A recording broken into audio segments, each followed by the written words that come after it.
stepping up my game. I'm a groove school, yes I am. With groove, I know I can. Read my master plan. I'm grooving, yes I am. I'm grooving. Oh,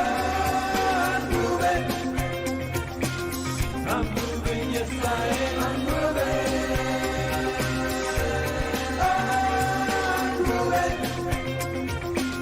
I'm moving, yes I am. I'm moving.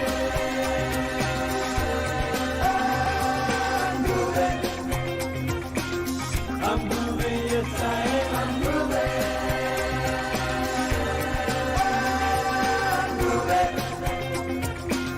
I'm moving, yes I am. Groove Nation inspires me. The most loose and free. I'm dancing through my dreams. Working at the scene. I'm feeling groove-alicious. Groove knows who I am. 'Cause now is my time to have a groove state of mind. I'm grooving. I'm grooving. I'm grooving, yes I am. I'm grooving. I'm grooving. I'm grooving, yes I am. I'm grooving.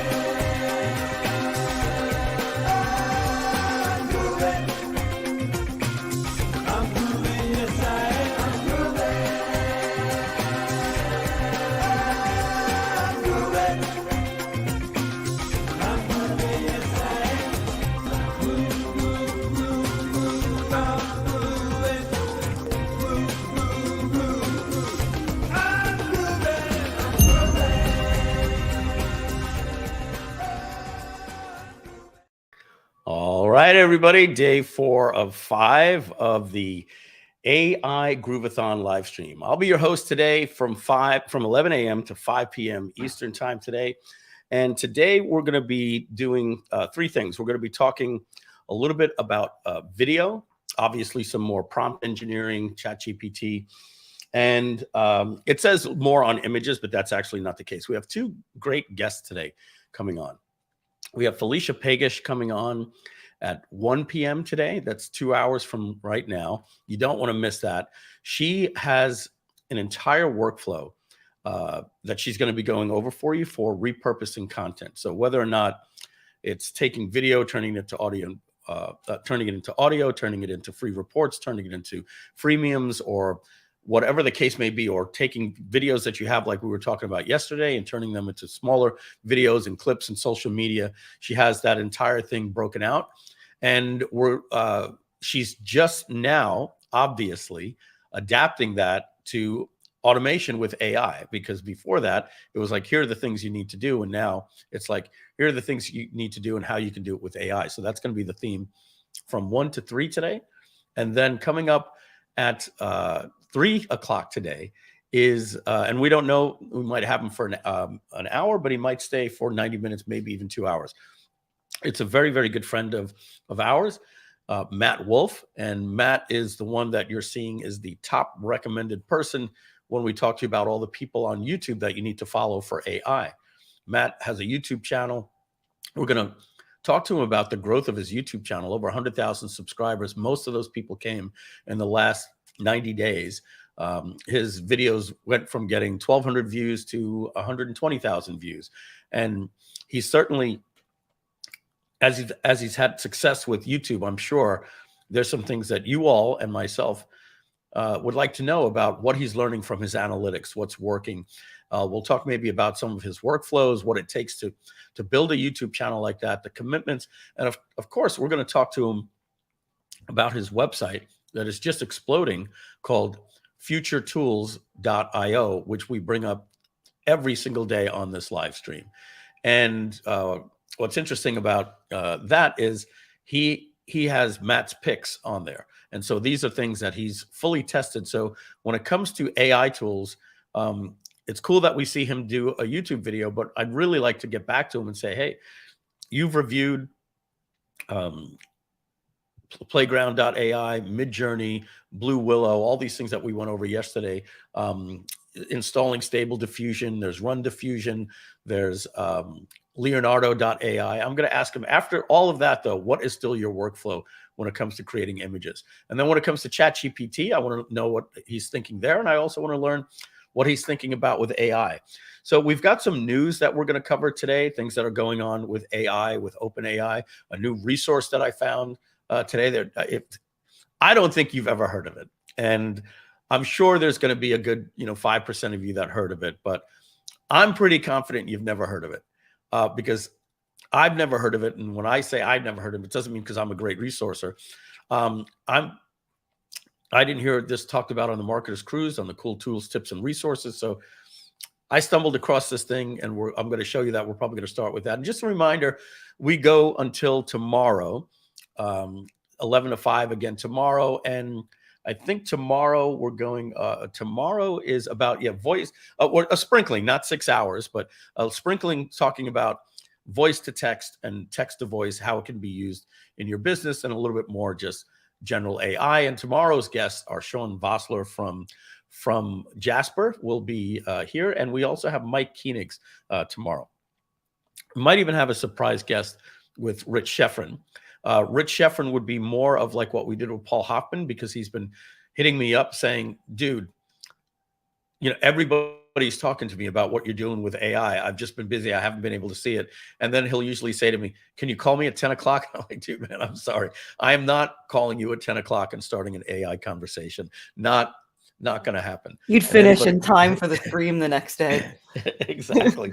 So that's what I did with Paul Hoffman, Donna. Like, Paul called me and he's like, brother, man, I heard this thing that you're doing about being able to build out a web. I said, be on Tuesday at 11. He's like, what? Or what, a Tuesday at 1 o'clock, whatever it was. Okay. Okay, guys. So let me get my screen shared in here. I'm going to share a blank screen. All right. Hey, Mike, today is the 10th anniversary of the day I met Curtis, my husband. I mean, he's my husband, but I'm talking to everybody else. Yeah. 2013, I remember we were just in our new place in San Diego when I first met Curtis. Yes. Yeah. So that was, you met him in September or maybe October when he came to visit. That's right. He was a new boyfriend that you had for a while. Yep. When I say a while, a few months. I had met him in March. Yep. We met on the day my parents got married. So my parents' anniversary is also today. So I consider that a good sign to meet my husband on the day my parents got married. So. Oh yeah, definitely. That's awesome. Yeah. Well, tell Curtis I said hi. I will. Us. All right. And thank you for pinging that group for me, Donna. Yep. I appreciate it. Okay. So what I'm going to show you, Donna, I think you're going to like this. We're going to start out with the secret tool. And if I get off the rails, Donna, I forget to mention news. I've got news about AI pricing just to keep me on track, because I don't have little notes that we're going over today. So, and the first thing that I want to let you know, folks, is that this is a 5-day live stream, and there's a lot to cover. And sometimes I get a little technical because I like to geek out on things. It's really important for you to know, number one, that Groove.ai doesn't exist. And one of the things that we're doing with Groove.ai is to take some of the complexities out of ChatGPT and the prompt engineering. So when I start going into OpenAI and I start showing you the back of it and the developer stuff, that's kind of like an advanced playground of ChatGPT and things that can be done with it, I'm showing you more the capabilities that are behind the engine that we're going to be able to develop for you and make workflows that are like walking through a Groove cell or a Groove video wizard, as opposed to you having to know what's happening on the background. So feedback has been absolutely phenomenal with the Groove-A-Thon. But we do realize there are some people, when we read into the chats and they say, with little comments like, I think AI is a little over my head. Well, you just saw me struggle for 7 minutes trying to figure out a Midjourney prompt. And I'm telling you to download Discord and create your own server on Discord. And then somebody says, okay, this is too much for me. So I can completely understand that. Remember, folks, we're showing you all things AI. And in order to do that, sometimes we're going to go into things where you're going to be like, okay, a little bit over my pay grade. And you saw even yesterday with me, I don't generate images. We have people on our team. We have graphic designers and illustrators, and those guys know how to go into, guys and gals know how to go into Midjourney and create images. So remember, these are tools that make your workflows better. Okay, so this is about the possibilities of AI. So the first thing I'm going to show you here, I actually put it as a bookmark.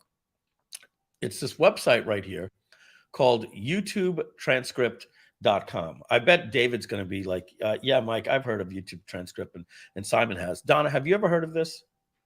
Okay, you're going to absolutely love this. And I mean it. You're going to absolutely love this. In fact, it might be something that somebody that does our table of contents is going to like. So let's go to our YouTube channel.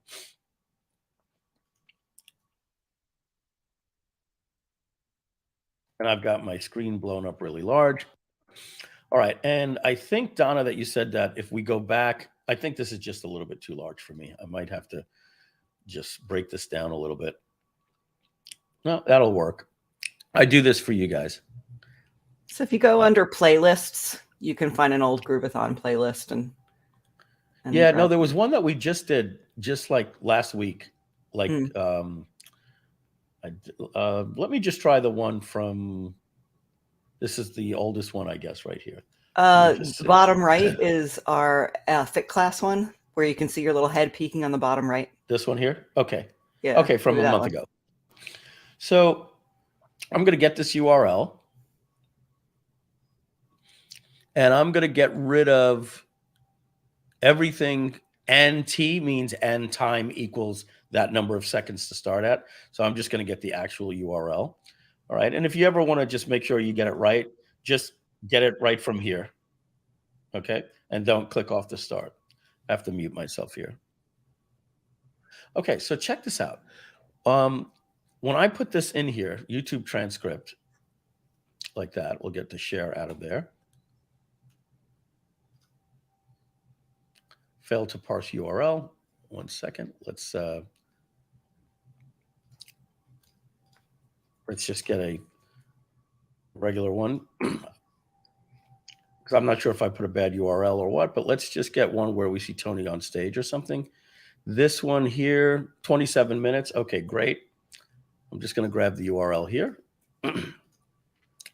Go to YouTube transcript, paste the URL, and hit go. All right, so here's what's really cool about this. Number one, you get the full transcript. No big deal. You know, it would have been a week ago, but, you know, after seeing the tool Glasp, that's cool. But it also does this. When you play the video, so let's go here to the middle of the video as it's playing. Is it playing? 450, yeah. Now I can say jump to this point in the video, and you can see that it's karaokeing the words, okay? And if I get it down to here, and let me move this, hide this thing here, I can do this auto scroll, and it's going to scroll automatically for me every single time. That's one thing. There's another cool thing that can be done, and that's anywhere you go. So this is what I like about this, Donna, that I think you're going to like, okay? It's like, you mentioned it on the live stream that we did, Mike, if you remember the live stream that we did with the mastermind when you're talking about fit class, and we can now just go like this and hit Control F, and let's just see if Tony says something about the mind. Okay, right there.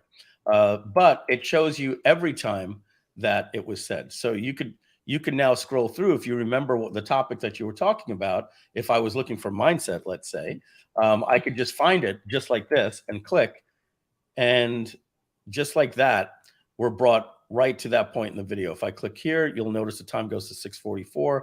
If I click here, the time goes to 7:11. Well, that's kind of nice. Yeah, so this is pretty cool for you to be able to, and where did I find this? I found this in a person that was talking about what we were saying yesterday about creating workflows to find clips. So one of the things that ChatGPT can do for more iconic videos, you can you can say, give me a summary of the highlights, or give me the highlights of the Joe Rogan podcast with Elon Musk, and it will tell you, and then you can come into here. So let's actually do that. Let's see if the whole one here, Joe Rogan, Elon Musk podcast.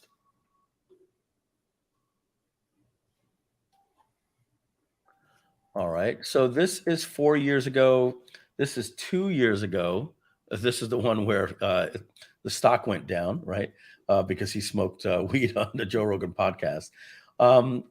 But let me just see. This guy did this, and I'm just curious. So I'm going to repeat the workflow. So I'm going to open up my ChatGPT. We're going to type in what he typed there. Give me the highlights from the Joe Rogan podcast with Elon Musk, number 11. Yes. I'm going to burst your bubble. Glasp does this as well. Oh, Glasp.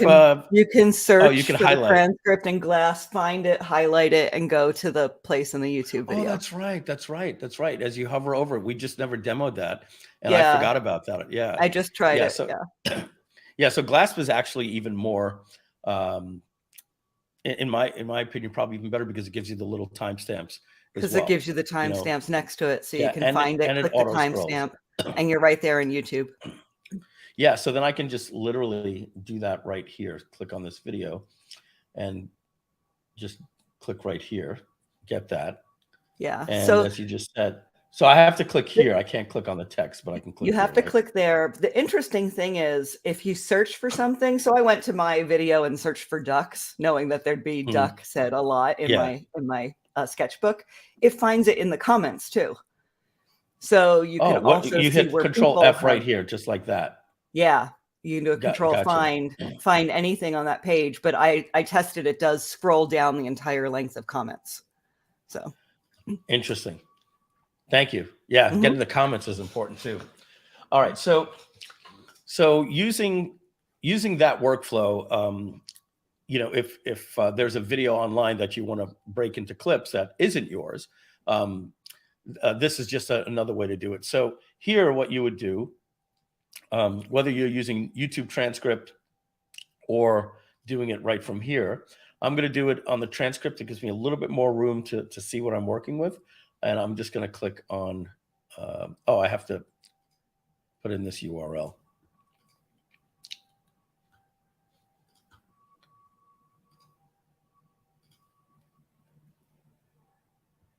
Oh, put it right there and reset it. Okay. So there's the podcast. There's that.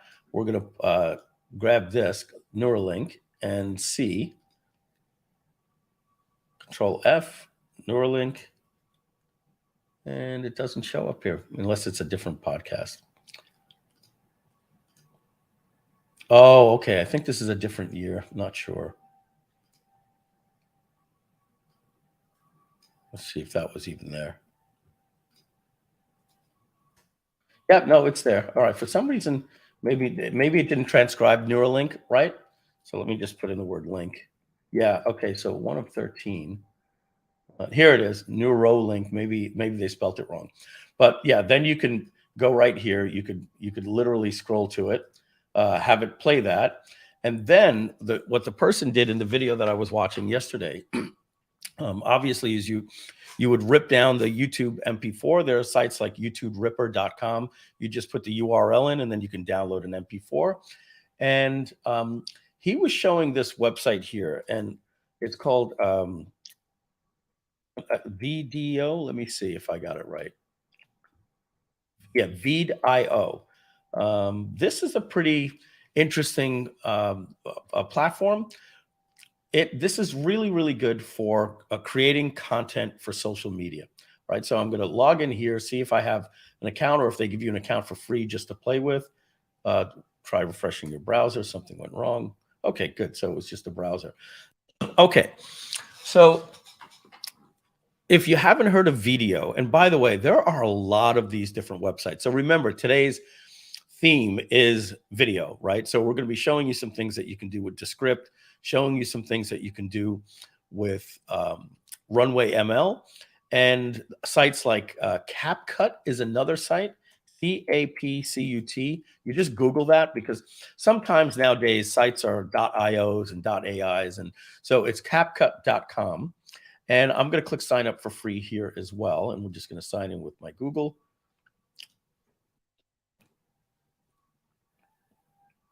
Okay. And let's get out of this wizard here. And oh, goodness, I get it. No more. Great. Okay. So if you remember what we were doing on Tuesday with having templates and avatars, it's pretty much the same thing here. You can go into a different template, or you can just create a new video. But what I like about this is specifically made for social media. So if you want to, I'm not even sure what some of these things are. I haven't looked into this, like go live, create a webinar, create a podcast, create a project. But what I do know is that if you want to create a video, let's just create a video right here. Okay.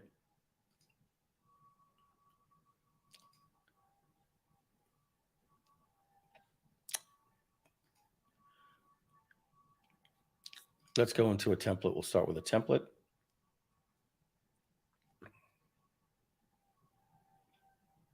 I think their site's running a little bit slow today, because it's not even allowing me to create a video. Let's refresh it.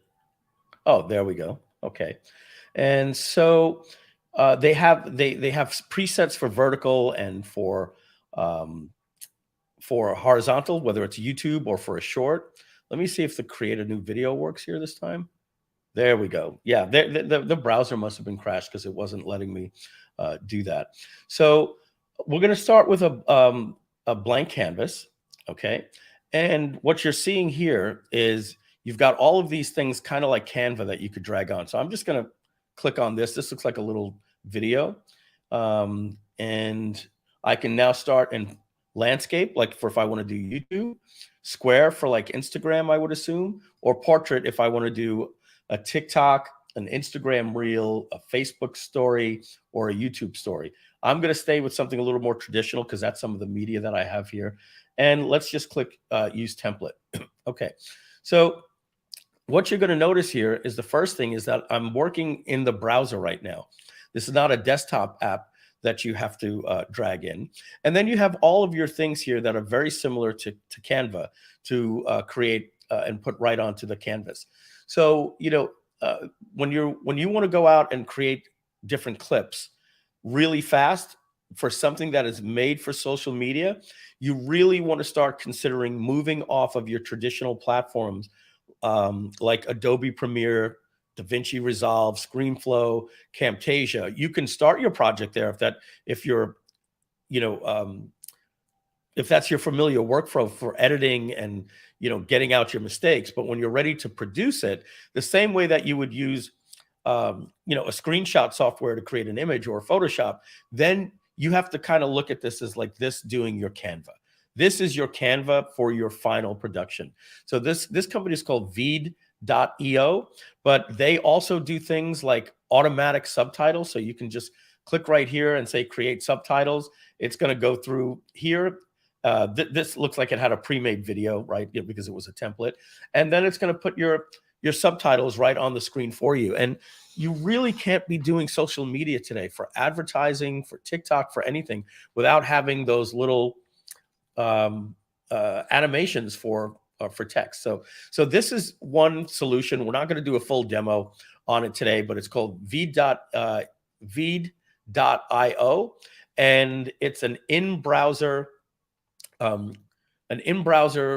editing platform made for taking your videos to social media on the fly. Very similar to what we saw the other day with Movio. Movio may start turning themselves more into a company like this. Their advantage and their USP, their secret sauce is that they do avatars. AI avatars is what they do. And this is just a great social media tool that you definitely want to check out. There's another company called CapCut. We're not going to spend too much time here. As you can see, it's pretty much the same, but this kind of has more of a, I don't know about you, but I feel a lot less intimidated the second I'm in CapCut. They tend to hide some of their stuff better here in navigations. It's doing it again. And I think I know. Okay, every day we're going to deal with that. Not sure what that is, and I don't even know where that sound is coming from. But what I like about this is they have, like, if you want to do a TikTok ad, a YouTube ad, Instagram story. So I like this Canva focused. What do you want to do rather than just start with a template? And so if you were wanted to create a YouTube ad, you can click here and get right into. And they got a lot of, pre-made help things that they're showing me. Onboarding basically is what's happening right now because it's my first time in here. Now, I'm not going to tell you folks that this stuff is easy, but I'm also going to tell you this stuff isn't difficult. If you're a digital marketer in the world today of social media, you want to be able to step up your game and stand out by learning a little bit of video editing with these cloud-based editing platforms.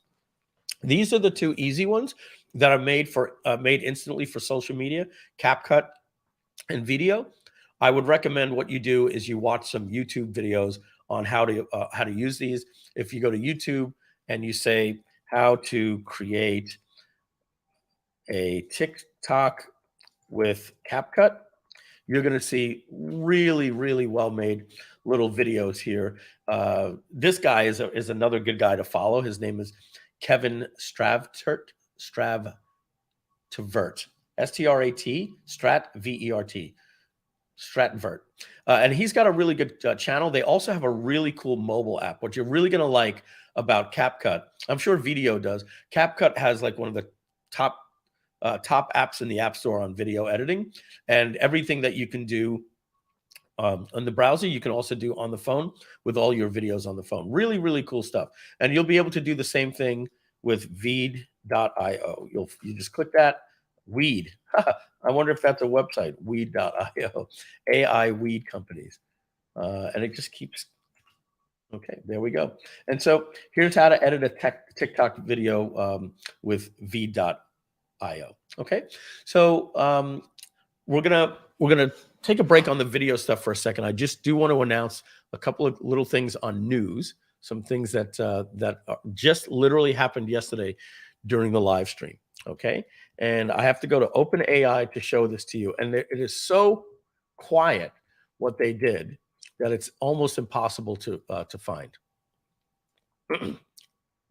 All right, so here we go. They just came out with some new things here at their website, and let me see if I could find it for you. I think we have to go all the way over to their blog, go to their latest updates. It's loading. Let's refresh this again. Yeah, maybe my browser is too big.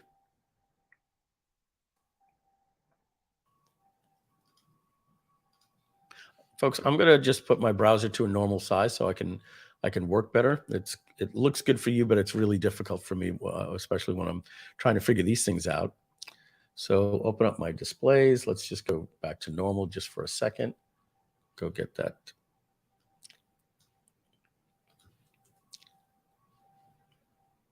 You see it loading? It loads what it's supposed to load, and then it's going away. So let me clear my cache. This is live, folks. This is what happens sometimes. Yeah, I might shut off my extensions too. Good idea. And I'll also clear all my cookies.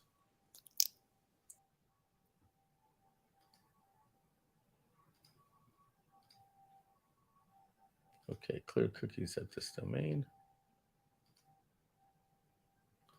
Yeah, something's going on here. All right, so let's see. This shuts off all of my extensions. Let's try again. And we're going to quit Google Chrome. Oh, let's not do that. Let's do it in Safari. If I quit Google Chrome, I jump out of the live stream. Donna, are you getting this to load their blog? I haven't tried. I'll work on it over here. Okay. Yeah, there's some pretty big news that I need to go over with everybody. If not, I'm just going to have to tell you. David, let me know if you're having a problem getting OpenAI blog to load as well. Or Simon, I see you guys are in here. And I just need to know if it's just me. I'm going to also just try the Edge browser. Yeah, I have blank on the updates as well. Okay. All right. So then it's their website. It's not us. me. I'm just going to try a different browser just to see if, and yeah, it kept flashing the actual blog. I'm going to click next page, see if anything comes up. They're having an issue. All right. So the news is this, and again, it's a little, you'll miss it if you're not paying attention. So they, on their pricing page, they just announced a new model for, there's a screenshot in the Groove.ai group. I'm not sure if you're talking to me, Simon, so I'm just gonna keep going here. There's a new pricing that they just came out for their developer API. And for their developer API, is Simon talking to me? Simon, can you let me know, are you talking to me or having a conversation with someone else? Just I'll investigate and update you. Yeah, okay. Yeah, you can just focus. Okay, because he said yes, and then I'm not sure if he's having a conversation with someone else. Sorry, guys, let me get refocused here. So this is big news, really, really big news, because it affects Groove.ai in an incredible way. And we're going to see, our other companies, our soon-to-be competitors, going to lower their prices. And so I got a little thing here from Simon, and he's got a screenshot. Yeah, this is from our Facebook group. Let's see here. Okay, yeah, thank you very much. And who posted that? So Tiris posted that 7 hours ago. Great, yeah. And so I saw this last night. So thank you very much, Simon. This is essentially what happened. They introduced 2 new models to AI. One is something called ChatGPT Turbo. And what is ChatGPT Turbo? Well, if you're going to notice, if I click on new chat, I have this thing default, and the legacy is the old one. I would never use it. The new one is now built on something called ChatGPT Turbo. And ChatGPT Turbo is not using their DaVinci -003 model. I'm just giving you the quick update. The bottom line is this. Here's the bottom line. They just took their pricing for 1,000 tokens. And 1,000 tokens is 750 words. Okay. So they just took their pricing from 2 cents a token, which is 1,000 words. No, I'm sorry. 2 cents for 1,000 tokens to 0.002.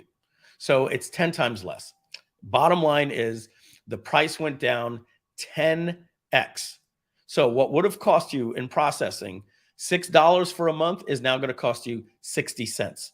So this is an even more important reason why you want to back Groove.ai. The other companies, as we said, are going to be charging you monthly with no rollover. The biggest thing that you've got to remember from these 5 days is the words no rollover. Even though they're only charging you 6x the wholesale rates, 3 to 6x the wholesale rate. That now just went to 30 to 60 times the wholesale rates. But even if we stay with the 3 times the wholesale rates, that's if you use them that month. But if you don't pop in for 3 months and use it, you're still paying that $99 or $199 payment without rollover. The way our model says, plug in this API. If you don't think the prices are just going to keep going down or maybe stay the same, but the technology getting better, that's competition. That's what's happening right now. They've made a big announcement that they've optimized the entire neural network. So much so, why did they have to do that?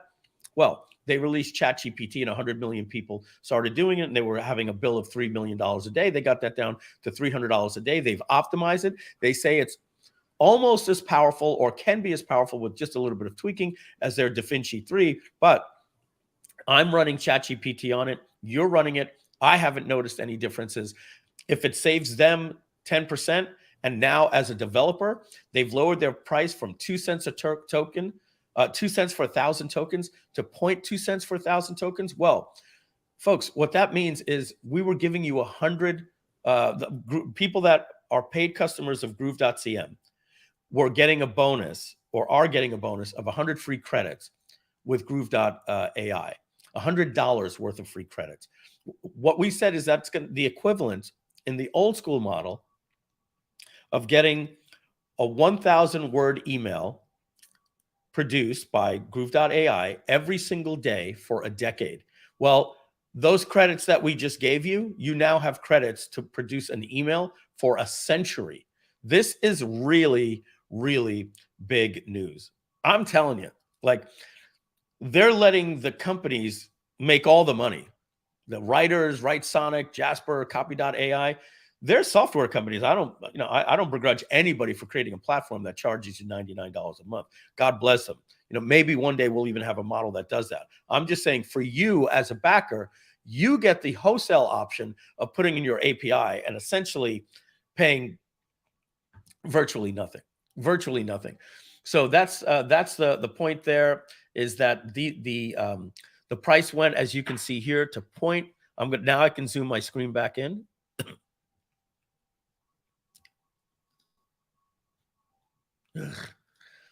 Good for you, bad for me. The price went to 0.002, not 2 cents, 0.2 cents for 1,000 tokens. And remember, 1,000 tokens is equivalent to about 750 words. It's basically, folks, it's become virtually, the cheapest thing in the world. It's as cheap as air at this point. I was going to say as cheap as water, but water costs more than gasoline by the liter, believe it or not.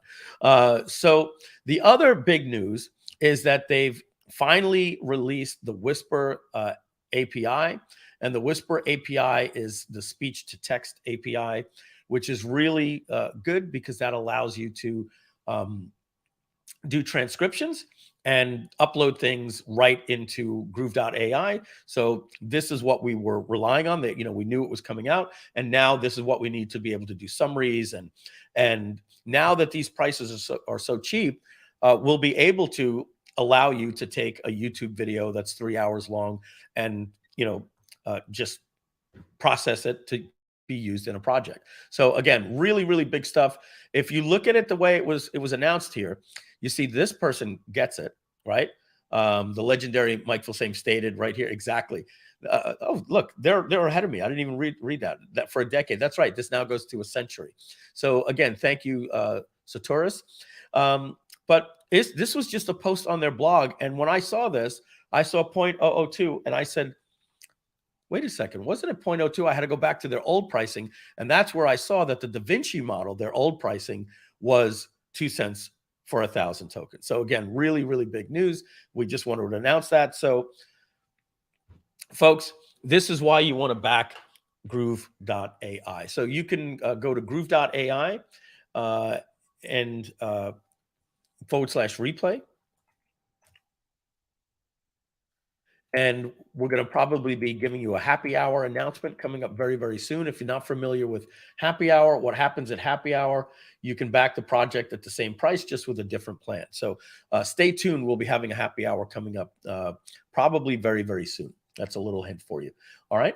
And so you can back this project right now. It's a lifetime deal for $897. Many of you have. In fact, most of you that are most engaged have already backed this project, or 2 payments of $497. The happy hour is going to let you do it for just $250 today for your first payment to get in. You're locked in as a backer, and then just 3 more payments of $250. You really want to make sure to get that. So get ready soon.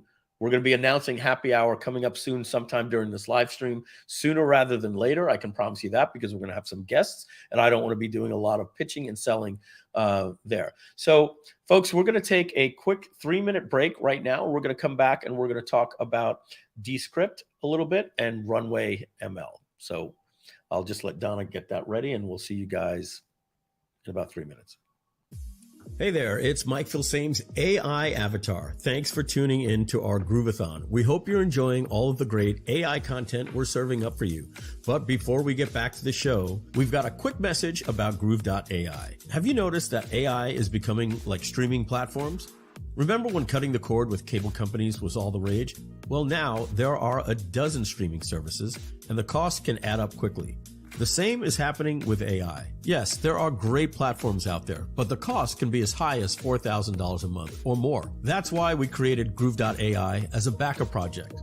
It's going to provide you with the best AI solutions at a fraction of the cost, and it's coming just later this year. And with our limited lifetime deal, you'll have lifetime access to all of the top features of Groove.ai when it's released, and right now you can get that for just one payment of $897 or two payments of $497. And with our wholesale pricing on AI, you'll save up to 8 times what the other leading brands are charging. But we don't just save you money.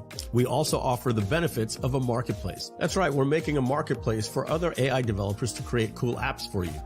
Don't find the task or workflow for your needs? There's going to be a marketplace where others are extending our platform with powerful AI tools. Just like how iOS, Android, WordPress, Google Chrome, and Shopify are better because of their marketplace that extends the values of their technology.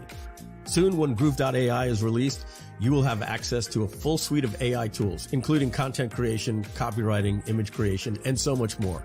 This will allow you to streamline your content creation and get even better results for your business. What makes Groove.ai different? Well, number one, we give you wholesale pricing on AI, and we don't lock you into one technology like OpenAI. You'll be getting OpenAI, Google's powerful AI engine, Stable Diffusion, everyone out there you'll be able to connect to. The other platforms are built on just one technology. And our lifetime deal, you'll never have to worry about monthly payments again. And here's something special for all paid or lifetime Groove.cm customers who back our project before we close. Those customers get a massive bonus of 3.5 million words of free AI content. That's the equivalent of getting 3,500 free emails with 1,000 words each. That's right. That will allow you to create one 1,000-word email every single day for a decade. So don't miss out on this incredible bonus. Act fast and become a backer of Groove.ai before midnight. So don't wait too long. This lifetime deal is only available for a limited time. Once the backer project is complete and Groove.ai is released, the lifetime deal will be gone forever. After that, it will cost $99 a month or $997 a year. So if you want to take advantage of this incredible opportunity and save big on your AI needs, become a backer of Groove.ai before it's too late. Don't wait. Join the over 500 backers already in this Groove.ai community. As a backer, be the first to experience the power of AI when it's released later this year. Now, let's get back to the AI Week Groove-A-Thon with the real Mike Filsaime. Now get ready for the power of Groove.ai. Become a backer of Groove today. I could listen to that song for hours. Donna and team, I want to show you and everybody on the live stream something. This was yesterday at 9:19 a.m. I responded at 9:50, probably when I just strolled out of bed. This is a text from my brother who had some really tough years, really tough years. He runs a school, an early learning center here in South Florida, and COVID just completely destroyed him for 2 years. You could just imagine. And then what happened after that with the teachers wanting the kids to wear masks and not wanting to come to school. And I'm not saying nobody's not entitled to their position. The difficulty it is for my brother to keep that school going. If you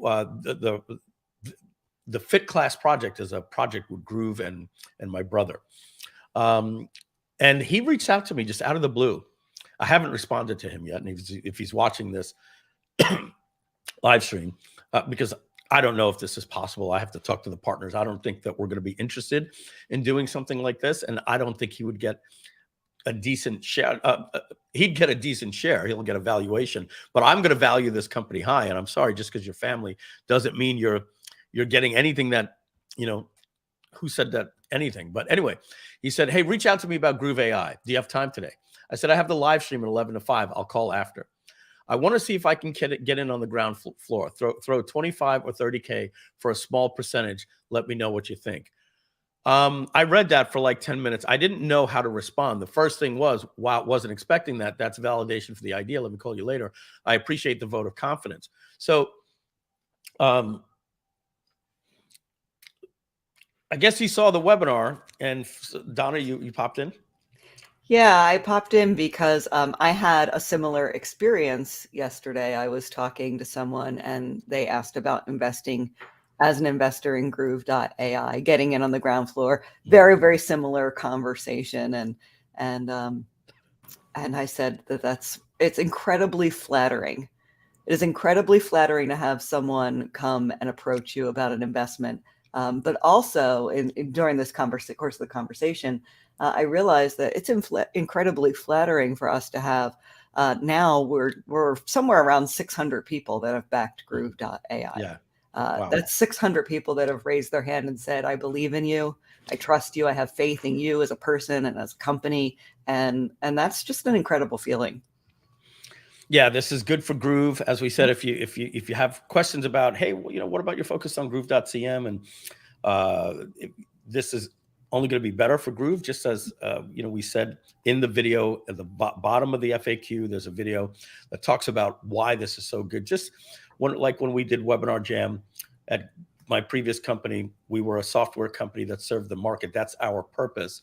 And even when that was still in development, Donna will tell you, when I left the company, we left it at Webinar Jam 2.0. They rewrote it with a 3.0, and then they did a 4.0 release. Software is always improving. And we came out with Ever Webinar. There was a couple of, you guys should focus on fixing the stuff with Webinar Jam before you come out with Ever Webinar. In an ideal world, yeah. And what was happening in the background for 7 years was Kartra. And so this is our job, is to do what's right for Groove Digital. And what's better for Groove Digital is actually better for Groove.cm. The most important thing to note is any development moving off of Groove.cm onto this? No, absolutely not. This is in its own silo, without distraction to that. There's no new marketing team that's needed. It's not a new company. It's a new division in Groove Digital that is going to be extremely profitable. And when we have other companies that do well, they will tend to subsidize other companies. And so when we had GroovePay, and when GroovePay was crushing it, when we had Stripe backing us, unfortunately, we lost them. We were doing $400,000 a month, and we didn't need to just look at that money and say, well, let's pour it back into GroovePay. No, there's no development there. We use that money in GroovePay to subsidize the Groove.cm app. And when we lost that, we had to cut back our developers. So with Groove.ai subsidizing revenue and increasing revenue, there's going to be more than enough money for Groove.ai and more than enough money now to increase production for Groove.cm. So these are exciting times here for us, especially for Groove Digital as a company. All right, so I want to show you guys something here that I was working on yesterday. Just the power of ChatGPT, things that we're going to be able to do in our model. So I got a little bit hung up on this whole thing yesterday, Donna, that I wasn't able to. I want to be able to paste as much text as I can to ChatGPT, and I want to be able to do it to OpenAI, and you can't.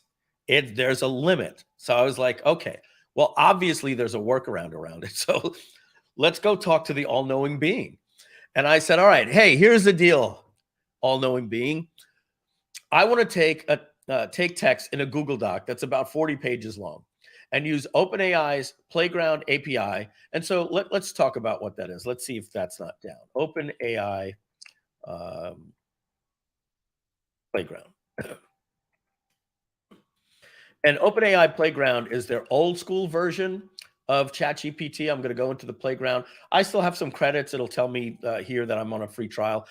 They give me so little credits, but the bottom line is I've been doing demos. It's like I can get like a month free of using the software. And like I just said, their prices are so cheap. Let's see if they drop this down yet. If I could go to the new GPT Turbo, they haven't put it into here yet. So it's still at these prices. But I'm sure they're going to be discounting it.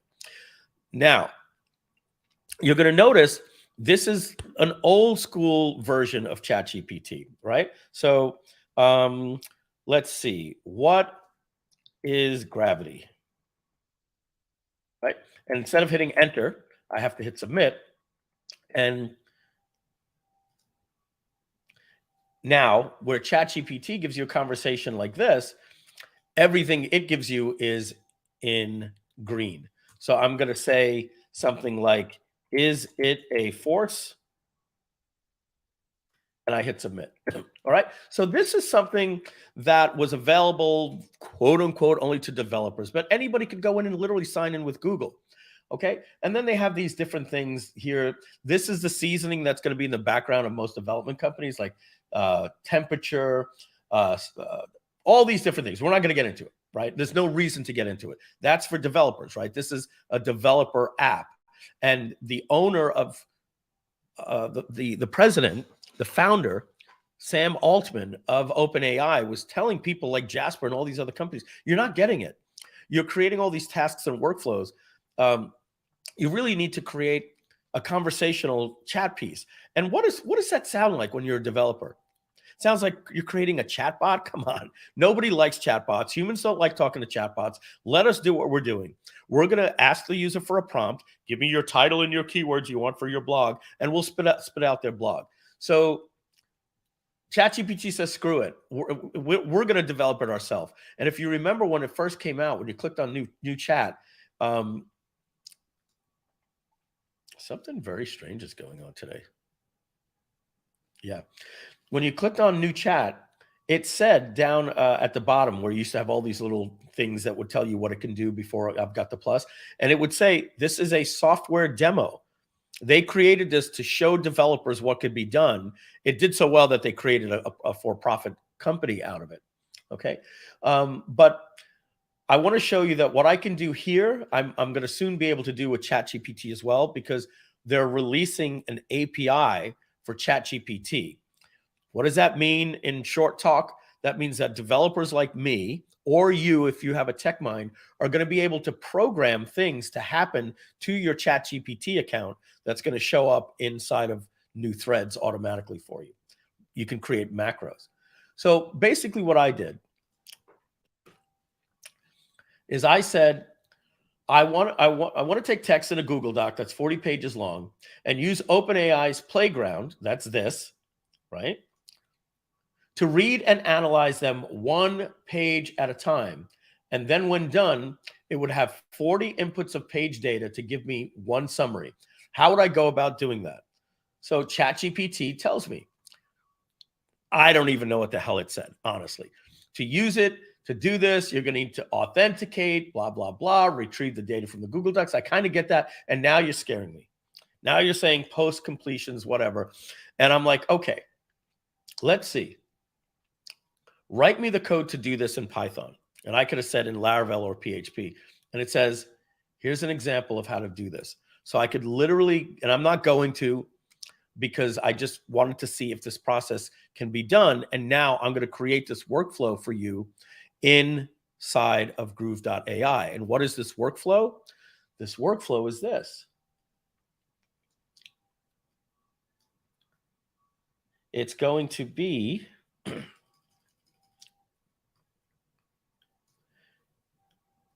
let's get out of the settings and go into the apps.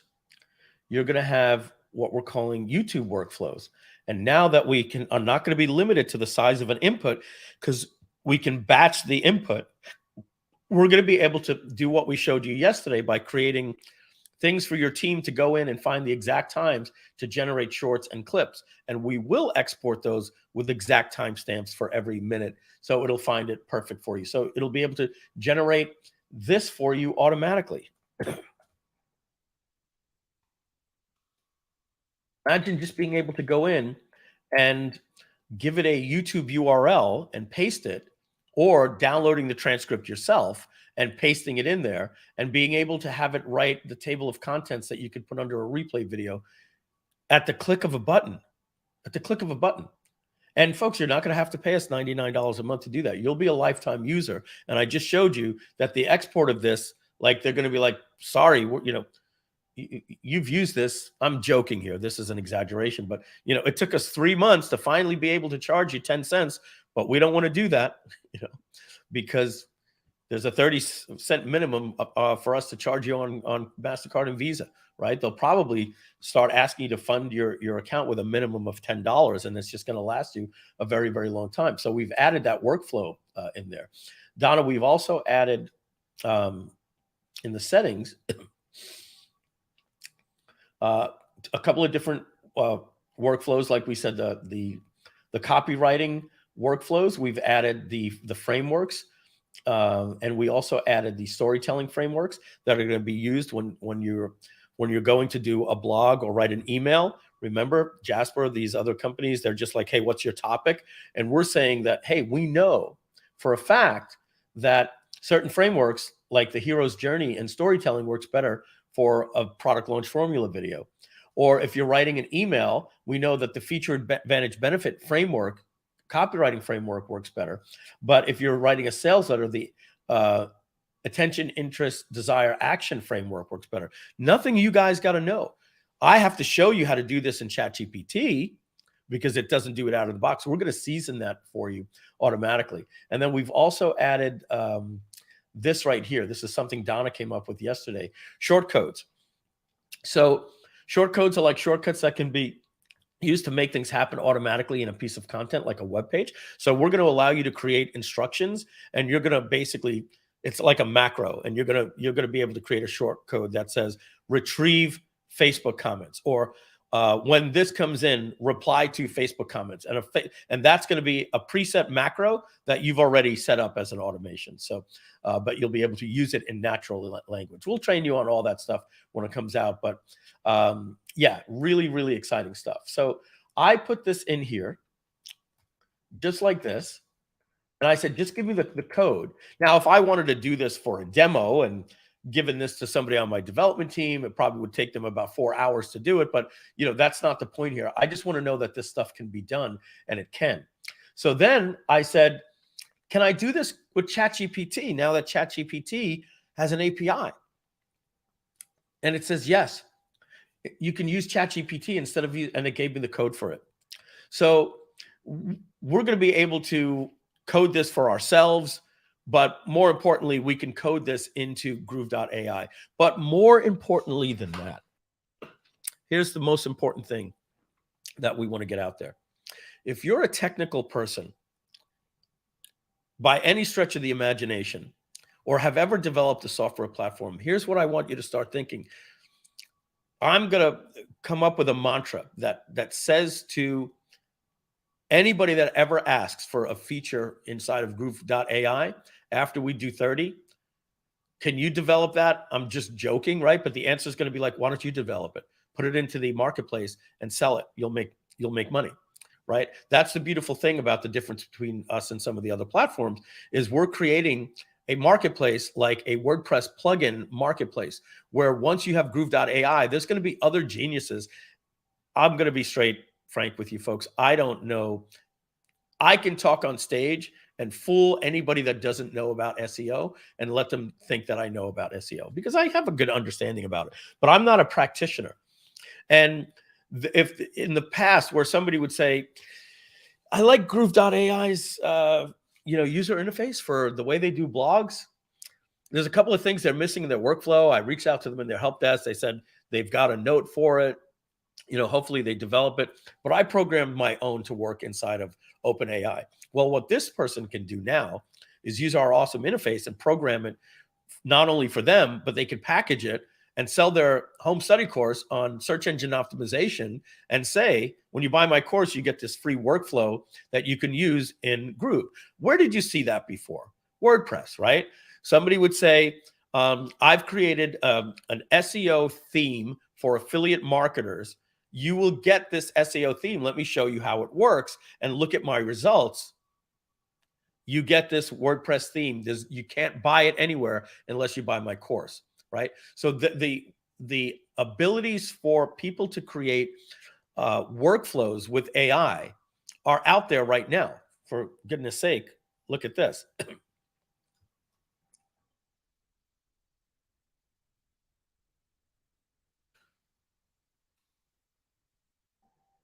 FutureTools.io, the owner of this company, is going to be on to talk to us about this website later today.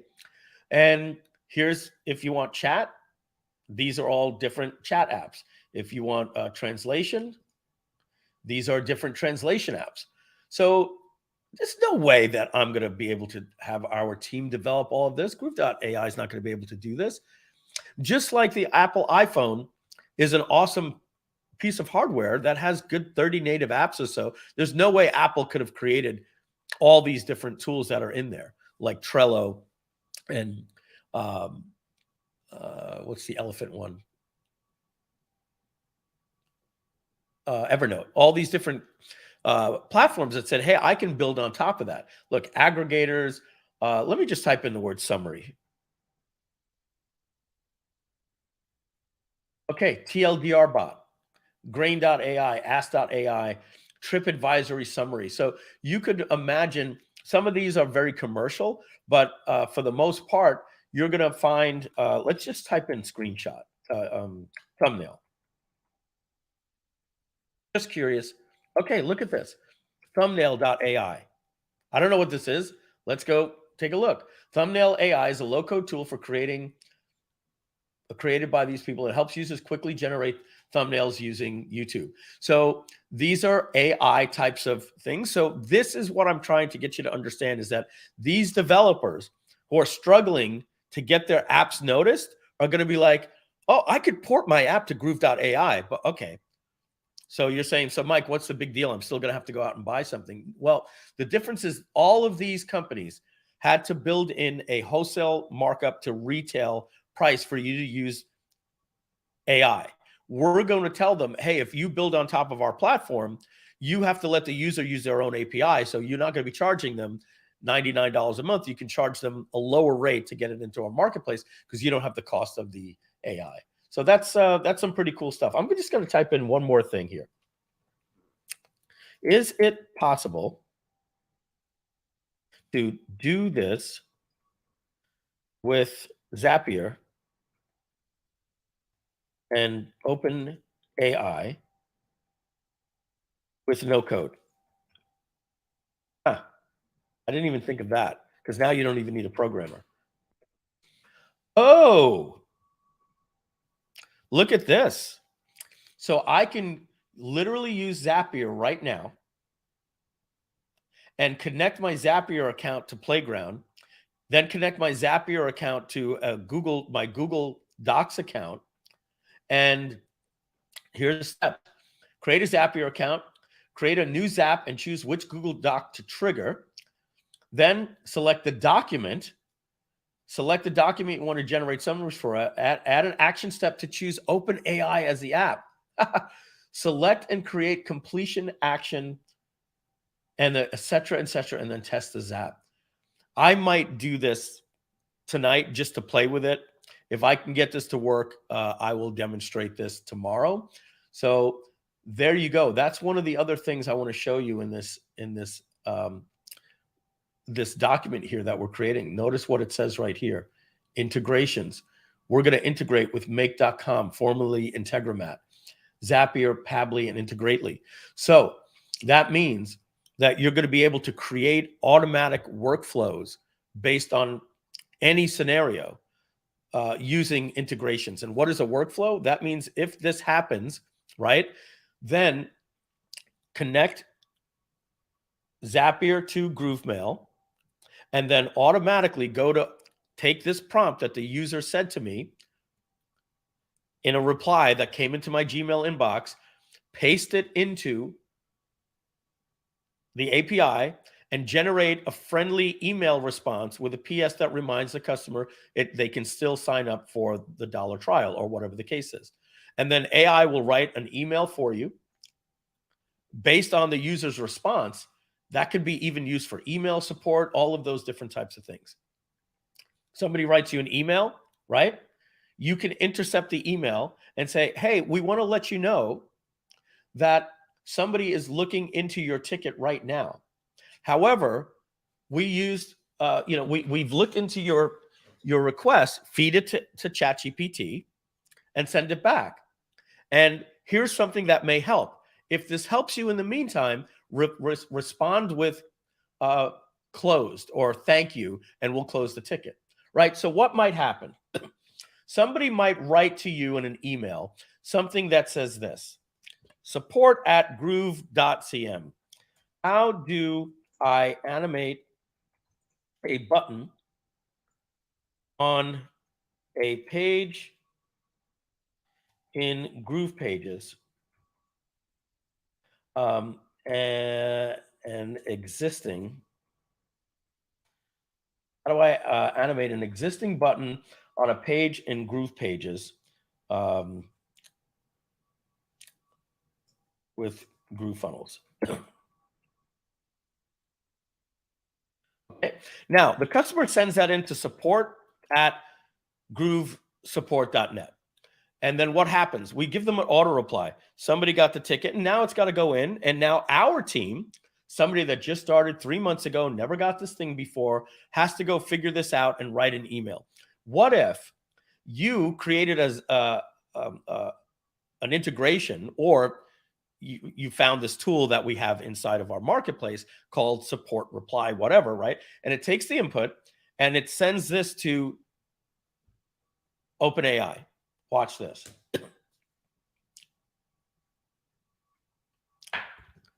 To animate an existing button on Groove Pages with Groove Funnels, you can follow these steps.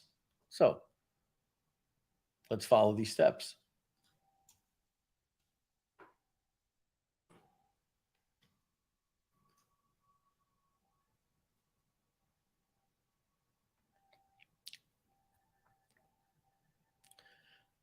Let's follow the steps. It says, click the button you want to animate. Okay. Thank you. Click on the Animations tab in the Properties on the right side panel of the screen. Animations tab? What is that? Oh, I never saw that. Okay. Choose the type of animation you want from the dropdown, such as fade in from the left. Well, I want it to bounce. So, well, there we go. Oh, wow. Just bounced. And I want it to repeat the animation. Okay. And then set the animation delay. Preview the animation to ensure it looks right. All right, well, let me click the preview button. Let's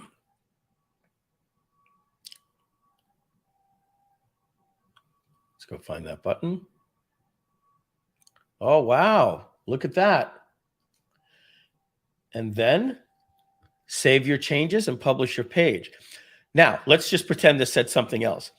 This ticket went off to our support agent. However, if this helped you, simply reply, thank you, and we'll close the ticket.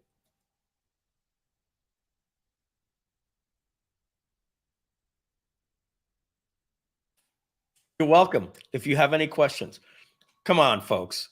That was a pretty magical demo right there. Did I have to feed my article database to OpenAI for it to learn about how to do this? No. It somehow magically has watched every YouTube video that's out there and read every blog that's out there. So let's take a look. Where does it get this information? Okay, I got this guy's video. Let's get away from videos. How do I edit a button in Groove Pages? This is another video. This is all videos. And here's a page, Groove Funnels review. And here, maybe it's on here, edit settings, something like that. The bottom line is it has the world's information. It's an all-knowing being. So I don't know if you guys put in the chat there. Let's take a look if anybody said, hey, that's pretty cool, or whatever the case is. But somebody says here, is there a support? Okay, somebody's trying to purchase with PayPal. Yeah, I'm sure the team is getting with you.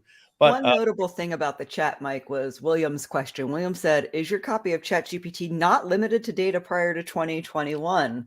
And I just went to let him know that that's why you asked about Groove Funnels and not Groove.cm. Yeah, because Groove Funnels is our prior branding. So we kept that in mind when he started the query and asked about Groove Funnels, because we might not get the same results yet with Groove.cm because we haven't trained it yet. Let me show you something I think I was going to show you guys the other day. And if we type this in, I may have done this demo, I forget. But if we create a new chat and we say, what is the, I think I remember doing this, controversy with Sam Bankman-Fried and FTX. And obviously, you know, this guy's been arrested. He's a Bernie Madoff, right? So here we're getting the controversy surrounds the creation and blah, blah, blah. You see, critics are saying one day, because it's unregulated, this could blow up. Despite these concerns, Sam Bankman-Fried has published blah, blah, blah. He says everything's going to be okay. This is the problem with ChatGPT, is that it's only been trained to September of 2021. But if you want to get around that, if you've went to Bing and you signed up, you'll see something in over here. I don't have it anymore. It says, try the new Bing with ChatGPT integration. I have it. What I can do is I can put that thing in, and Bing gives you real world data, right? So I can, whoops, that was supposed to be FTX, but it gets it. So watch what happens here. Now, this is a little thing that Bing kind of like, it's not as intuitive. You have to scroll up with your mouse to get the new Bing. So I have to scroll up. Oh, silly goose Bing. They want me to, let me see. Oh, maybe they just changed the interface. Let's try it here. Okay. They want you to do it in Microsoft Edge. So let's just do that for them. Let's take that same prompt. They're trying to get you to use their browser. All right. And you notice their browser has this magic Bing hover here where you can get insights, everything about a page. You can have conversations here. I kind of like this little tone, little thing here, format. Like, you know, some of this user interface we will probably be taking a look at when we're doing things with ours. But now you'll see when I scroll up, again, not intuitive. Who would have known that you do that? You're seeing it turns my chat right here, and it's searching. So you're noticing it's not as fast as ChatGPT, because what it's doing is it's aggregating the top 10 or top 20 search results and then reformulating its neural network. And so now you're seeing this is ChatGPT built into Bing. That's why they own 49% of OpenAI. They invested $1 billion first, then $10 billion, a total of $11 billion. The controversy with Sam Bankman-Fried and FTX is that he's facing fraud charges. See, so this is a good example. And unlike ChatGPT, it's also giving you sources as well. They have some new things that they added here, like right now I have it at more balanced. And what does that mean? Responses are reasonable and coherent, balancing accuracy and creativity. More precise, responses are factual, concise, meaning it's probably only going to be using things like Wikipedia and news sources. And more creative is kind of like saying, hey, you know, go into Reddit and, you know, get me anything, and, you know, let's see what happens. I don't know. I'm just assuming. And they also give you some things to continue, you know, what it thinks is the most predictive places where you want to go next. So you don't have to always type what you want. They're giving you some things. And again, ChatGPT would have given you a much faster answer. What it's doing is it's doing a search. It's compiling that data, loading it into the neural network with what it currently knows, and then gives you more information. And again, I'm not crazy about this user interface because I just wanted to scroll down a little bit. And instead of just scrolling my browser, it's either this or this, and it just completely closes it out. I'm not a big fan. I don't know if that brings it back up. Okay, I didn't realize. So that's how they're doing it. It's search or chat. So they're making it tab based. But I recommend you play around with it. If you're doing anything that needs up to date information, maybe you're working on you know, terms of service for the European Union or cookie policies or something, and you're asking ChatGPT, you might want to, you know, maybe do it inside of Bing where you're going to be getting more up-to-date legal information. All right. So, folks, here's what we're going to do. We are going to take a quick little break, come back, like I said last time, do Runwayml and Descript up until Felicia comes at 1 o'clock. So let's do this. We are going to have some good news about happy hour when we come back. We'll start the clock when we come back. We're going to do a quick 3-minute break. And while that's happening, we're going to set up the happy hour in the background and tell you all about it. So we'll be back in 3 minutes exactly. Hey there, it's Mike Filsaime's AI Avatar. Thanks for tuning in to our Groove-A-Thon. We hope you're enjoying all of the great AI content we're serving up for you. But before we get back to the show, we've got a quick message about Groove.ai. Have you noticed that AI is becoming like streaming platforms? Remember when cutting the cord with cable companies was all the rage? Well, now there are a dozen streaming services, and the cost can add up quickly. The same is happening with AI. Yes, there are great platforms out there, but the cost can be as high as $4,000 a month or more. That's why we created Groove.ai as a backup project. It's going to provide you with the best AI solutions at a fraction of the cost, and it's coming just later this year. And with our limited lifetime deal, you'll have lifetime access to all of the top features of Groove.ai when it's released, and right now you can get that for just one payment of $897 or two payments of $497. And with our wholesale pricing on AI, you'll save up to 8 times what the other leading brands are charging. But we don't just save you money. We also offer the benefits of a marketplace. That's right, we're making a marketplace for other AI developers to create cool apps for you. Don't find the task or workflow for your needs? There's going to be a marketplace where others are extending our platform with powerful AI tools. Just like how iOS, Android, WordPress, Google Chrome, and Shopify are better because of their marketplace that extends the values of their technology. Soon, when Groove.ai is released, you will have access to a full suite of AI tools, including content creation, copywriting, image creation, and so much more. This will allow you to streamline your content creation and get even better results for your business. What makes Groove.ai different? Well, number one, we give you wholesale pricing on AI, and we don't lock you into one technology like OpenAI. You'll be getting OpenAI, Google's powerful AI engine, Stable Diffusion, everyone out there you'll be able to connect to. The other platforms are built on just one technology. And our lifetime deal, you'll never have to worry about monthly payments again. And here's something special for all paid or lifetime Groove.cm customers who back our project before we close. Those customers get a massive bonus of 3.5 million words of free AI content. That's the equivalent of getting 3,500 free emails with 1,000 words each. That's right. That will allow you to create one 1,000-word email every single day for a decade.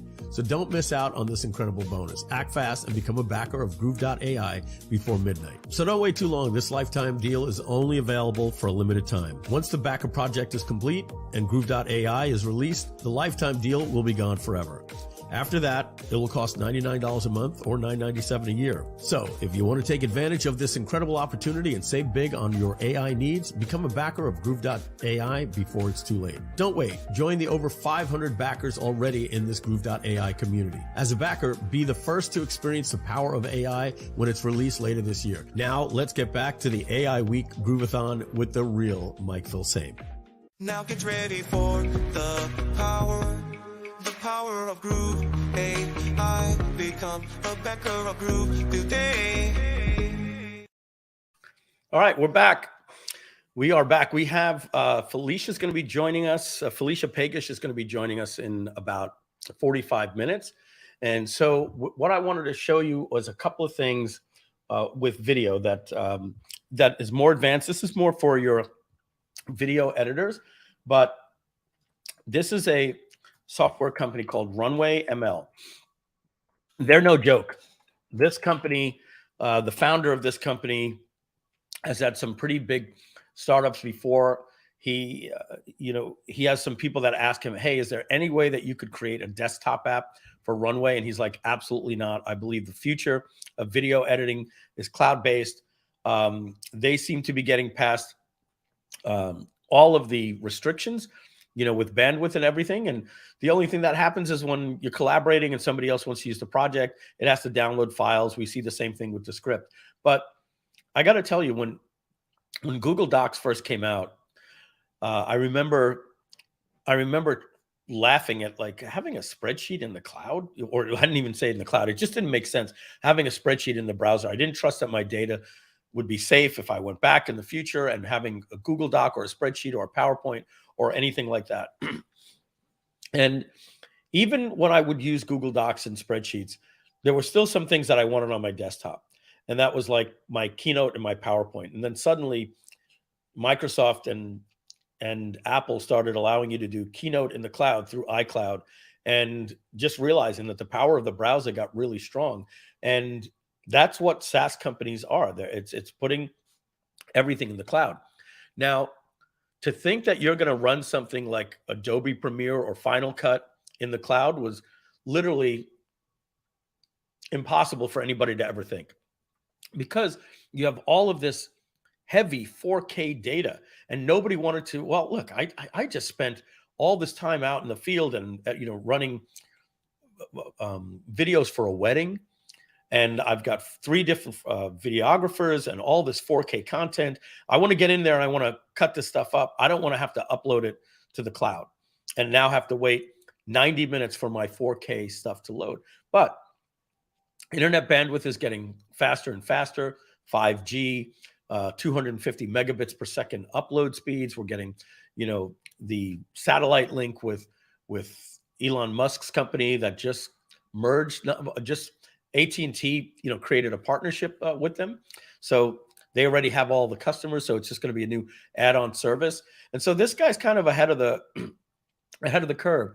The thing is, once you get your media uploaded to the cloud, you're not now restricted to the processing power of your own computer.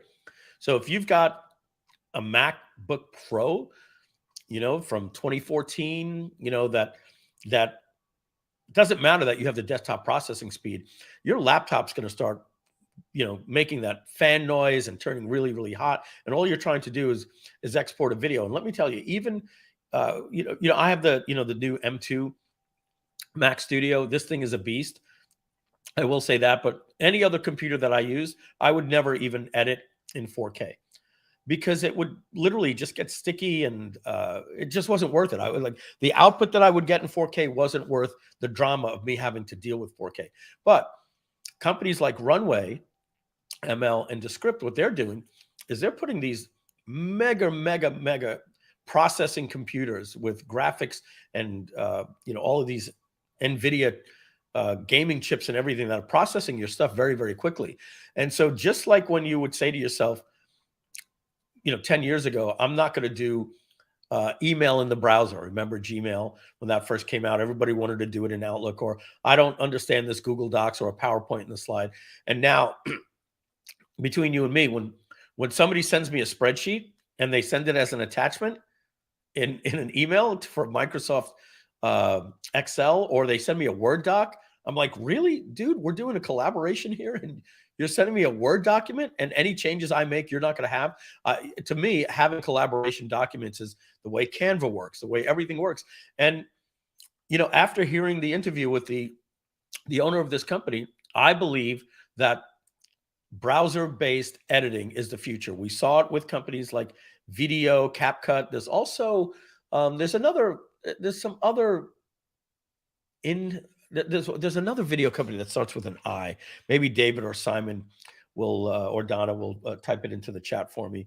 But it's kind of like one of those video. I don't know why the word Indeed keeps coming up, but it's something like that. There's these new browser-based video companies that are popular. There's InVideo, Pictory, Wave Video. There's InVideo is probably one of those. InVideo.ai is another one. Okay, and Pictory, yes. And so all of these are worth looking into because they have different workflows. Okay, so what's good about some of these things, like this turns creating videos into like a PowerPoint. You upload your video, it can transcribe it, or you can just paste text. It'll create voice to text for you, and then you have kind of like scenes, and then you could create scenes. So it's really quick for creating informational style videos where you're not the talent, right? You're not necessarily looking to be the talent. You want to create more like an animated interactive PowerPoint video that has voiceover. And so InVideo is a very good company. Thank you. I had Indeed stuck in my head, and because I had video already, and once I put the in, I was like, is it InVideo or am I just getting confused? So thank you, David. And Pictory is a really cool platform as well that helps you create nice animated style videos as well. Now, Runwayml is a browser-based one, but one of the things that they do that's really impressive, we're going to go over to their YouTube channel, and they have all of these things that we just went over yesterday. Sorry, my phone was ringing. We have all of these things that we just went over yesterday with images.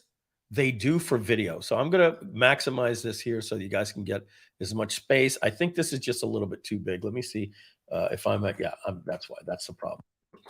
So this is going to be your homework for later today. You want to go to their videos here, and then you want to see some of the things that they can do. So I'm going to open up some of these tabs here. There's about 10, and I'm just going to skim through them real quick. So this one we went over the other day. This is the only one that we went over the other day. But essentially what happens here is they say that, you know, look, we've created, and by the way, the people behind Runwayml are the same people overlapped with Stability.ai, which is Stable Diffusion, which is all the text to image stuff. So they're basically saying in this video, we created the technology behind text to image. So they're showing you before somebody typed in sneakers made of Legos or a vase of red flowers, and there you go, or a jungle landscape. Great.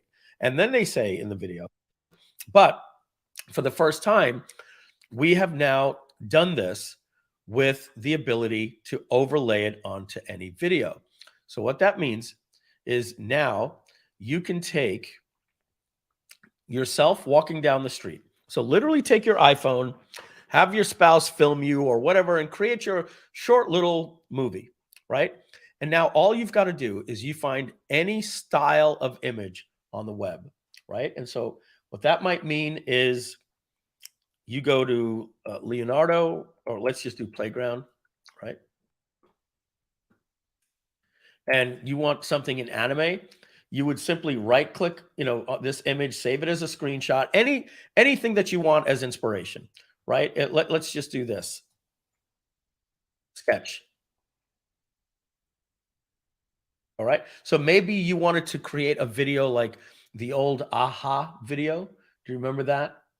I'm sure you all remember that, or am I giving my age here? This video. So let's say you wanted to create your own version of this video. This was a heralded video back in the day where she basically transports herself in. So you could literally now just record your own video, and then you can now type things like add film grain. And so again, it's kind of like this where you would have to normally tell your video guy and say, hey, can you make that look like the Steven Soderbergh movie, you know, or make it look like the Transformers movie? I want a lot of yellow saturation, or I want a lot of blue saturation. That's known as the Soderbergh effect, or, you know, or crushing the blacks. But you can now literally just say, give it film grain instead of having to get a filter. You could talk to it. And then once you do that, you can just literally upload this image and watch what happens here. This would have been your video.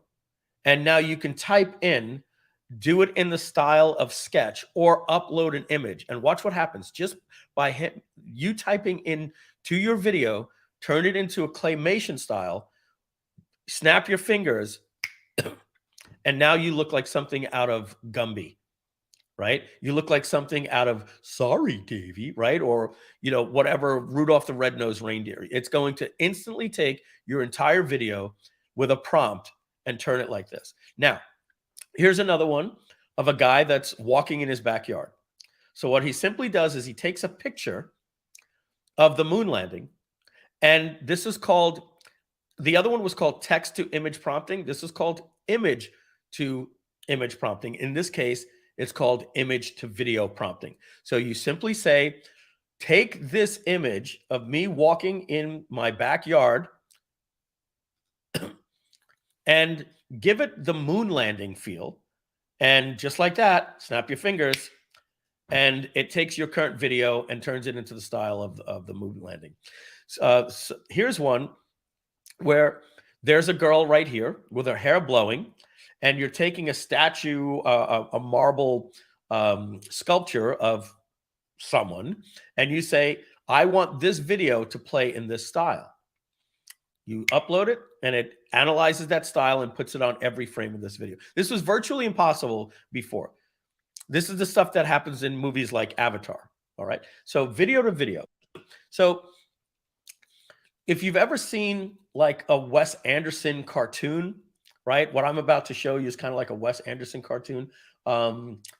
What's the name of the Wes Anderson Fox movie? Fantastic Mr. Fox. So if we look up Fantastic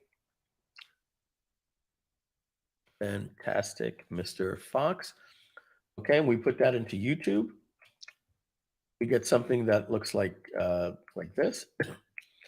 So if you wanted something in the style of this, you would literally just upload an image and you would get something that looks like this. And so what you're seeing right here in Runwayml is this is just a photo of a train. And now you upload a style and you can automatically just create a friggin' cartoon with live action figures. Absolutely insane. I'm going to show you another thing just off the cuff real quick. This is a channel of my favorite VFX channel. These guys are called Corridor Crew and Corridor Digital. So Corridor Crew is more of their behind the scenes channel. And Corridor Digital is where they put their film shorts. So they have this thing called Did We Just Change Animation Forever? I'm going to give this link to Donna. You really want to check this out. I'm giving it to my group here. Basically what they're doing, I'm going to come and come through here and show you where they're actually filming in the studio. All right, so let's get to them actually. Okay, here they are performing. This is your playlist, Mike? Let's do that. Donna, you're freaking brilliant. Save to AI or watch later, right? There we go. Okay, so now they're basically getting in costume. Why? Because all they got to do is say, change style. So here they are acting. Literally just, let me scroll up a little, go back a little so you can see this better. So they're acting out these different scenes. And then when they're done, we have to go look at the actual movie now. So I have to go to Corridor Digital. Guys, I'm telling you, this is a workflow that they show you. They just created something about these two princes that the father dies and they have to play rock, paper, scissors. This was literally them filming themselves. And guess what they used? I'm not BSing you. When you see what they filmed this with, they filmed this all with iPhones. And they give you the exact workflow in here on how to do this. A little complex. We're not all filmmakers, but if you're a filmmaker, somebody like Andy Jenkins, if he and I were working together and he was still around and this was available to us when we were doing Video Genesis, I guarantee you we would have released a video like this. And this isn't done with After Effects. This isn't done with all of that technology. They're literally just using AI to create a style over and above everything and create an animation. That was him actually twitching his eyes. That was them moving the camera up. There's no animation going on here is what I'm trying to say. That scene that you just saw right there. That's what I just showed you in the previous video right here. Boom. That they showed you him doing in real life. And they just put a filter over it. I mean, the future for movie making, writing scripts in ChatGPT and then having just going out and filming. So the first film ever filmed on an iPhone was a film called Tangerine. It came out in they started filming in November of 2013 after Andy and I shot our first YouTube videos on iPhones and for Video Genesis. Nobody believed we did it on an iPhone. We had to show them behind the scenes. This is going to be some really, really big stuff. Okay, I'm in the wrong tab. I want to continue to show you what you can do here. Check this out. So this is simply a demonstration of them showing what happens with this guy doing like some dance moves, right? So let's say Michelle wanted to do something with Zumba and she's showing, she says, join me on Wednesday. It's going to be fire. She could just take an image like this and then drag it onto the timeline for the particular scene. Like, do you want it for the whole video or just this scene, like a PowerPoint scene? And then that's simple. You're going to turn that movement into this. This is stuff that you never even asked your person to do because it would take them 3 days to do a 3-second clip. Now you can do it without a video editor. Okay, next is called storyboarding mode.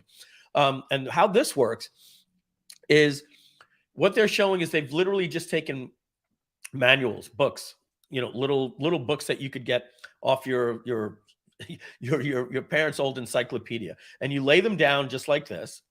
And of course, they're calling the storyboarding. And what I think they're trying to do is say, look, we're not telling you that you're going to be able to make a movie, but but storyboarding is to say, how does this scene fit in, and does it work? And then simply giving it a text prompt and saying, turn this into a city skyline with a drone shot or a helicopter, you're going to get this, right? And then you could do a narration and a voiceover and say, yeah, that kind of works. Donna, did I not mention it was happy hour? Did I just jump back in?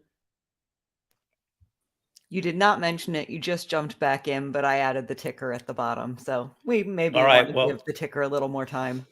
Yeah. Okay. Yeah. So, guys, we're going to give you till 1:30. We'll extend it to 1:30 instead of 1:20. So you're going to get almost an hour left. You can go to Groove.ai /replay. And if I refresh this page, jump in, help us back this project. We have over 600 people already that are involved.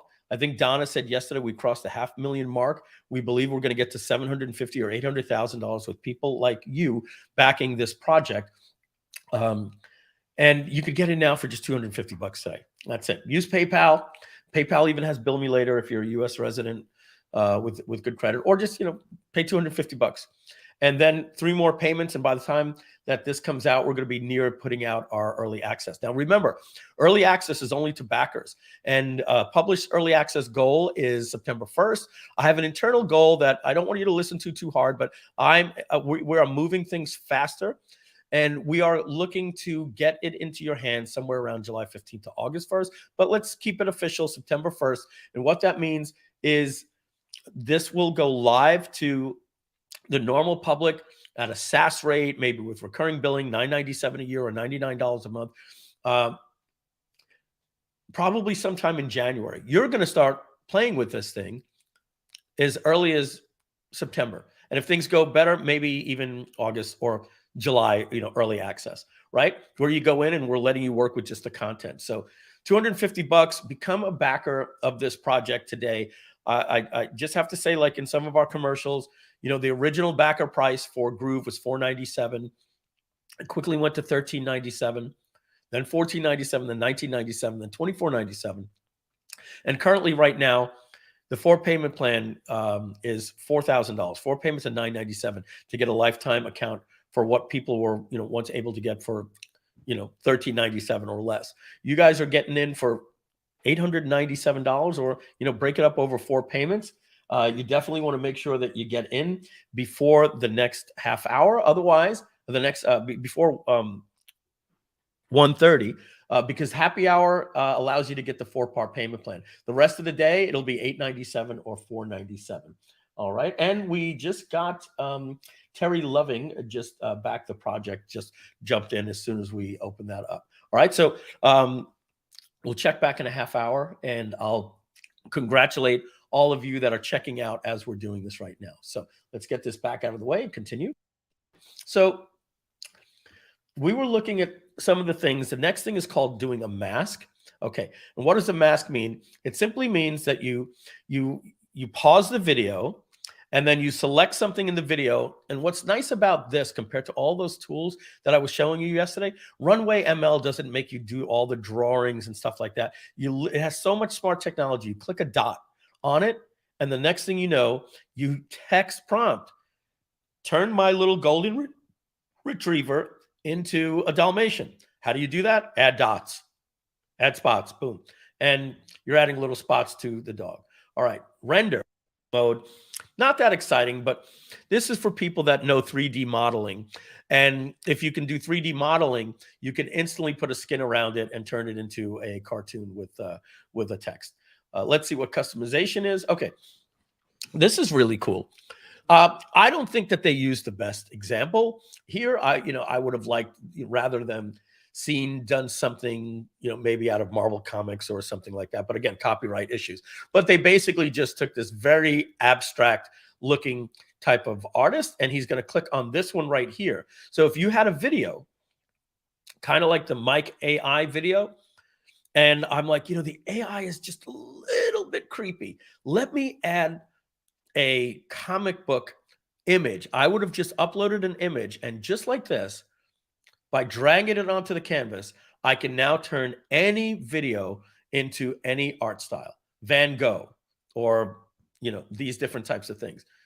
The possibilities are endless, guys. And guys, I just showed you one thing. Mike Keening is going to be on here, and he's going to tell me in person, Mikey, the way Mike talks, Mikey, I got to tell you, you got to stop saying guys. 55% of your audiences are women. You have to say ladies and gentlemen. And he's so right. I've been saying this forever, so please forgive me for that. All right, let's move on to the next one, image to image.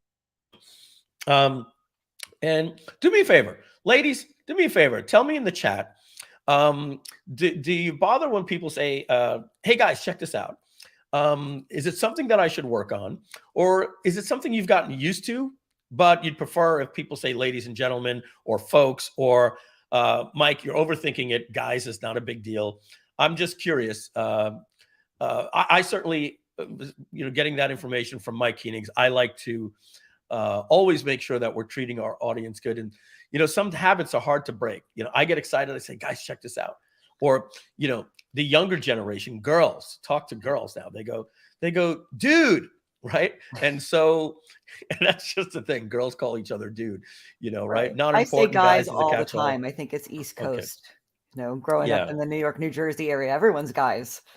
Guys is unisex. I say guys for both. I'm a woman, and it doesn't bother me one bit. Maybe because I'm older than Mike. Laugh out loud. All right, thanks. I'm fine. Okay. All right, guys, let's get back into it. Okay. So, except for that one person. Folks, which just sounds very like salt of the earth, homegrown. I can't pull it off because I don't seem like the kind of person that says the word folks. Yeah, Frank Kern can say folks. Yeah. In the Northeast, it doesn't sound right. Let's be realistic. All right, guys. Now we're showing you off something called image to image. Okay, inside of Runwayml. So let's just take a look here. Let's see what they're doing in the timeline. All right. So they have the lady here, and they just click her. Okay. So that's what I mean here. You see what's so cool about this? You're running this in the cloud, a cloud-based editor, and you just simply click apply green screen. So you click that, it says, okay, choose your source. Okay, I'm just going to put a green dot right here on the lady. And just so you know, I'm going to give you another green dot right there and another green dot right there. Do you notice I don't have to use that masking technique where I'm drawing and making my pencil smaller? I put 3 dots. And check this out. Boom. It creates a green screen and removes the background. And now instantly, you don't have to film in front of a green screen anymore. You simply do that. And the next thing you know, they're probably going to put in a different background behind her. Okay, so they're just exporting it, but there it is, just like that. Let's see some of the use cases that they're doing. Oh, they're just doing cartoon. This is kind of the stuff that I was talking about. Cartoon, drawing, medium, etc., etc. Let's go to one of their other videos here. This is called How to Create a Living Portrait. I'm not that excited about this one, but basically you could take a picture of one of your ancestors, right? And if you're doing a little documentary, so what happened was when my grandfather moved here in 1938, he came off the boat, and this is the only picture that you have. Okay, let's see what happens. It's saying that we take this section and we generate blinking eyes. Let's see what else can we do here with this. It looks like it creates some type of animation. I find this stuff, raising the eyebrows. I find this stuff to be creepy. There's a lot more impressive stuff here. Custom art styles. Let's see what this one is. All right. So you've got these different art styles, right? We get it. And what do we do here? We can now,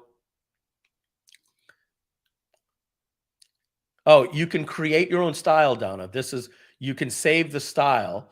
So you see what's happening? You upload 10 images and then it can create a style. And then you can now say, create a video in this style. Upscaling images. Remember what I showed you guys yesterday with being able to upscale images? This is cool.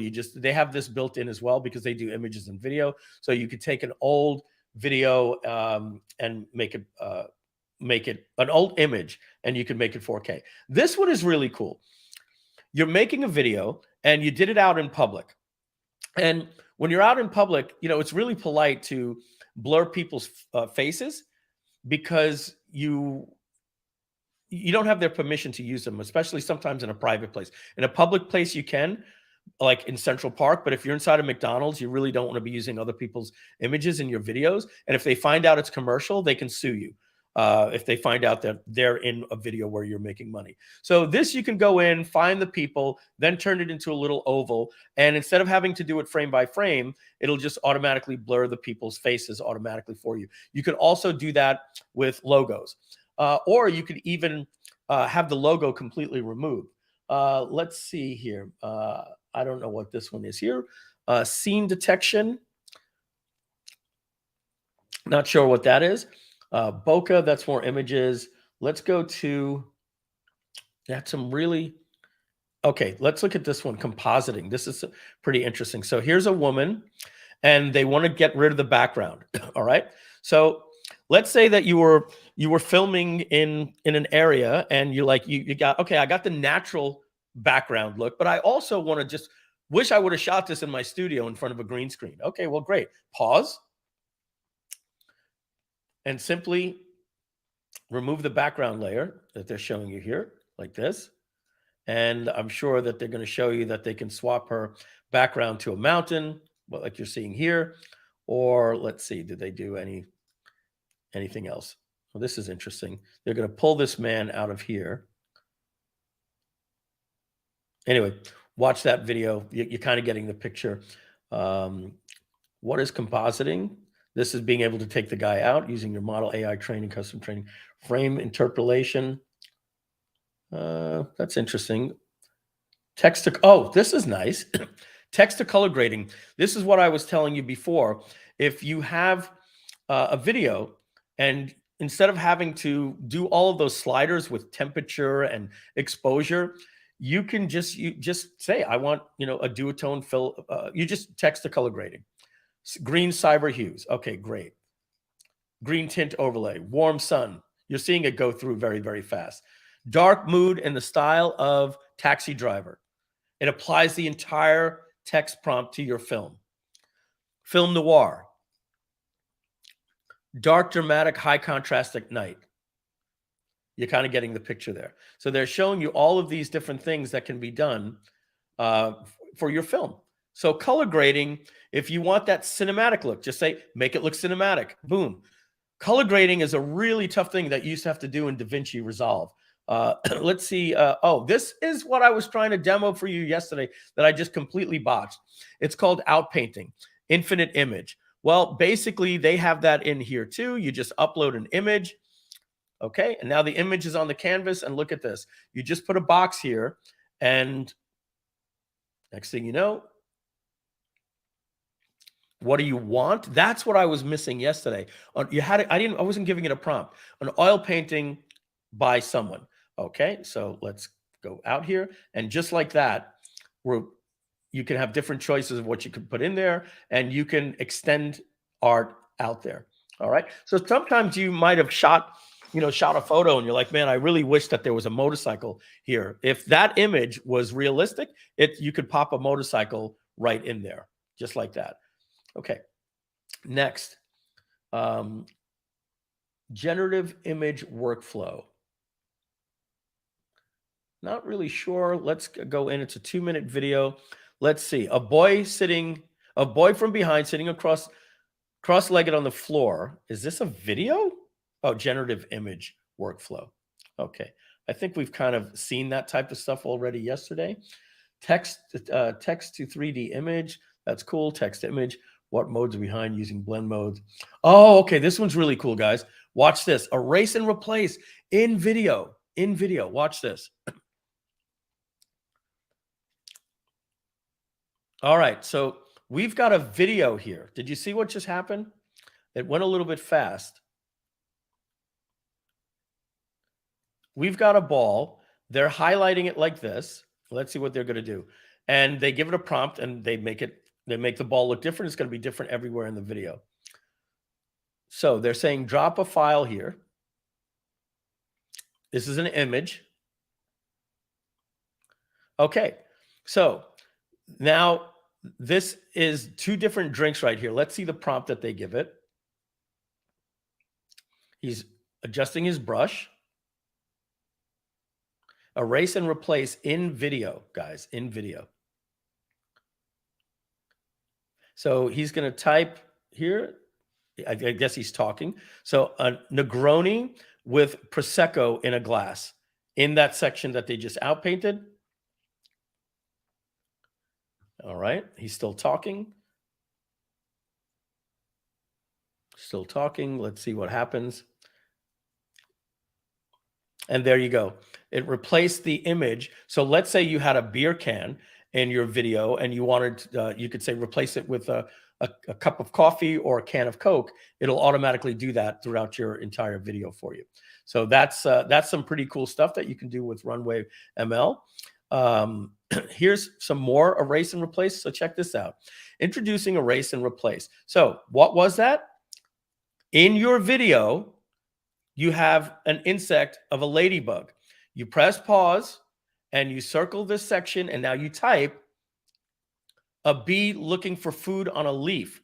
So suddenly in your video, you just went from a ladybug to anything that you want. Now it's giving examples, a grasshopper. So anything that's in your video, you can replace. So what do we have here on the corner of a chair? We start out with a cap, and then you could change it in the video. Anything that's in the video, you could change. So you want to change the type of bird that was there, but it'll animate it as well. You want to add a house in the middle of a video, you just put a text prompt. Add windows, stretch the roof out, add a pool.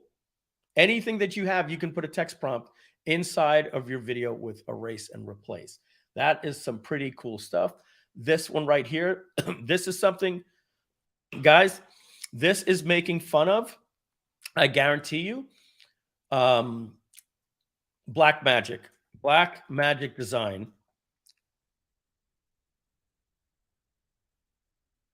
If I were to go to YouTube and look at any of their tutorial videos on their sites, there's a guy standing at a desk giving these really, really difficult tutorials. But whatever the case is, they're just like this. This is making fun of that, and they completely interrupt the guy because, like, being able to do this is very, very complex with DaVinci Resolve and all this. And it says, ain't nobody got no time for that. So you want to be able to do that animation where you have a video, but you say that this tree is in the foreground. And then you click and you say, this is the background. And now you can add text, and you could put text behind 2 different people inside of, or if there's a guy standing in front of the car, you say, I want the text in front of the car, but behind the guy, just like a Canva image. So watch what else you can do. You can literally take this guy that's in here, tap on him, and green screen everything out, and now replace the background. Inpainting, I don't want that thing back there. Maybe there's a church or a flag, or, you know, just maybe a car dealership, and there's a big thing that says Dairy Queen. You simply highlight it, and it's completely removed out of your entire video. Motion tracking. This is really cool, guys. This stuff is not easy. What this means is you can say, I want to track this guy, and I want to put text on the page, but as the person moves their hand like this, I want the text to follow their hand. All right. So motion tracking with text layering, and you see how the text is is following them. Super slow motion. Let's see what else you can do. Text to image. We've already seen that. More text to image. Okay, so look, text prompting, as we said, right here, you have something you can just say, make it look like a Wes Anderson movie. Let's just see, new AI magic tools to generate and edit content. I saw him do something that said, make it look like a Wes Anderson movie right here. Text to color grading, make it look like The Matrix, make it look like a Wes Anderson movie, make it look like Stranger Things. This is something that if you have a videographer, a video editor on your team, you want to make sure that they look at this. You know, Carl Galletti, who does our copywriting, he's a legendary copywriter. You know, when we first showed him, hey, look, ChatGPT can do copy, I'm sure Carl, any good copywriter is going to be like, oh, there's nuances to copywriting that it's not going to get. You know what Carl says to me yesterday? I just bought these 1,000 prompts for copywriting for ChatGPT. Literally said that to me yesterday. So these tools will make your person better, and don't let them fight you because they have workflows, because this is going to allow you to create content faster, and you're going to be able to stand out in social media and your YouTube ads. We're not done just yet. Let's go.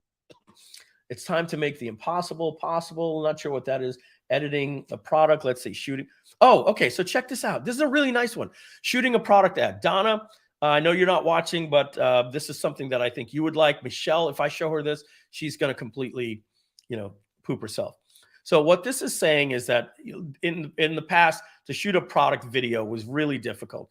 But what if right now, all you had to do was, okay, they show this one a little bit more complex. They have an easier version of this that I want to show you, where they're, let me see. I might not be able to find it, and if I can't, because I'm not going through any more after this, the motion tracking is called product ad. Okay, I think it's this one. This is kind of the same one, so let's try this one, shooting a product ad. So I remember the guy basically showing that you could hold up anything and then spin it like on a table. Product ad here.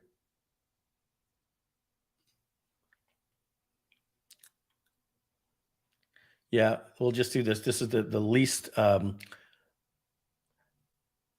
They have one where they basically just showed a guy put something onto a turntable, like his supplement company, and then he spun the turntable, and then literally just replaced everything, and then put the spinning item onto a backdrop. And I wish I was able to find that for you. It was a really cool little thing. And sometimes those things are hidden inside of these things. And I'm not going to spend too much time. Pull footage selects, editing a product ad, shooting a product ad basic, super slow motion. Unfortunately, I'm not seeing it, but there was a really cool one that ooh, is it here? Oh, I found it. I was just about to give up. Okay. So what is the guy doing? He's basically saying, and if you notice, he's not even stepping out of the way of the camera. He got a lazy Susan. He got his little product here. Let me shut off my closed captions. And then we're going to get ready for Felicia coming up any second, I'm sure.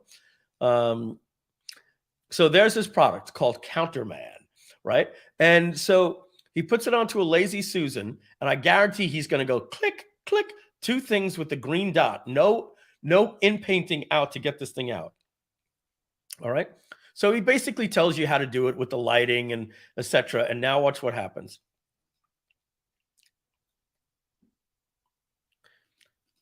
He's going to show us how he does it. He comes in here. He says green screen. He hits the two little dots, like I said, 3 dots, and says get rid of everything else. Okay. And then from there, you can pull in another background just like this. And I believe he starts putting in like details about the product. Look at that, like Canva. And he says, put it behind the product, put it in front of the product. He's creating a little animation. And let's look at his end product when he's done. He's going to press play, and he just created an ad like that. And he stood in front of the product, I'm sure, just to prove that their masking is that powerful. And so if you want to create like a product image or something like that, this was done in his house. So if you have physical products, this is just some cool stuff that you can understand the power of AI that is happening for video for you. Runwayml is a fantastic product. They have another one here where they do it for a coffee bean. Same exact thing. He spins it on a Lazy Susan. This is actually the one that I was looking for. And then he masks it out. And what he's left is with this. And then he puts a yellow background on because it matches his brand. And now he starts adding all the healthy ingredients text lists to it like this. And they end up with a nice little ad like this that was shot in a living room. Okay. So guys, this is Runwayml. I think this is something that if you're using video in your marketing, if you cut your own videos, get a Runwayml account. First of all, it's free. And guess how much it friggin' costs to do this? Like these are one of these Canva style companies that are like, no. We want every customer that uses Canva, we want as well. So let's look at their ridiculous pricing. I can't believe their pricing.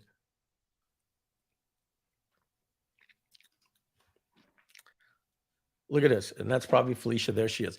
The starter pack, starter is free. Okay. You can do 3 different projects, 5, get blah, blah, blah. But $12 a month. Okay. So it's annual. So let's go. $15 a month. We're not talking about adding a $99 a month thing to your workflow. This is some pretty cool things for a company that's leading edge. And so I see Felicia. Felicia, we're going to bring you on in just a minute. You're here right on time, literally right on time. So you're probably being a girl and putting on your makeup and saying, Baker, I've got to go. I've got to get on these different things and getting ready for your presentation. All right. So just a reminder before Felicia comes on, we have happy hour right now for the next half hour only. And happy hour means that you can, that's really weird here.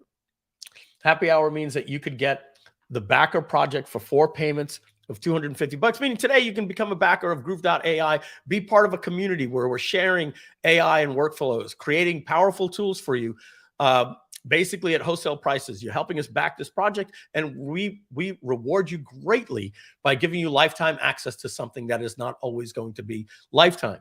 And yeah, that's some good stuff. You've got exactly 30 minutes left.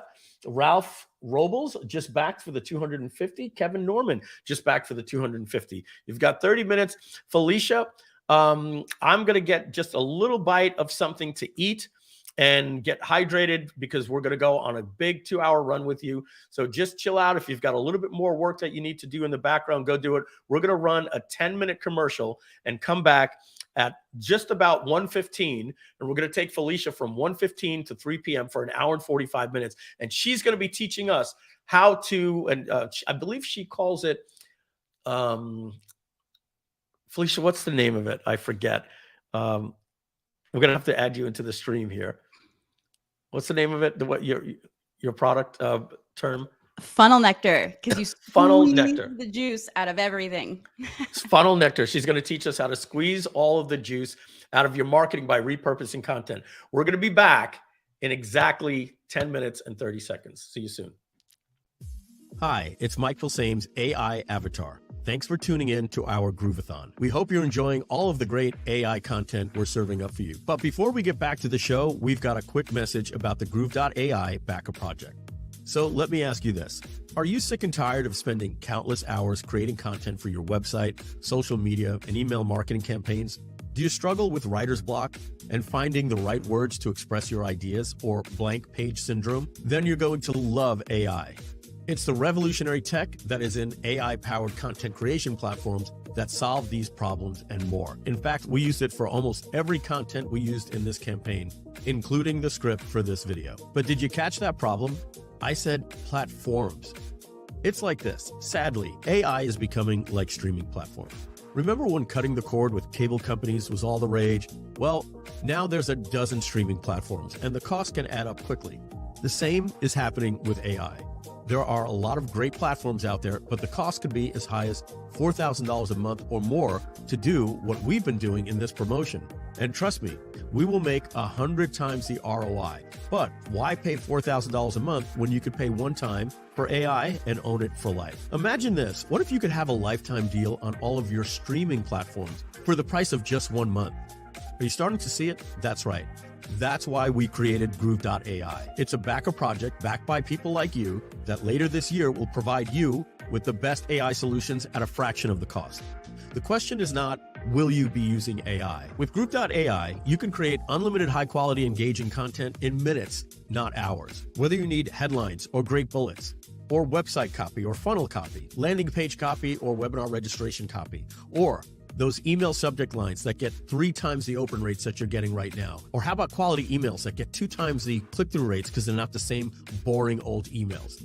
When it's easier, you're more productive. When it's better quality, you make more money. It's just like how we used AI in this campaign you're part of right now. We used it for our landing page, webinar registration page, copy on our replay page. And when we put AI-generated copy underneath the webinar replay video, it doubled our conversions. In fact, we used AI to get you onto this live stream. AI was used to create the script for this video that you're watching right now. And AI was used on our checkout page to get more than 500 people to back this project. People just like you. But the content won't stop there.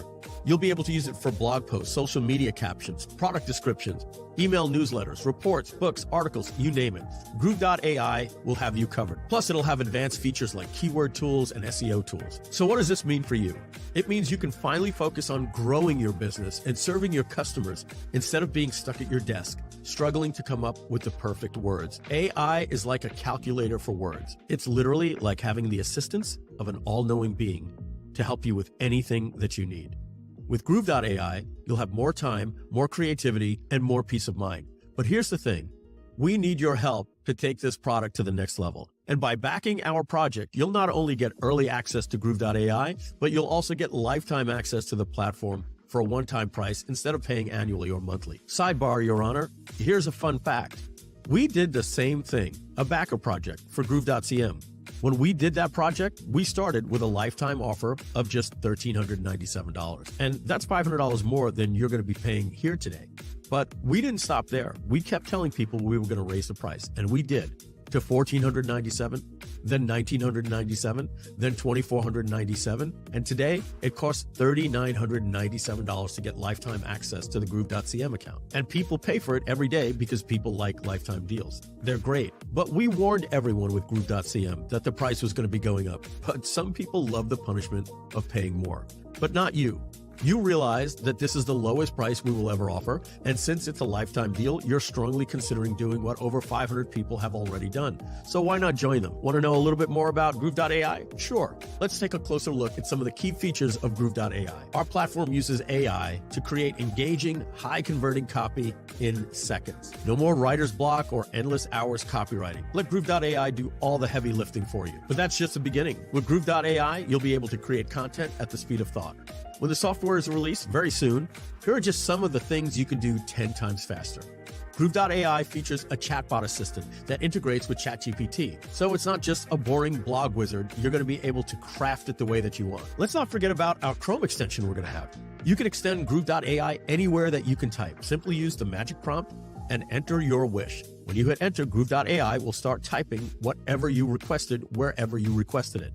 This can be used to write copy anywhere for subject lines, inside your marketing email builder, in Gmail, or to write a blog with Grooveblog or WordPress, product descriptions in Shopify or GrooveCart, website and funnel copy, bullets, and so much more. It's literally Groove.ai content on the go. We will have a meeting and content summary.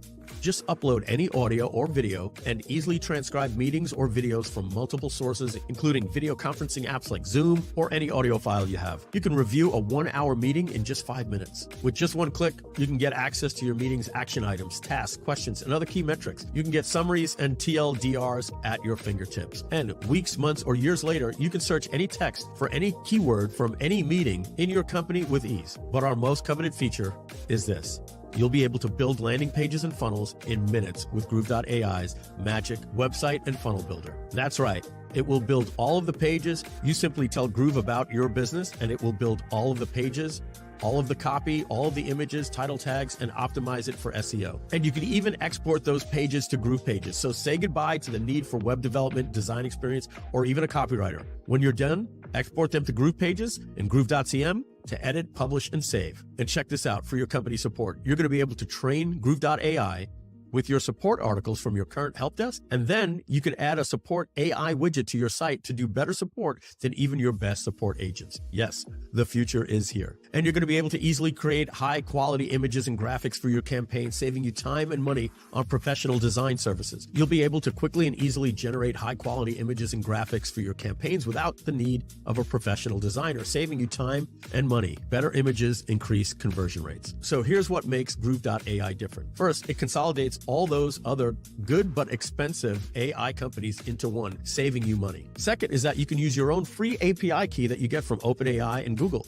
Unlike companies like Jasper.ai and Copy.ai, Groove.ai is not locked into only one AI company like OpenAI. Although OpenAI is the talk of the town right now with DALL-E for images, Whisper for voice to text and text to voice, ChatGPT, but recently Google just announced their API, and the AI wars are on. But we use them all, and this is going to allow us to be more expansive and flexible than the competition while offering a no-compromise solution, all at wholesale rates. You heard that right. With Groove.ai, we don't charge you for AI. Instead, you connect your free API with companies like Google, OpenAI, Stability.ai, and more. This means you don't pay monthly for AI you're not using.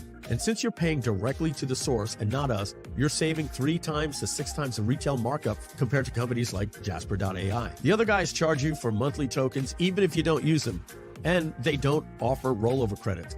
Groove.ai can save you thousands per year compared to the other leading AI companies. And finally, what makes us different is Groove.ai is a marketplace. Yes, we're making a marketplace for other AI developers to create cool apps.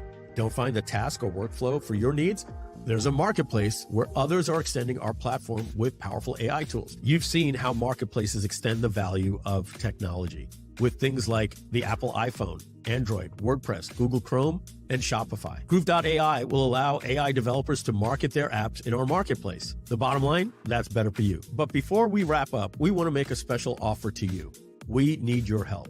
As a thank you for supporting us and backing our project, we're offering a special lifetime deal for Groove.ai. That means you can get access to our groundbreaking AI platform later this year for a one-time payment of just $897, or just 2 payments of $497, instead of paying the regular price of $99 a month or $997 annually. Oh, and here's something special for all paid or lifetime Groove.cm customers who back our project before we close.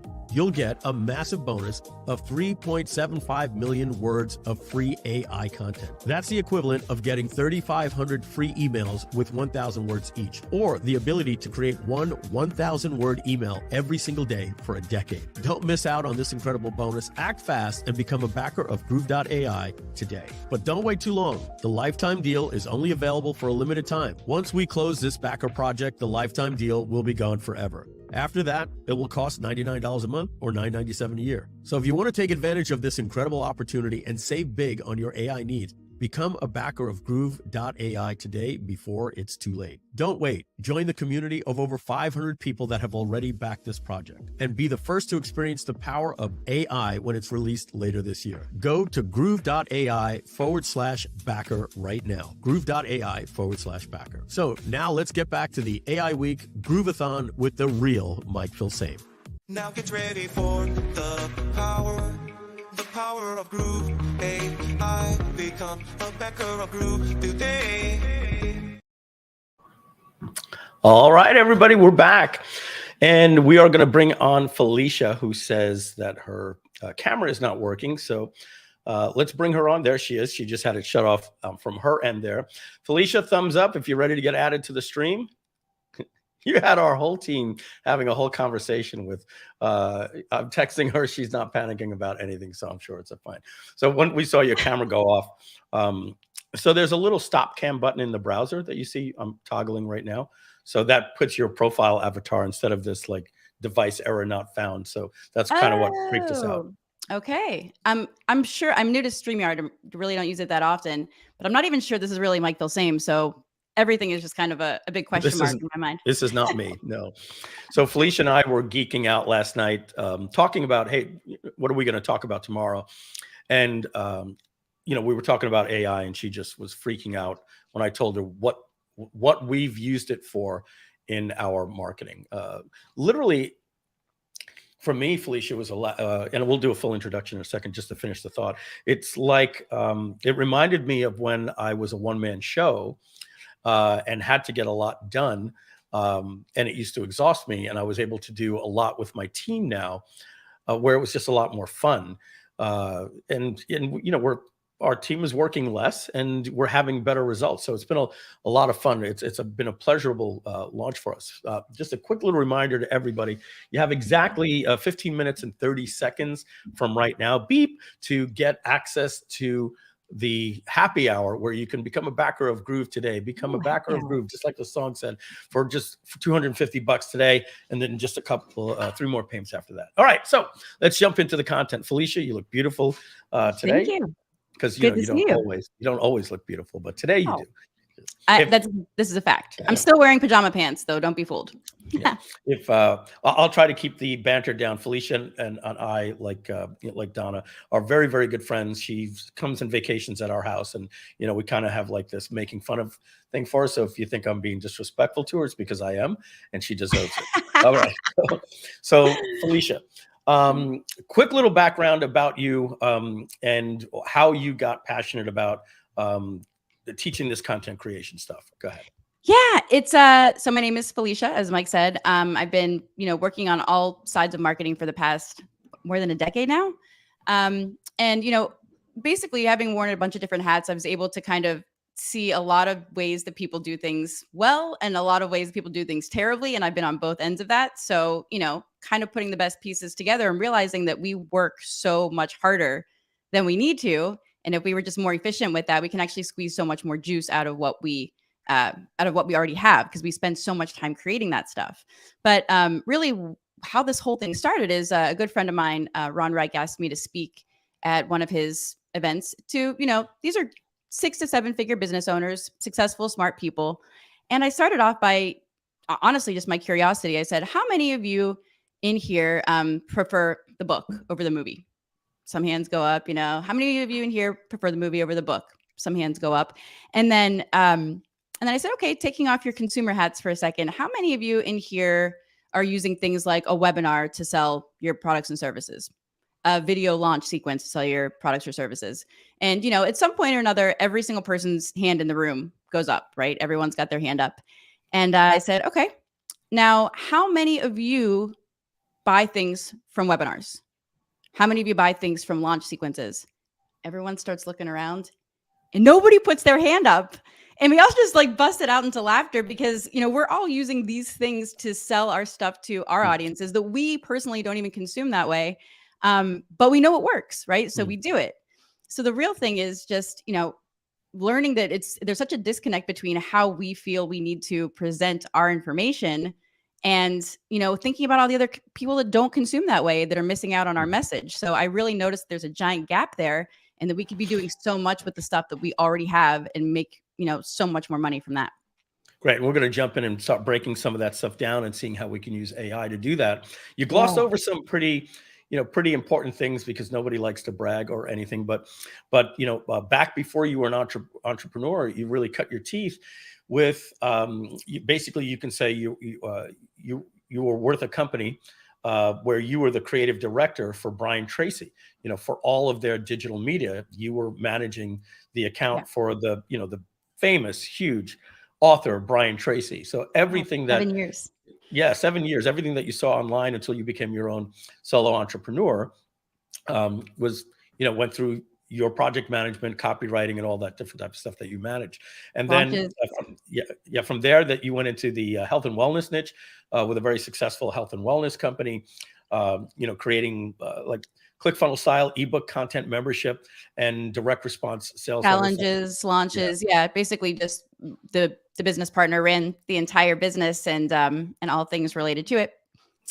But and so now you've decided about a year ago you're going off on your own. You've been speaking stages. You did presentations at masterminds like Flight Club. You have content, and Rich Sheffrin Steele are winners. And here you are today as well. And we've got to get you coming down to talk to at the Groove Mastermind as well. I'd love to. One in March. I don't think you can make that one. That's literally in 10 days, but maybe we're going to do one in 4 months. So we'll get you the dates that are already set. We love to have representation across the spectrum out there, and representing powerful women is something that that we're really behind. And that's why we've got you here on this Groove-A-Thon. So Felicia, talk to us. The show is yours. Let's, and I'm not going to be like interrupting, but we originally wanted to have you on for an hour, as we know, and then we said, hey, let's break this down into, more like 2 hours, so that we can take some of the stuff you're saying with a little bit of a pause before we jump to the next one, where I might say, okay, great. I love what you just said. Let's see how we can maximize that with AI. And that's what you and I were talking about yesterday. Yeah. And what's really exciting is you're just starting to finally understand what can be done with AI. So you're excited to see how we can charge your stuff. All right, so it's all you do. Do you know how to share your screen? Let's see. You see all of us in the lobby underneath us. You're seeing Donna, under there. I don't see anything. I just see you and me. Okay, that's right, because you're not a producer. But underneath at the bottom, you see a little blue square that says microphone, camera. Yeah. So click on the share screen or present. Yeah. Okay. Give me 1 second. I actually wasn't totally prepared to present things, but we'll see how it goes. Give it a I floor. thought you had like that little document. Oh yeah, sure. Oh, totally. Yep. I can go through some of that. Certainly. Yeah. Give me 1 second here. Okay. So presenting, share screen.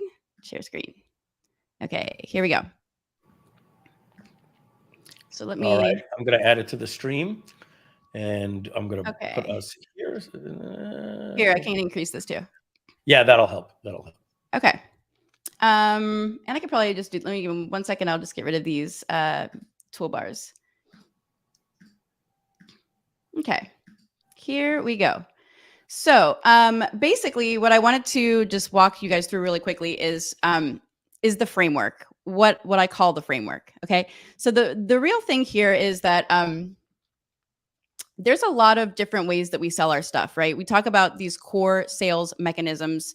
And what I mean by that is basically it's how you're selling your programs. That could be an application funnel where you're taking people through an application process and getting them on the phone. It could be a product launch formula like Jeff Walker's PLF. It could be a webinar. It's basically whatever that core sales mechanism is that gets your prospect into your ecosystem. So popular frameworks, obviously, we just talked about a couple of those. And by the way, I did use ChatGPT for this, Mike. I'm sure it's totally not sexy like yours would be. It's kind of like the very dumbed down beginner version of this. But and when when we spoke last night to this morning, or just oh yeah, I mean, when I had this originally, I was like, oh, look at me using the ChatGPT, and now I know that it's like this is the bare bones of what that thing can do. So but what I wanted to illustrate here is that there's a couple of different things, and I want to talk about what the key differences are and the key similarities. So when we talk about a webinar, this is what a webinar is. It's a live or pre-recorded online seminar that typically includes a presentation, Q&A session, and a call to action, right? So format. And when you say a framework, essentially it's like a funnel. Like there's a webinar funnel, there's a tripwire funnel, there's a PLF funnel. But it's more than that, because the framework involves the media and the type of way that you do the marketing. So it expands on the funnel. There's that framework, and then there's also this framework more specifically is just the format that happens for the core sales piece, right? So there's the funnel in my view is like the way that you get the prospect in front of this piece and the way that you follow up with them after this piece. The whole process. This is just speaking to the specific structure of each of these pieces of the core sales mechanism, right? So but just to give an overview first, the webinar, this is typically live, interactive with polls, things like that. Length can be anywhere, as we know. That's it depends, just as long as it needs to be. And it gave some key highlights here too, which I think any of these should be, great for building trust and credibility with your audience. But then we talk about a VSL. A video sales letter is a pre-recorded video that's typically used to promote a product or service. The format, pre-recorded, typically a script read by a voiceover with a presenter, visual aids, as we all know. And this is typically a shorter piece of content, maybe, 10, 20, 30 minutes, all relative, persuasive, and to convince the viewer to take a specific action. Then we have our product launch style, which is, the pre-recorded videos that walk you through a process. Each video can be between 30 to 40 minutes. And at the end, the conclusion is the offer. So this is the short summary of it all. The differences are the format, the method of consumption, whether it's interactive, live, or pre-recorded, and the length of those pieces. Okay, so now when we talk about all of that, let's see here. Oh, share this tab. Okay, so then let's go through some of those frameworks just to get, what those pieces look like. I'm going to just increase this size. Okay, so the webinar framework typically looks something like this. Again, this is with the bare bones basic ChatGPT. You have your introduction, you introduce yourself, you give them a preview of what you're going to talk about, kind of set the tone and the pace for the, the context. You start to get into the problems and pain points, right? Typically you have 3 of those that you go into. Could be one full one, but a series of problems and pain points. And then you introduce the solution, which is ultimately the offer that solves that problem, right? So then you have your call to action to buy and your conclusion. And then you have your traditional sales letter, which is your headline. It's the attention grabber. You have your introduction that gives a brief overview of what you're talking about and the benefits of what it offers, setting the expectation, right? Then you have your body where you introduce the problems and, you kind of twist the knife a little bit, identify the solutions and things like that. You have your case studies and your credibility. You have your calls to action, which is where you introduce your offer and things of that nature.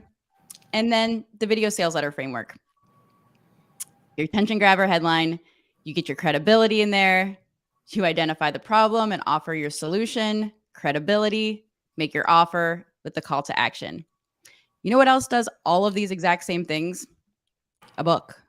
Okay, so a book, you introduce the topic, you give them a preview, manage expectations, you set the tone, you go over your key concepts where you identify your problems, things like that. You back it up with your research and evidence. Those are your case studies, your credibility, testimonials. And then, you have your conclusion. So you want them to go through that process. So how interesting is that, right?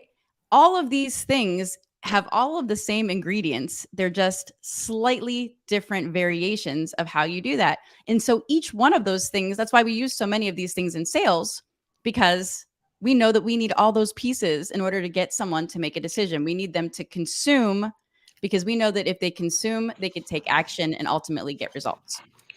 Yeah, and we were talking frameworks as well, right? A framework is literally that. It's a construct given some context. And so we were talking, you and I, and we were talking with our members yesterday about copywriting frameworks.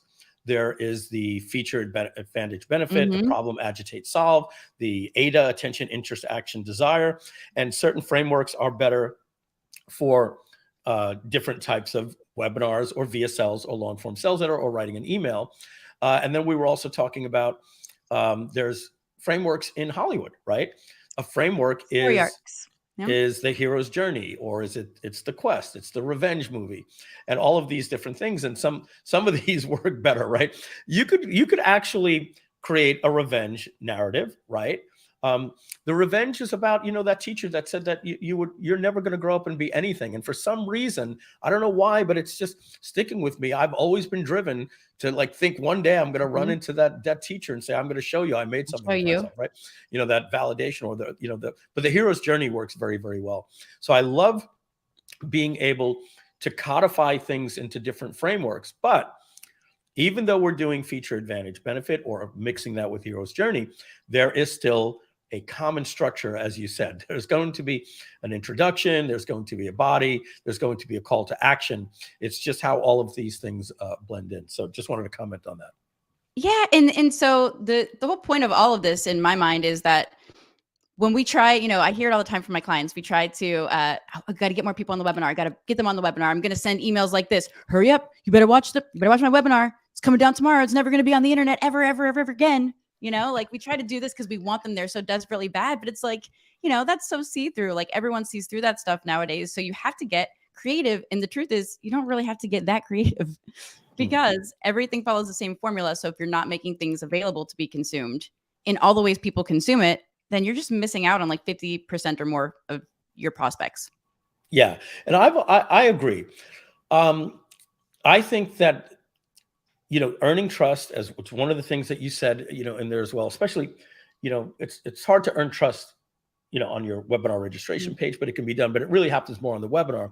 But you can still build trust through the page by maybe some of the images that you put there. Hey, look at, there he is. Instead of being there in the suit, you're there, the little picture's there with you and your little Yorkie or poodle. And some people identify with those different things, cat lovers, dog lovers, and things like that. The way that we do things in emails. And so, one of the things that I've always struggled with, it's no secret to people that have big corporations, or I don't mean corporations, but companies that, Russell Brunson doesn't literally write every single email that goes out. He's on every video, and so am I if it's the video, but the emails that go out are written in the voice, and then sometimes we'll come in and we'll help write. And so you have to trust that the people in your company are writing in your style. Right. And, years ago, I used to have people that would put things in, just like you were saying, like you're going to kick yourself in the morning. And I've always believed that if you're going to write an email to somebody, and this is a great little note for somebody, like, who do you write to? Yes, there's avatars and all that stuff, but the tone of the email, this is my framework for a tone of an email. I was at a cocktail networking event at a mastermind. I was just introduced to somebody. Somebody says, Mike, I need to introduce you to Felicia. I'm just putting my backpack on. I don't want to be rude to Felicia, but my Uber is about to pull up in 3 minutes. So we start talking, and as we're talking, I finally have to say, I apologize. My Uber is outside. And Felicia says, can you do me a favor? I really want to continue this conversation about your product. Can you shoot me an email about this? Absolutely. Text. Okay, I got your email. I'll send you that. That is who you're writing to every single day. Will you ever write an email to Felicia when you get back? Felicia, you're going to kick yourself in the morning, and if you miss this, I don't know what to tell you. I've tried to work, like all that type of stuff. Write to that person that you have respect for. So I think it's a great point that you bring up there when you say that you don't have to start telling people, there's ways to imply urgency. Like I've seen it done with class, right? Like, here's why you want to make sure you get on this webinar. With technology, we can never guarantee that there's going to be a replay, with GoToWebinar. Sometimes it happens, and there are limits to the number of people that get on. So to ensure that you don't miss your spot, make sure to attend live. And because of that, we'll give you a free gift, right? But saying, if people start reading through what there's only 10 spots left, right? There's urgency where when it's used correctly, you just want to get there because it makes sense to you. But for the most part, it's so overused that it just comes off as desperation. It just reeks. It's like, who is this really for? Who needs this webinar more, me or you? Because the urgency becomes like these threats in a like really weird way. Yeah, give your users more credit. And I'm going to turn it right back over to you in about 10 seconds, Felicia. I just want to, talk about some of the transparency that happens in this industry, right? We're all marketers and we network, and joint ventures are the best things in the world. And, Felicia, you're going to be on Groove Digital Presents on, I think, the 15th of March. 2 days before the mastermind. It's a Wednesday, and you're going to be going more in depth in some of these different things. And so what happens is Felicia's going to give us email swipe, right? Like we're not going to wake up and know exactly how to talk about. Nobody knows your product better than you. And in an industry of email swipe, be very, very careful of just taking emails that are written by other people and copy and pasting them in and signing them off at the end where it says insert your name, because they're going to write you're going to kick yourself in the morning. If you love grabbing cash out of the sky, fistfuls of cash, making it rain. And like, if I see that go through and I go and I'll type to somebody else, who vetted that email? Sorry, I didn't get a chance to vet it. I feel dirty. Like you put my name on that. So that's another thing, just to say a little side note that you want to do. And the beautiful thing is you can train ChatGPT for your tone and style. And now you're a fool. And I say this, it's foolish, I should say. I don't want to call anybody a fool. It's foolish to take any email now and not simply put it into the pre-trained thread that you've trained on your style and say, rewrite this in my tone of voice, and it's going to rewrite it more casual, and then still go in. Because if they said, grabbing cash out of the sky, you might just want to take that out of the email altogether, right? As well. But Felicia, because not only that, Mike, but there's different ways that people consume. So for example, like sometimes no matter what way you position it to somebody, a webinar is not something that it's not how they consume information. So no matter how hard you try or whatever you try, it's not going to work for them. But alternatively,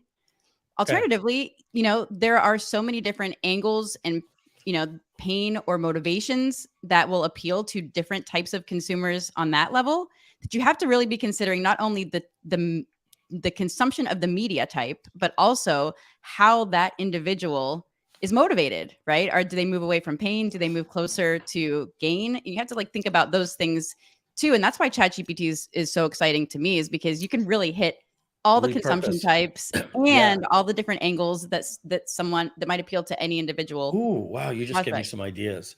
So I know you're really speaking Donna's language right now. Donna has, I'm usually so linear. I think, okay, we've done the webinar. Now let's just repurpose the webinar as a replay, right? Yeah. Donna is always the one that will say, Mike, I noticed that every single time you talk about, how we're going to create tutorials for Groove, you're always talking about videos. She goes, personally, if I go to a help desk, I can't stand videos. I don't want it. And for me, I'm like, oh, I like to pause, do what they're saying. Donna's like, articles with screenshots, Mike. And she says, 1,000%. And I got to tell you, a lot of the stuff that we're doing is video sales letters, live streams, webinars, and replays. I'd really, quote unquote, like to take our content and get it to somebody to repurpose. But the problem that we have is webinar start on Wednesday and they close out on Sunday because we want to get the urgency and move on to the next promotion or whatever the case is, because urgency works. It's just, because it's closing at midnight just works. And so we've never really been able to move fast enough. What we say, content at the speed of thought, to be able to repurpose stuff. But now with ChatGPT, we can. But I'm curious, and I don't want to go out of turn. If you got a little bit more you were going, just say, let me finish that point. Nope. But speaking to that, one of the things that you and Donna really subscribe to is that, and I believe it as well. Different people buy based on different content. Some people like the white paper. Hey, I like to read and sit back.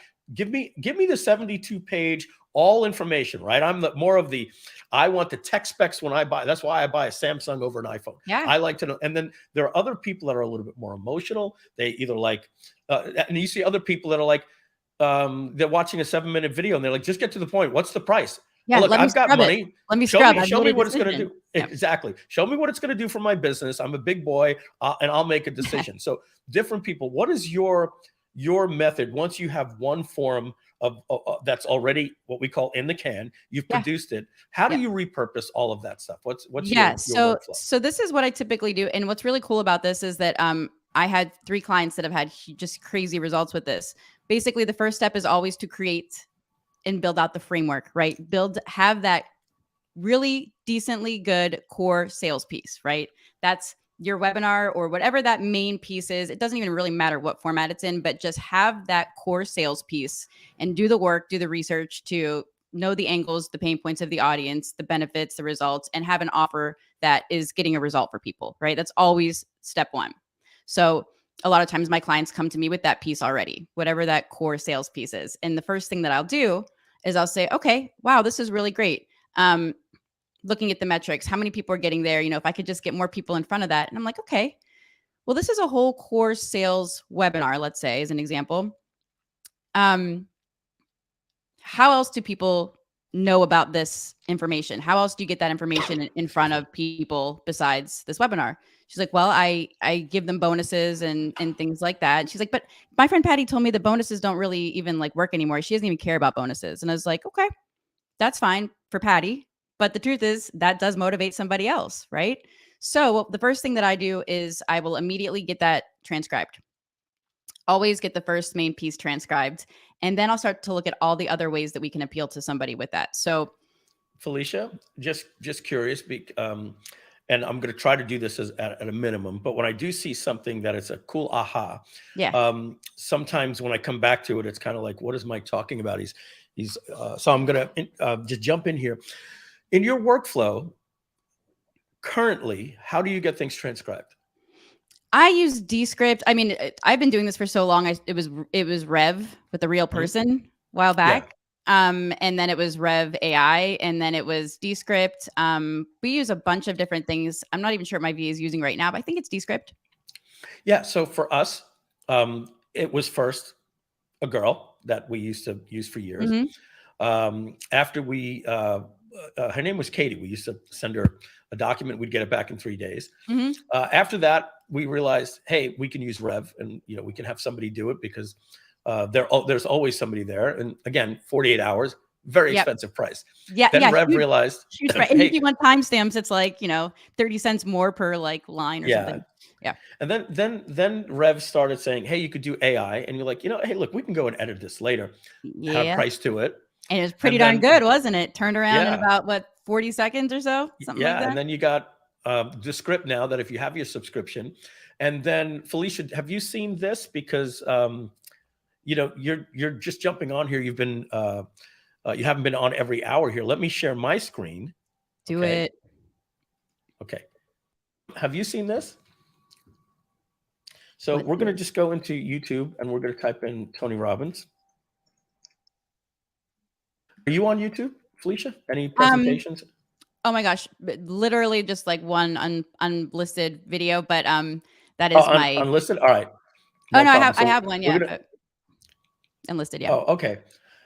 So we're going to take this right here. Do you know about this? It's called Glasp. Did I tell you about that yesterday?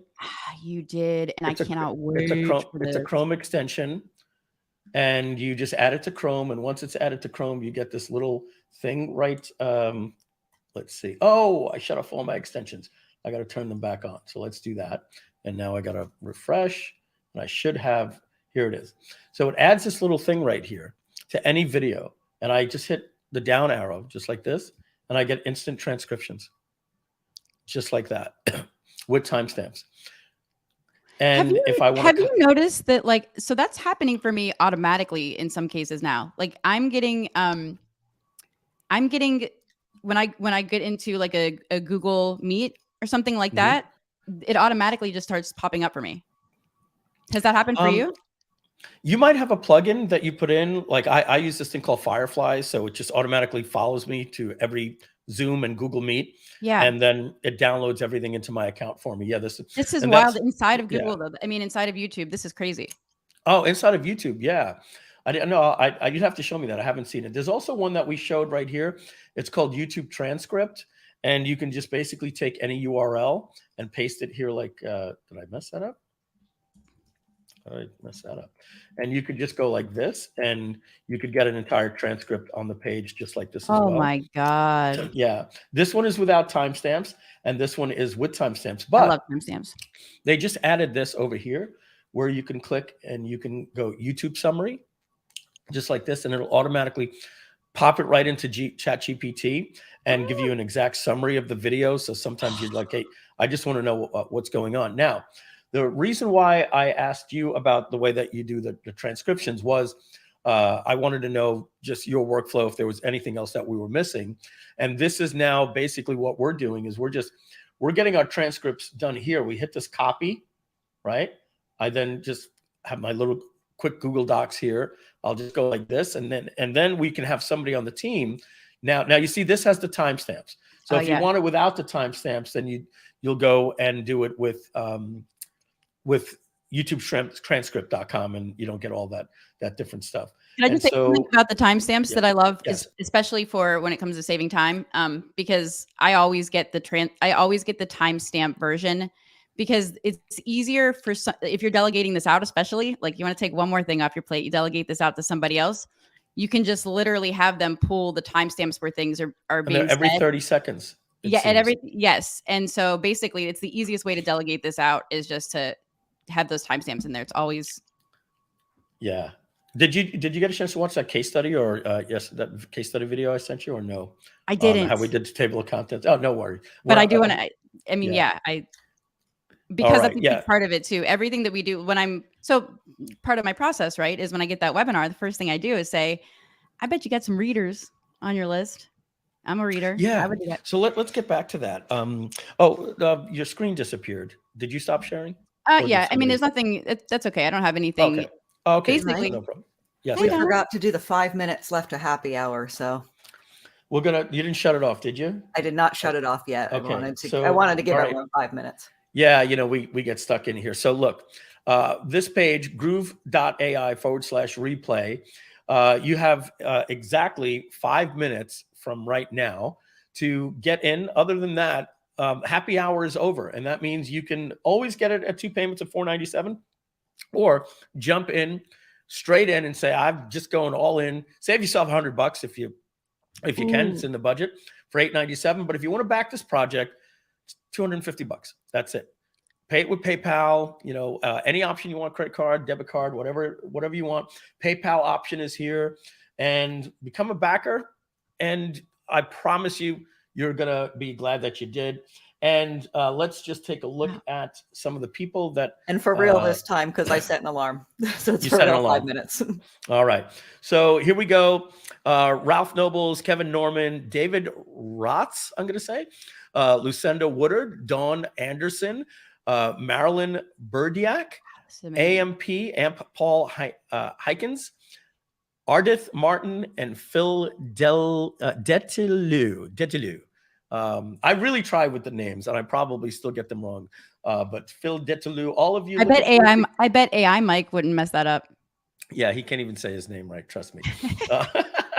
But here we go. All of you guys got in with the happy hour. So why is it important for you to get in right now on this page? Is because when you come back and you refresh this page, this is going to be gone. We only have 2 more happy hours. That's it. So tomorrow. No, we got 1 more happy hour. This is the second to last. So tomorrow's your last chance to get a happy hour. And that means you have to show up tomorrow from 11 to 6. And if Mike, you take a break and you miss it, yes. For those of us that don't know what that means, what's the deal?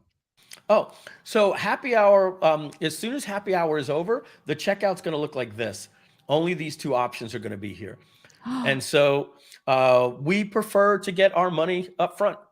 And it's good marketing, right? And we don't want this payment option because more people take it, as you can see, right? More people take it when it's available, and when it takes us longer to get our money, there's more breakage and all that. There's more failures in full payment. I'd rather get the $897, right? And that's why damn good deal though. $250. I mean, I'd take that all day. Yeah, that's the way to do it, and that's why most people are doing it. So we have this thing called the happy hour, and it's a way for us to get people to say, okay, there's actually only a minute and 40 seconds left. I got to do this before Donna takes this off the page. Please don't take it off. I'm filling out my information. And then happy hours at a random time, Felicia. So it will happen sometime tomorrow, but you don't know when it's going to be. So it's not 5 p.m. every day, happy hour. So if you're like, I'm going to wait till tomorrow, and you come in late, you might have missed that happy hour. So you're not saving any money, but you're getting an affordable deal if that works for you. So you got about 2 minutes left, maybe less, to get in on the happy hour. See, that's the kind of urgency that actually stresses me out. Like now I'm feeling that right now. All right. So thank you, Donna, for reminding us to get that in. I'll remove this currently from the stream. And there we go. Just back to you and me. Is that just really quick? Is that lifetime?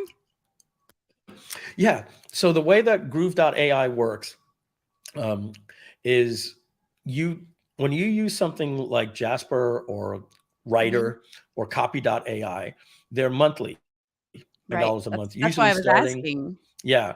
So how are we going to pay for the AI? We're not. You're going to pay for the AI. So what you're going to do is you're going to pay us lifetime. And then you're going to put in your own API. So, when you go to use a platform and you want to send text messages, you put in you go to Twilio and you get a little API. And instead of paying the platform, Twilio sends you a bill for 18 cents for the little text messages that you send. So we're going to say, sign up here for your Stability AI for your Midjourney. Sign up here, click here, get your free Google API and get your OpenAI API. And then what happens is you'll use our platform forever. But you'll get billed from your them. usage. So now, yeah. Oh, that's So smart. here's the That's really thing. smart.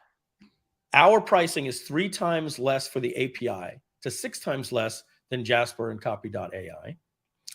But there's a big difference. Number one is that just because if we were to say how many credits we'd give you for $99, how many credits they give you for $99, when you're paying wholesale pricing because you're using your own API, it's 3 to 6 times less. But here's the big difference that I keep trying to stress. But they're $99 a month. So you're paying for, say, 100,000 tokens. But if you don't use them, they go down to 0. Right, yeah. And then you pay another 99 the next month. With us, it's like Twilio. If you didn't send a text for 3 months, you don't pay that $199 a month bill. And so not only are we cheaper, but it's only pay as you go. We're not forcing you to buy a certain amount of credits any month. And here's the next biggest thing. Just yesterday afternoon, OpenAI changed their pricing for 1,000 tokens, which is 750 words, from 2 cents to 0.2 cents. So what that means is we just went from being 3 to 6 times cheaper with rollover or not, all that stuff, to 30 to 60 times cheaper. Oh, and for people that have a Groove account, a paid Groove account, we're giving them $100 worth of free credits. But like, what does that mean, right? As Carl Galletti says, no, Mike, don't give them the 100. What's the value? Steve Jobs said 1,000 songs in your pocket. So what does that translate to? Well, before yesterday, $100. The fact that you don't have to pay it every single month is like getting to write and produce 1,000-word email every day for a decade.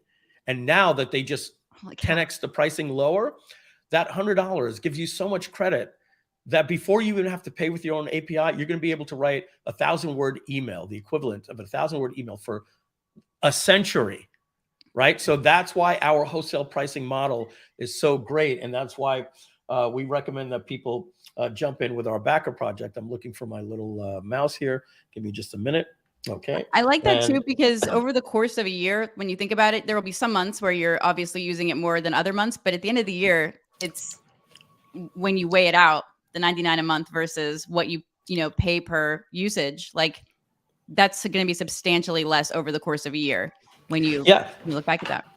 Yeah, it's the same thing with like ChatGPT Plus, right? It's $20 a month, right? But you don't get rollover. You have to pay that $20. If we're going to have ChatGPT built in with the user's API if they want, and they may turn around and say, hey, wait a second.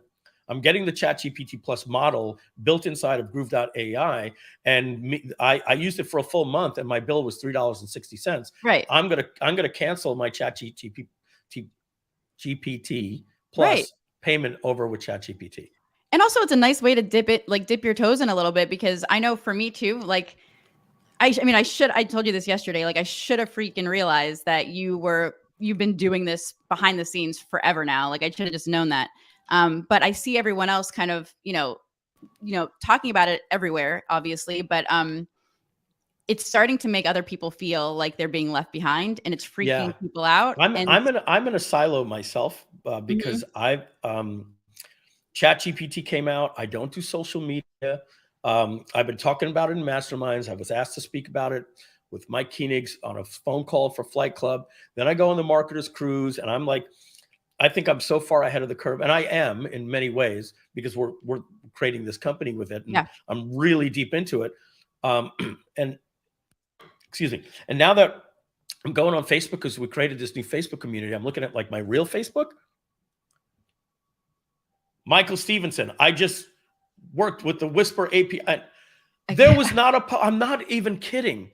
There was not a post on Facebook that isn't talking about AI, and everybody starting like this little AI company. And that's one thing that I wanted to say that's in our video is that AI is going to become like streaming services. There's going to be so many that you're almost going to hate the fact that it's like, oh man, I was excited about this. Now everybody is giving me a tool that's, but like, so we're trying to consolidate that into one platform where you get it at wholesale pricing. So love the technology. That's what you've always done.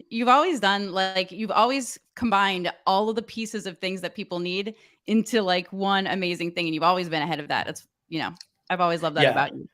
And AI, it's not that AI talks to me. It does now because I've dug deep into it. What happened was that's a weird thing to say. Don't say that. That's weird. Yeah, I mean, I resonate with it, right? AI Johnson. ChatGPT, when it came out, the conversations that I can have with ChatGPT made me realize, like, I was talking with this guy, Artie, Rich Sheffrin's, developer. He has a bachelor's degree in AI. He's actually reached out to me and he says, Mike, we've talked about me doing development for you. And I said, send me something I can take to my partners if you want to be part of the development team. And because he has a master's degree in artificial intelligence, and the guy is a literal genius. Like, he's the guy that did everything for Rich Sheffrin. And so he says that he's been telling Rich Sheffrin for years, Rich, I could write AI to do. I said, Artie, with all due respect, I got to tell you, if you would have said that to me, I just didn't understand AI until I interacted with it. That's why Sam Altman made ChatGPT. Because if you would have showed me what's on my screen right here, this playground here, I would have said, yeah, this looks like development stuff, Garvity. It looks like development stuff for a developer. Once I saw the power of it, that's where my Commodore 64 brain from 1984 kicked in. When I started writing in basic programming and said, okay, I love this. I'm going to New York Institute of Technology for this. Once I realized that there are things that AI can do that the world doesn't know yet, that I know, I'm going to figure out workflows that are pretty exciting. And that's where I started jumping in, and why I swear, I want everybody to know, this is not a bandwagon thing. No. I'm slightly a little embarrassed that I'm doing this. And I don't want to say, and everyone else is, because I could easily say everybody else is doing it and I'm doing it. I realized, it probably appears there's a bandwagon effect, that I'm just another Me Too company. That wasn't my intention.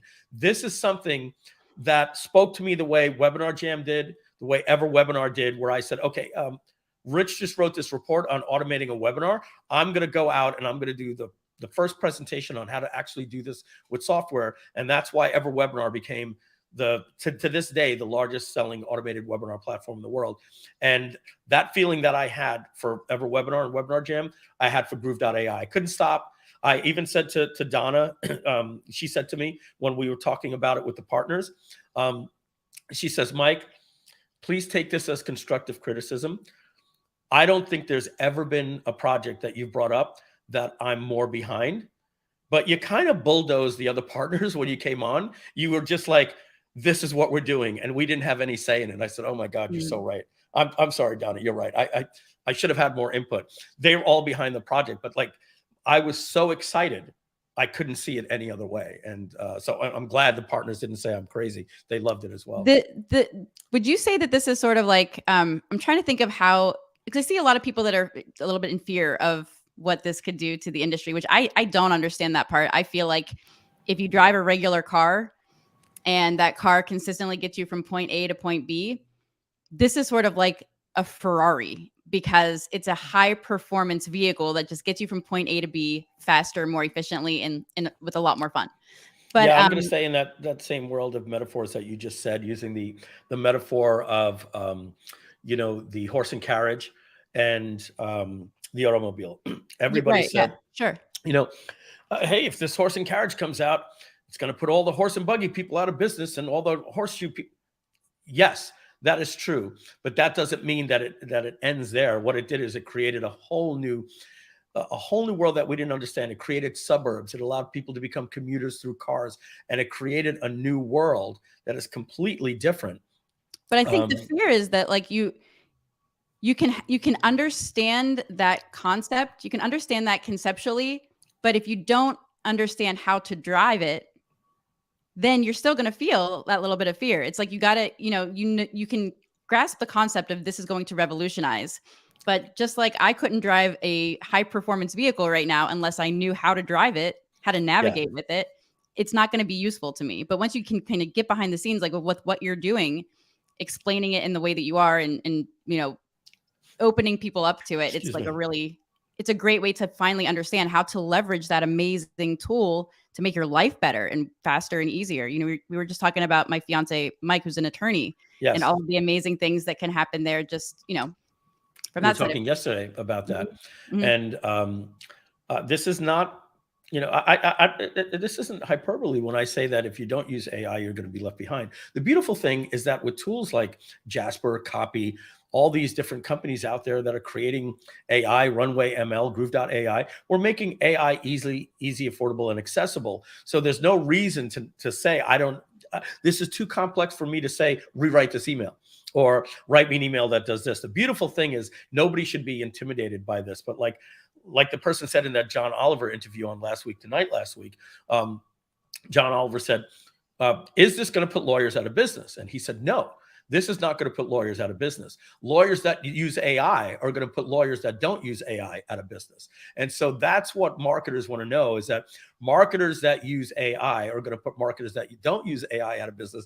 But as a software entrepreneur, my vision is not to see that happen. My vision is to see every marketer use AI. And I'm going to do everything I can to make sure that learn all the best ways to leverage the incredible tool that is in front of you to be more efficient. Like that's the perfect component to everything that I teach. At first I was like, oh, is this gonna like change everything? And it's like, yeah, it is, but in a really amazing way, because now these concepts and the strategy and the way that we do things aren't going to change, but the way that we execute them can and will, and provide us with so much more robust information and how to do it.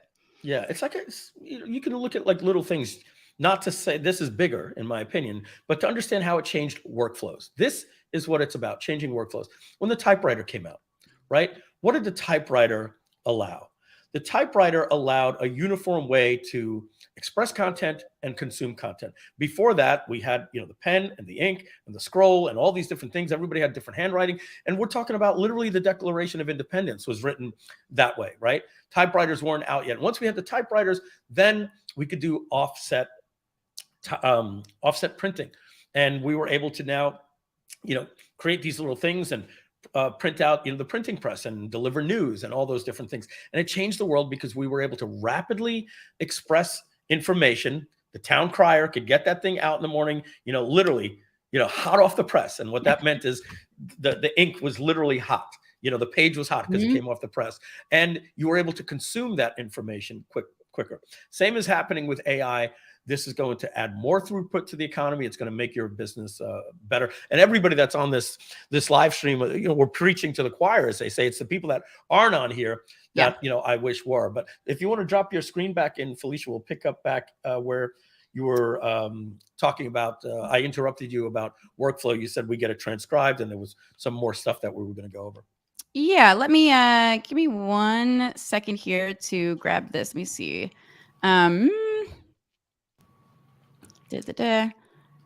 Okay, yeah. So basically the way that and so this is like really not finished yet. So it's it's Are we supposed to be seeing your screen?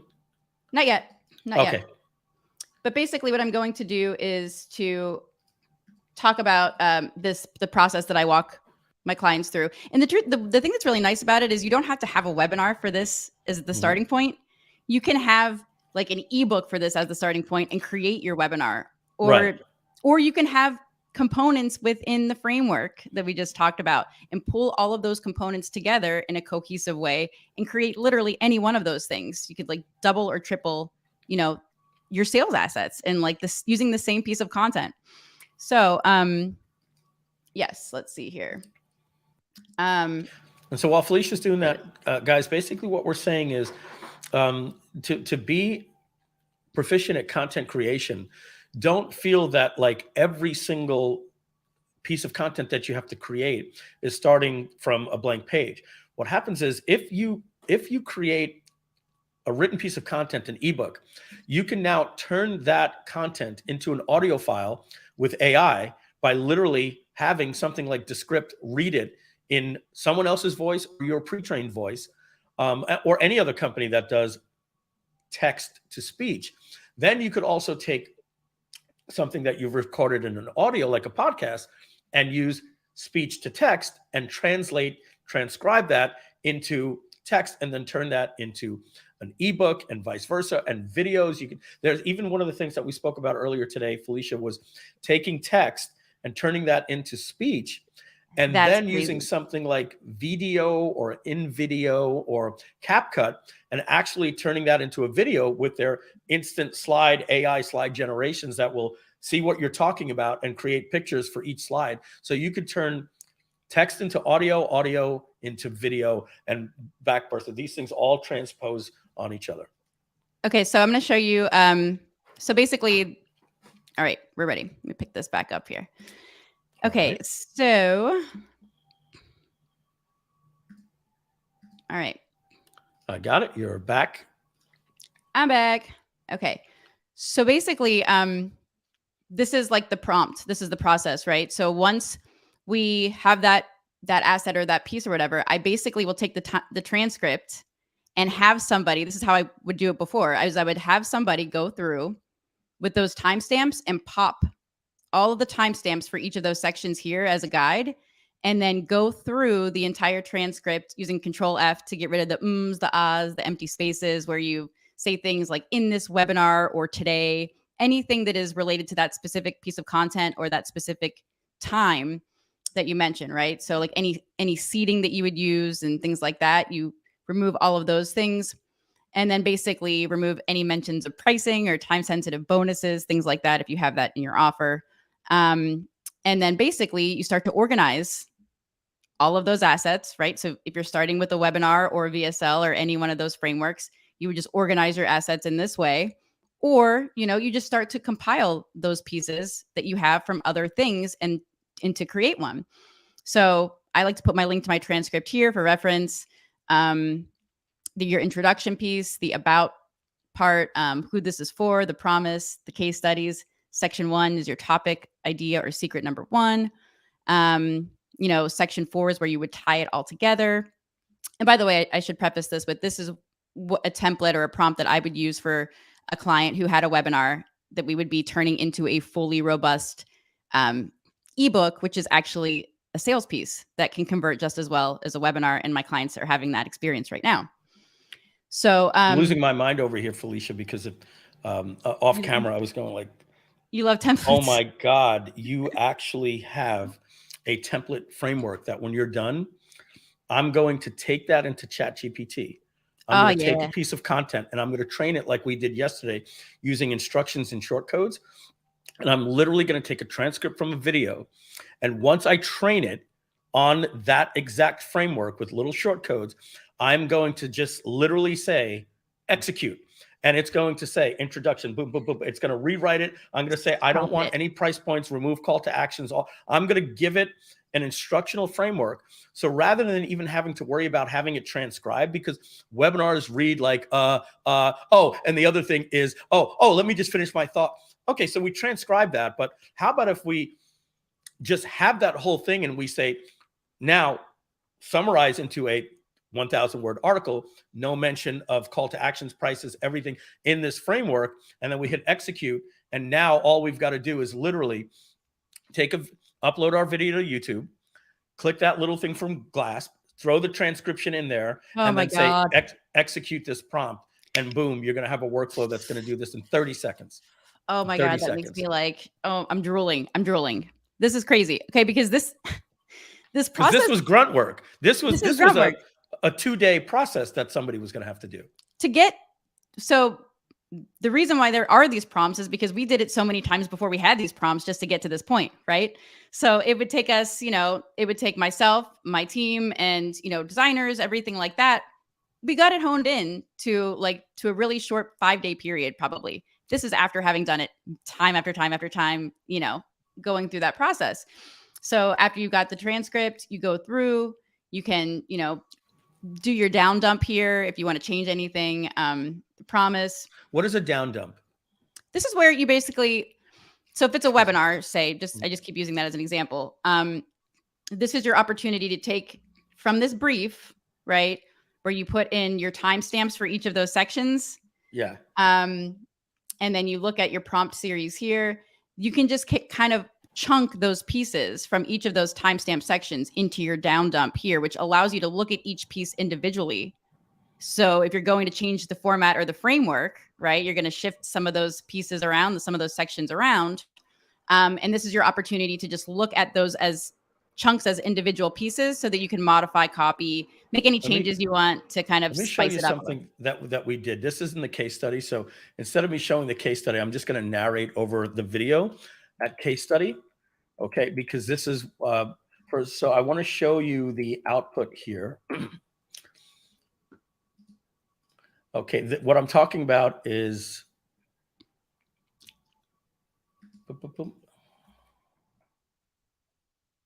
talking about this output here. This is what you're saying, like timestamps, right? With a little bit of information. Now, I wrote these to not be feature advantage benefit.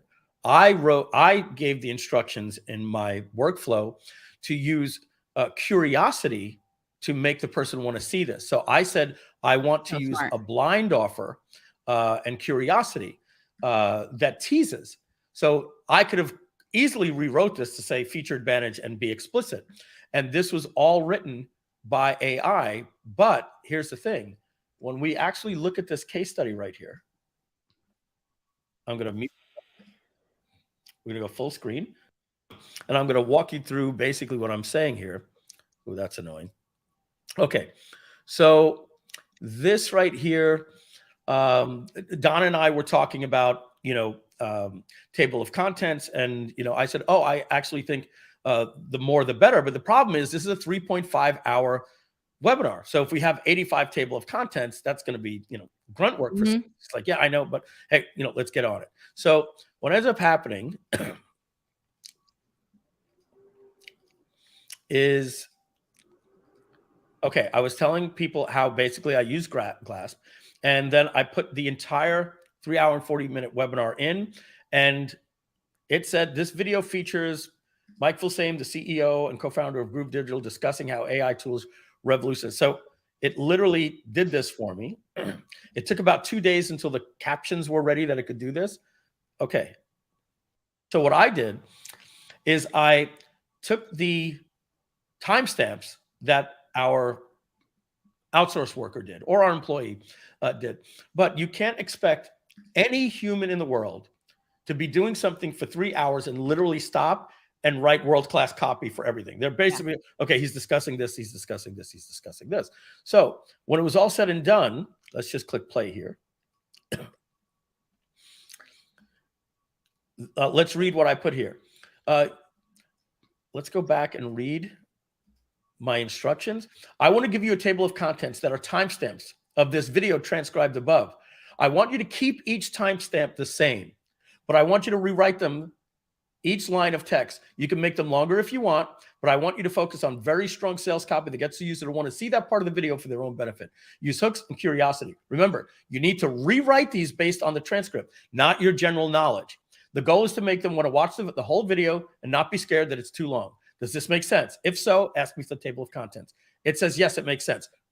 Pasted in our employee-driven table of contents, and that's all this that you're seeing right here. And what was given to me was this. Literally, this was done with uploading a video to YouTube, hitting the transcribe button, giving it a prompt. It asked me for the table of content that my team did, and then I was given expert table of contents, and our sales literally doubled because the first thing that we did is we had a video that looked like this, and people saw 3 hours and 40 minutes bounce rate.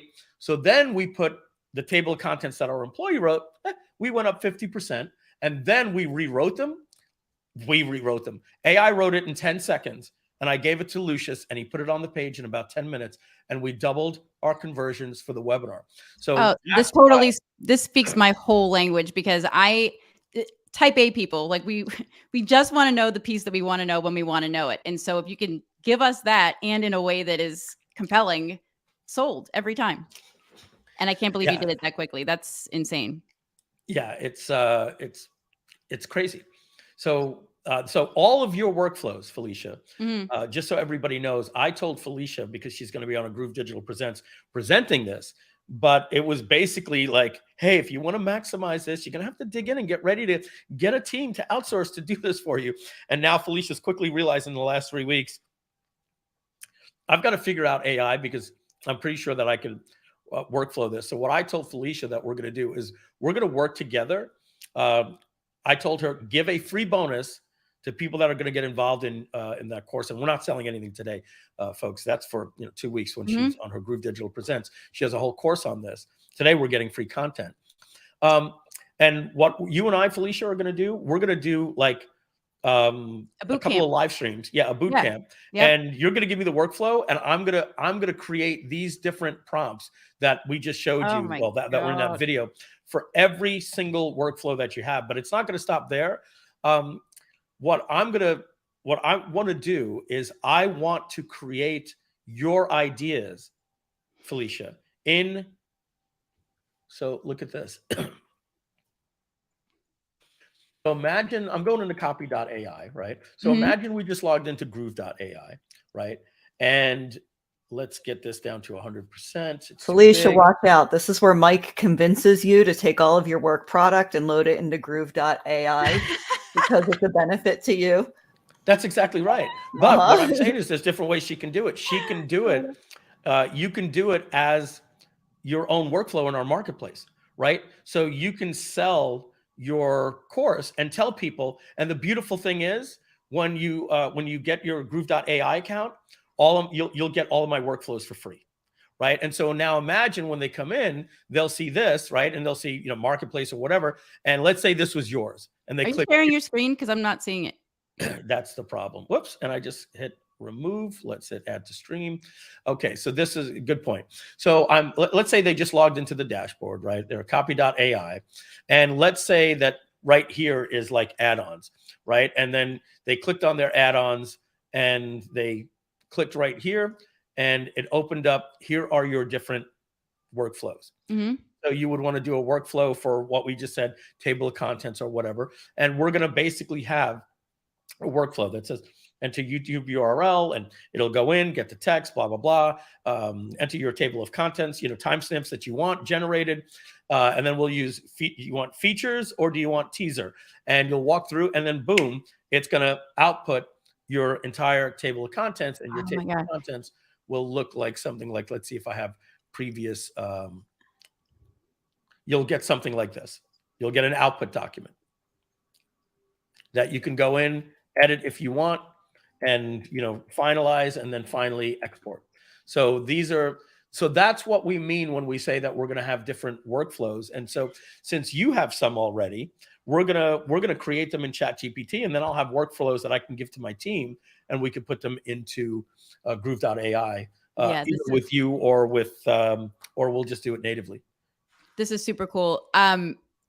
You know what I love about this?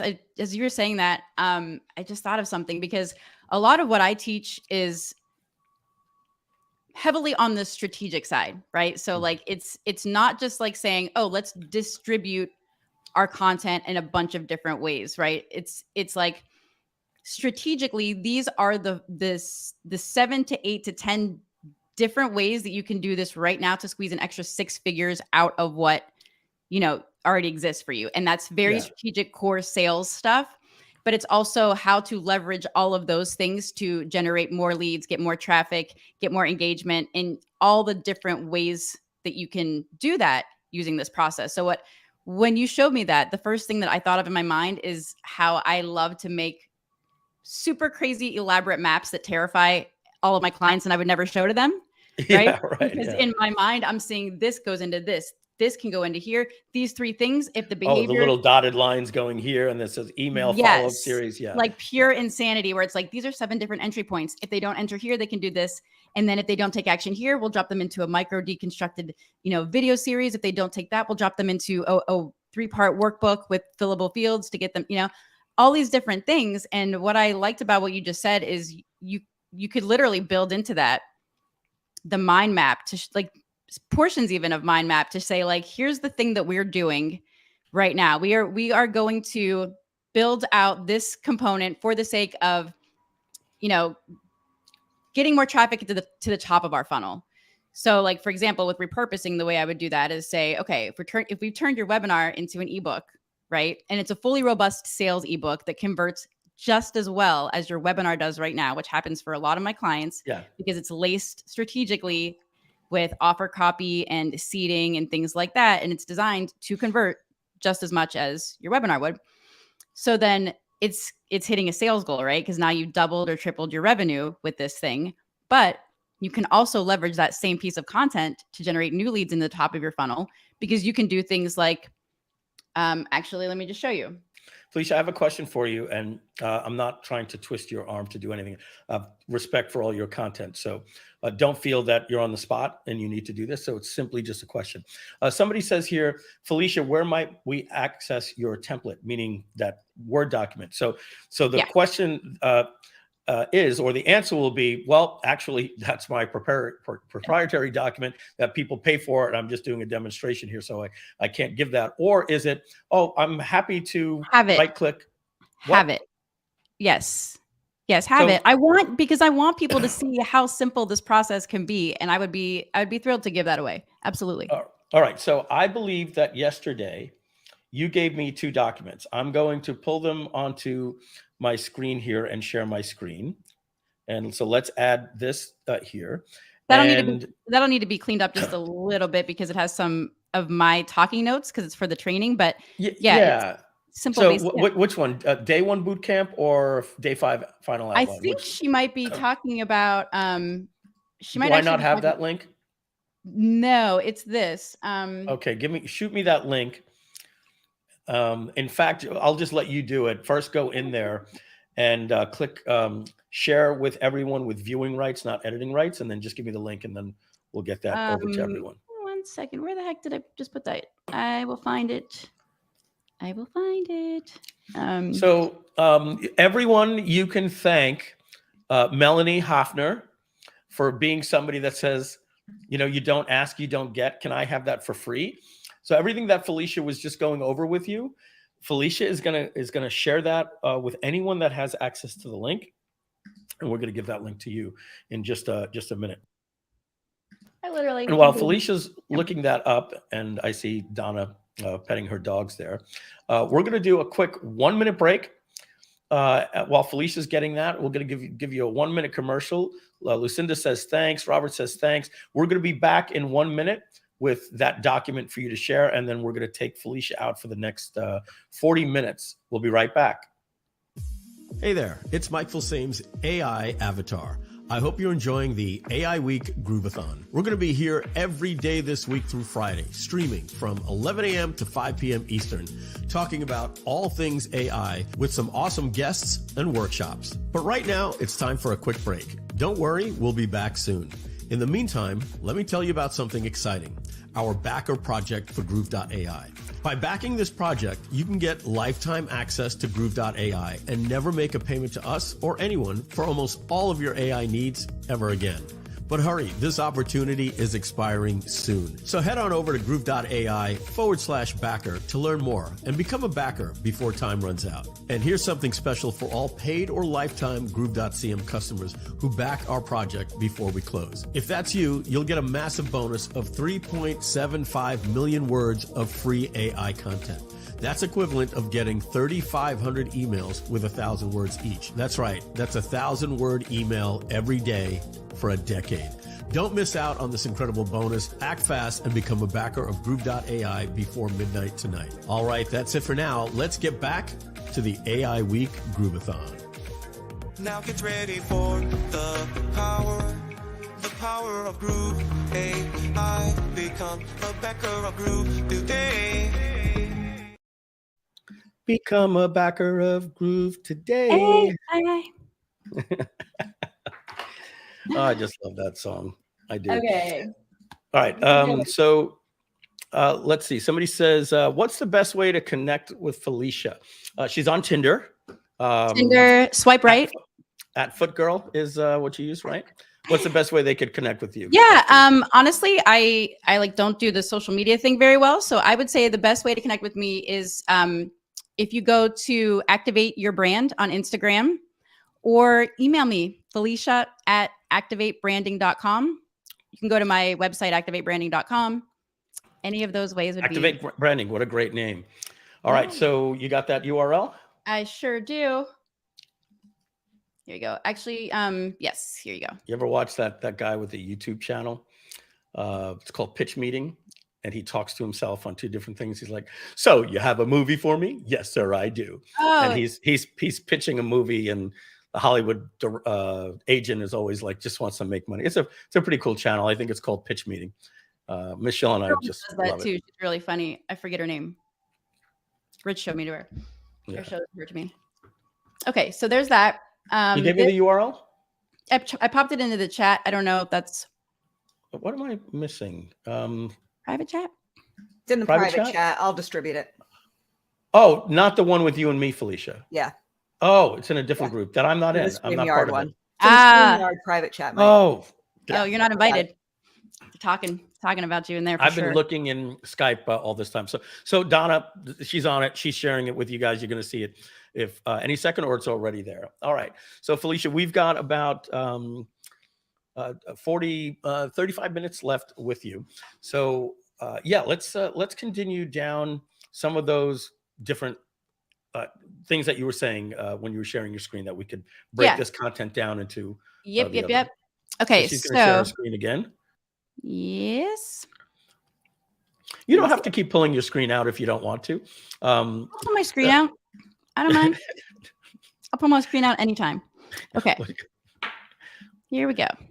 Oh, you're so lucky that we're live. Okay. All right. So add to stream. Okay. There we go. So here we are, right? We're basically taking that transcript. We're breaking it down. You want to zoom in a little bit to like 150? I sure do. Okay. So after we've taken our transcript, we've sort of got our whole outline of steps here. We're removing all the pieces we don't want in there. We've got all of our different resources doing the down dump. Then, we've got all of those pieces put together now, and we're ready to transition it into the next thing. So that's when we start to go into a design mode, right? Design, formatting. This is after, there's a step that I skipped here, but I'm sure you have all the pieces for this. And that is to optimize your copy, creating compelling, topics, subject lines, all those kinds of things to enhance the copy, so that you're not just taking, you might have done your webinar a year or so ago and things might have changed since then. You might want to update some of the information or give more like compelling pieces or titles or things like that. So all the tools that you just talked about are sort of what's up with that, right? Oh, I'm not sharing the right tab. Oops. Oh, really? Okay. That's funny. So you were, okay. So, yeah. All right. She just wasn't sharing the right tab. Okay. But all good. We've got it there now. Yeah. Sorry. I don't even know what I was sharing before. And Felicia, if you wouldn't mind, oh, never mind. You guys said you put it in the private chat. Okay. I've never used that before.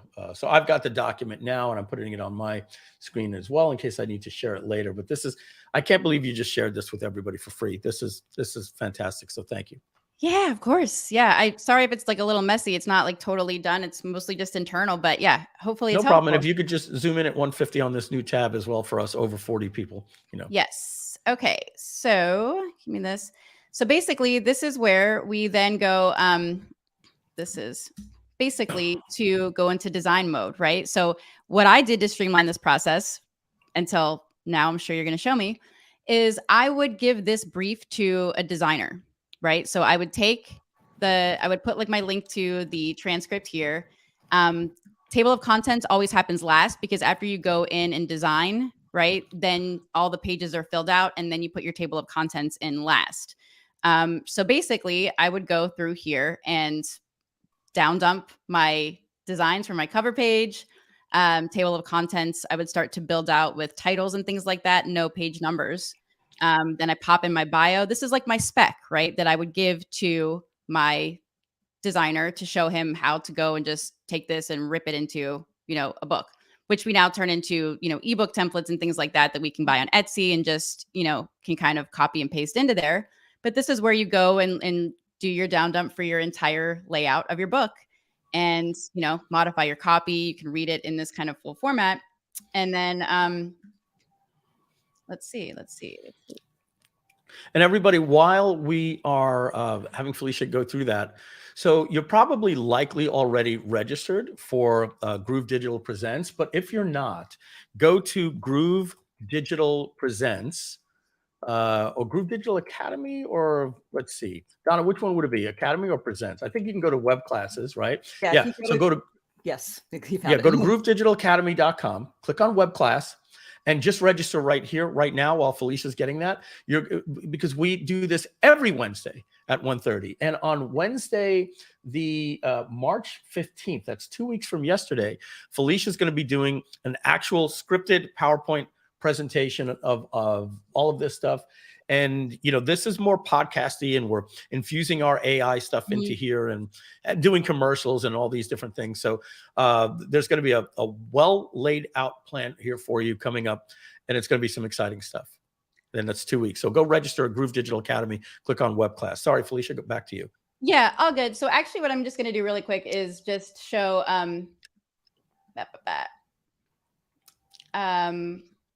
really quick. Sorry, I'm just like, I wasn't totally prepared to be sharing stuff Felicia, today. I was literally telling my staff this earlier today, that when I have my outlines, everything's smooth, and nothing's better than having a PowerPoint. And then, today I'm like, okay, I'm going to talk about the news and the pricing. And then when the browser doesn't work, trust me, we get this. So one of the things I said is, thank goodness we have 2 guests coming on here today to help, fill the time. So no problem. We get it. Okay, cool. So what I'm going to do is I'm just going to share really quick a couple of these pieces. And let's zoom in just a little bit more. Again, I'm sorry. I don't know if this is a new browser or it's a new browser. Sorry. I'm trying to navigate you. Yeah, no problem. It happens. So, what is this mode? Stop this mode. Just do this really quick. Okay. Basically, I just wanted to show some of the ways that we, after going through that process, right?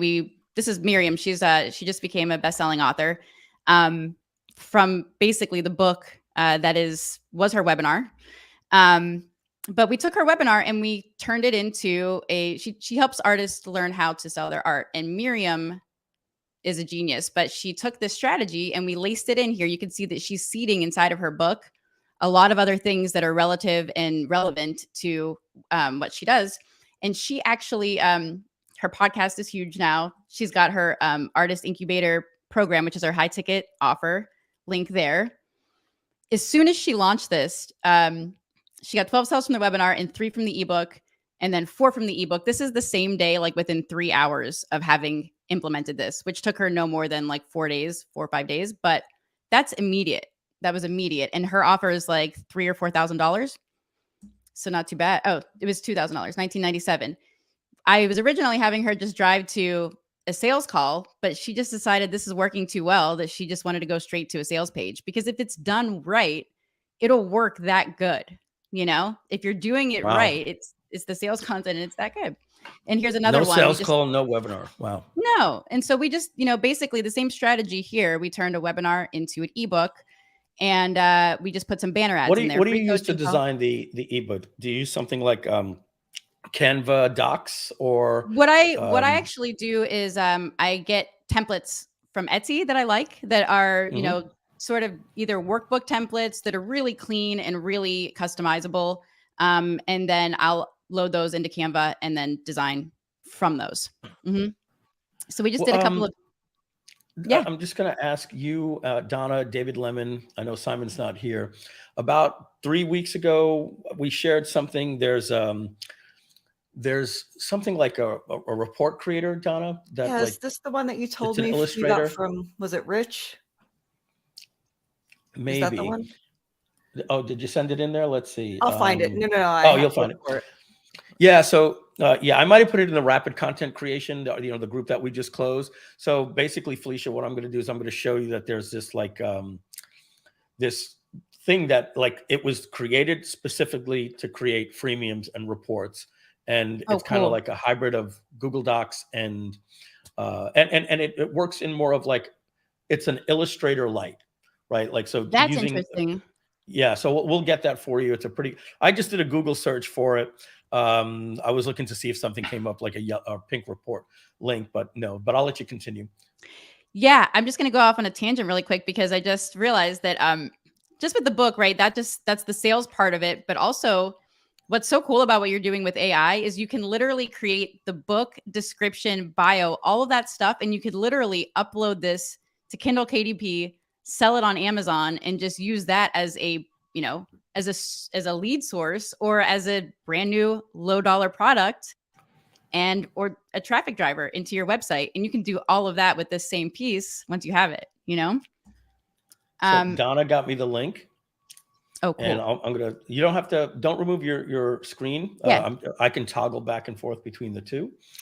And so I'm gonna pull this up here so that people can see. And this is called Create eBooks and Lead Magnets. So you can see they're talking. Designer. I have this. I do have this. Oh, you have that. Oh, okay. Mm-hmm. Yeah. So Designer, design with a double R and then an IO. So, but I don't think they have a free account. Let's see if the Get Started gets you in with a free plan. No, they don't have a free trial. Oh, 7-day free trial. They probably want a credit card though, because it's still $99 a month.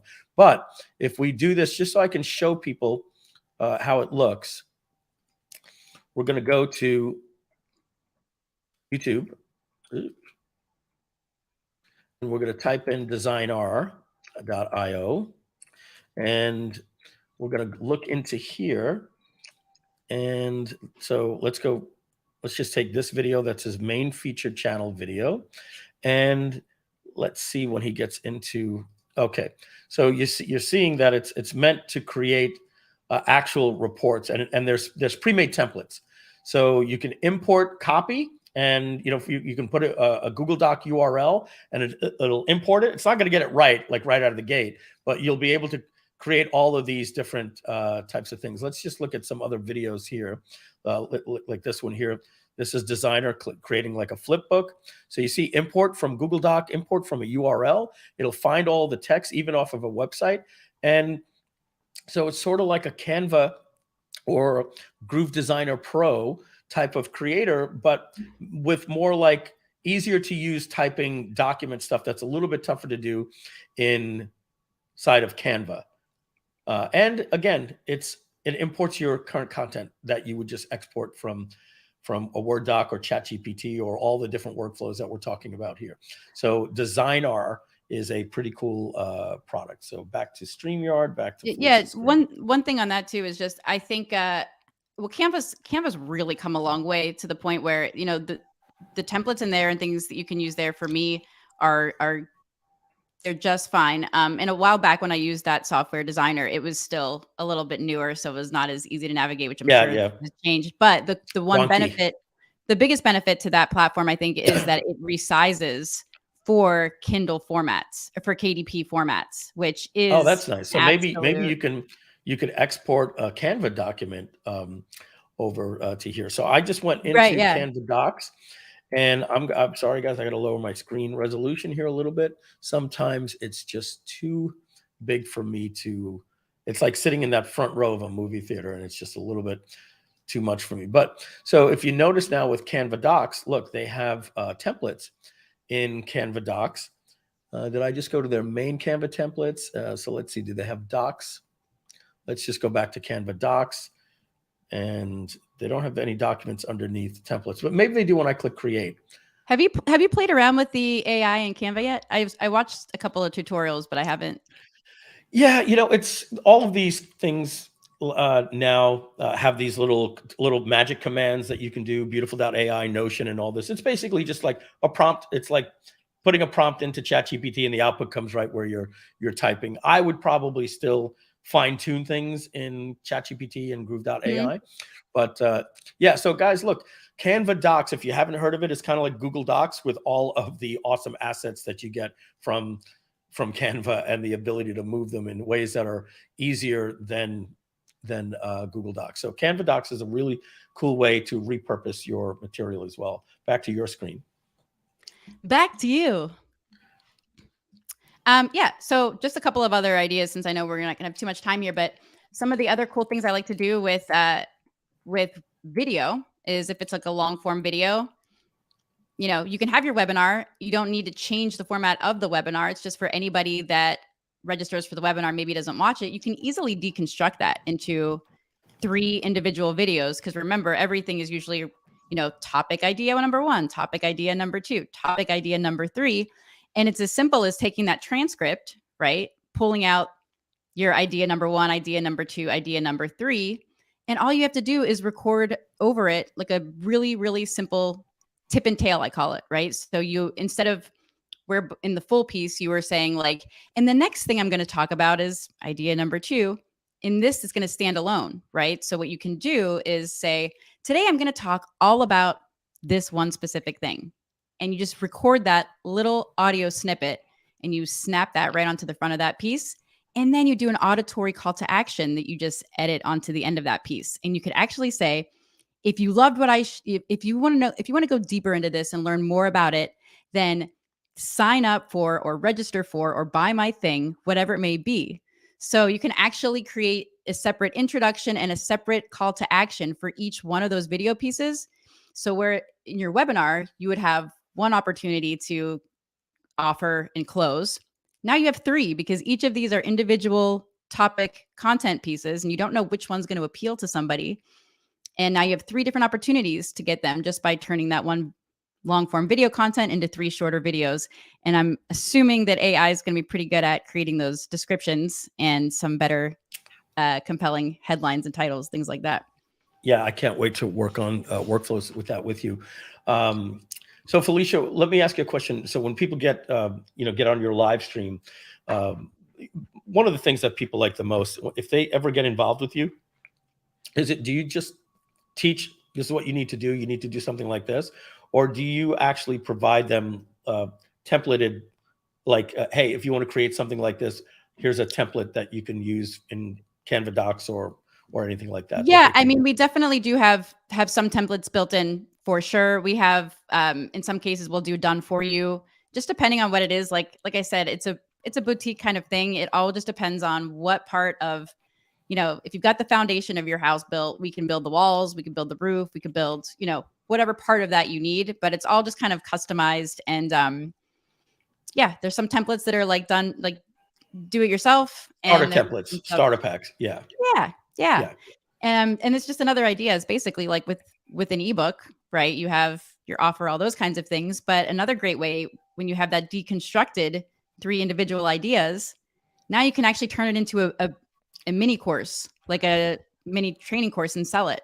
You got your video 1 and you've got an action guide. You just turn that first idea into an action guide and people can fill that out, complete that process, and feel like they've committed. And then they take the next step into video 2 and video 3. If I and all have of to say those have sales pieces, Sorry. If I had to say what you're doing compared to some of the stuff that we were talking about yesterday, is we were talking about splintering up your content, breaking it down and repurposing it for terms of SEO marketing, right? Like, hey, break this down, go out, create blogs and everything. What you're doing is showing not only can you do that, but you can repurpose this to create new lead magnets, new funnels, or same funnels with different ways to let the user consume it. So if they're watching a video sales letter, you can have a little button underneath that says download the quick action guide or get the report, and have all of these different ways that you can now take your follow-up automation, and you can say, if they left the video early, send out an email that says, hey, perhaps you want to watch the quick recap guide. Yes, like it's capturing them. Listen, if someone opts into something, the one thing that and probably the only thing is that they're interested in what you're talking about. They're interested in the topic. I would opt into a webinar just because I'm interested in the topic. Will I necessarily watch it? Probably not, but I'm going to try and figure out that through whatever ways you offer that to me. How do you buy a book? It's such an interest. What's that? Sorry. No, I interrupted. I thought you were done. Yeah, excuse me. I'm talking. Just kidding.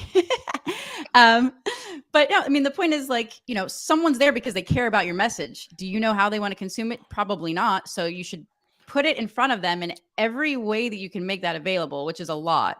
And eventually one of those things is going to connect. And that's how you actually can double or triple sales, is by working on that same message, but getting it in front of them in a lot of different ways. And that's how you fill the top of the funnel too, right? You can just double incentivize or use different incentives because it's the same message solving the same problem, which is your offer, but just positioned differently.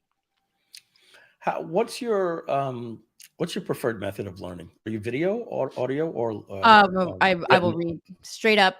It's written. I'll scroll until I find the one thing I'm looking for, and I will make a decision from that. And so here's the other thing: is attention is very scarce. Like it's really, really hard to get attention because everything is asking for our attention. And so you have like one shot to get someone interested, which means you probably need 4 to 5 touch points before that something is actually going to resonate with somebody. So if you think that like redistributing the same message in 4 different formats is overkill, it isn't. And that's just flattering yourself, really, because not everyone is consuming it in all those different ways. But even if they are, they probably don't even remember. You know, like it takes sometimes 4 touch points for something to really like resonate with somebody. So it's just not overkill. Yeah, I think what we got to remember is don't always speak to people the way that you like to be spoken to. Not in talking about the golden rule, but don't think that everyone is like you. There's different personality types. There's different learning types. You know, when I buy a book on Amazon, generally, if I can only buy one, I'm buying Audible. Because I know that's how I'm going to consume it, right? I'm going to do my walk, I'm going to go to the gym, or I'm going to be on an airplane and I'm going to read the book through Audible. My second way to buy the book is I buy the hardcover so that I can remind myself that I have the book. That is more like a trophy to me. I like to just have the book as a reference guide in my head, but I'm going to consume it generally with Audible.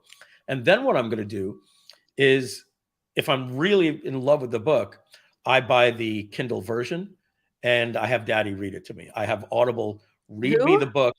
Daddy, Audible. It's like I need the story read to me. So I have Audible. I listen to Audible. Calling Audible Daddy. That's adorable. Daddy, like, yeah, like a questionable thing you said. Daddy, now. tell me a story. Yeah. AI listens to you and you got Daddy reading you a book. Yep. And ladies and gentlemen, that was Felicia. We want to thank her for coming on the show. And I saw Donna cracking up there as well. Yeah. So just teasing. Yeah. So I like to read a Kindle book while I'm having the author, but if anything, the better. It's the author reading it if you're fortunate enough to find that. And I don't know. I just read faster that way, or consume faster that way. But I don't know which way I learn better. I can't say that. I can say what my preference is. I definitely am more of a video person. I'll tend to 1.5 exit and watch there. When I read, my mind tends to start implementing the idea already while I keep reading. And then all of a sudden I'm like, I just read 2 pages and I literally read the words. It's kind of like driving. You don't remember, you know, when you're deep thought, you couldn't tell you if you stopped at stop signs or had traffic lights because you just got transported. That's what happens to me when I read. I get so excited if I'm reading a tactical book. I start thinking I need to stop, get with the team, tell them this great idea that I have. I don't have the patience to consume a whole book without getting distracted. You guys are never going to believe what Daddy told me. Yeah, but no, my point is this though, because you just proved That's that how many point fingers so I have well. up right now, Felicia. This is why it's so cool, because how many times would you recommend that book to me? Like if it's something that interested you, wouldn't it totally interest me, and wouldn't it interest Donna? Like wouldn't we all love that same thing? Yeah. But we would not buy it the same way that you would. Yeah, I love reports, well-written reports, 101 split tests, those types of things. I would much rather have that in a book, but I really like it stylized up with a little wow and did you know and the little boxes, Jeffrey Gitomer style. I could read a Gitomer book from start to finish and just enjoy that. So I think the presentation of the content is really important. And now with all of these tools and having AI help us, I think one of the toughest things, Felicia, prior to AI was taking that 2-hour webinar and having it transcribed and turning that into a book. But now to literally not just say, rewrite this, but say, this is for a freemium, this is for a free report, this is for a book, and give it a tone and a style and just give it some rules. I don't want any mention of the price and all that type of stuff, and just have it completely rewrite it for you.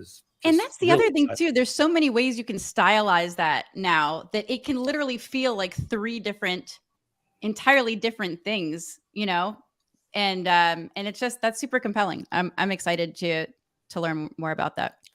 We got some people that I was really thought I said goodbye to you, because when I said, well, that's Felicia, everybody, it started popping in. Thanks, Felicia. We need to get her back soon. Thanks, she was guys. awesome. You're nicer than Mike is. Oh goodness, I'm being polite. Felicia brings out that We're big good brother in friends. me. Yeah, absolutely. And I'm really excited to be part of this thing that you're doing with the Groove Digital Presents, I'm because so excited. again, just frankly speaking, I would normally get intimidated by. I get intimidated by any good process.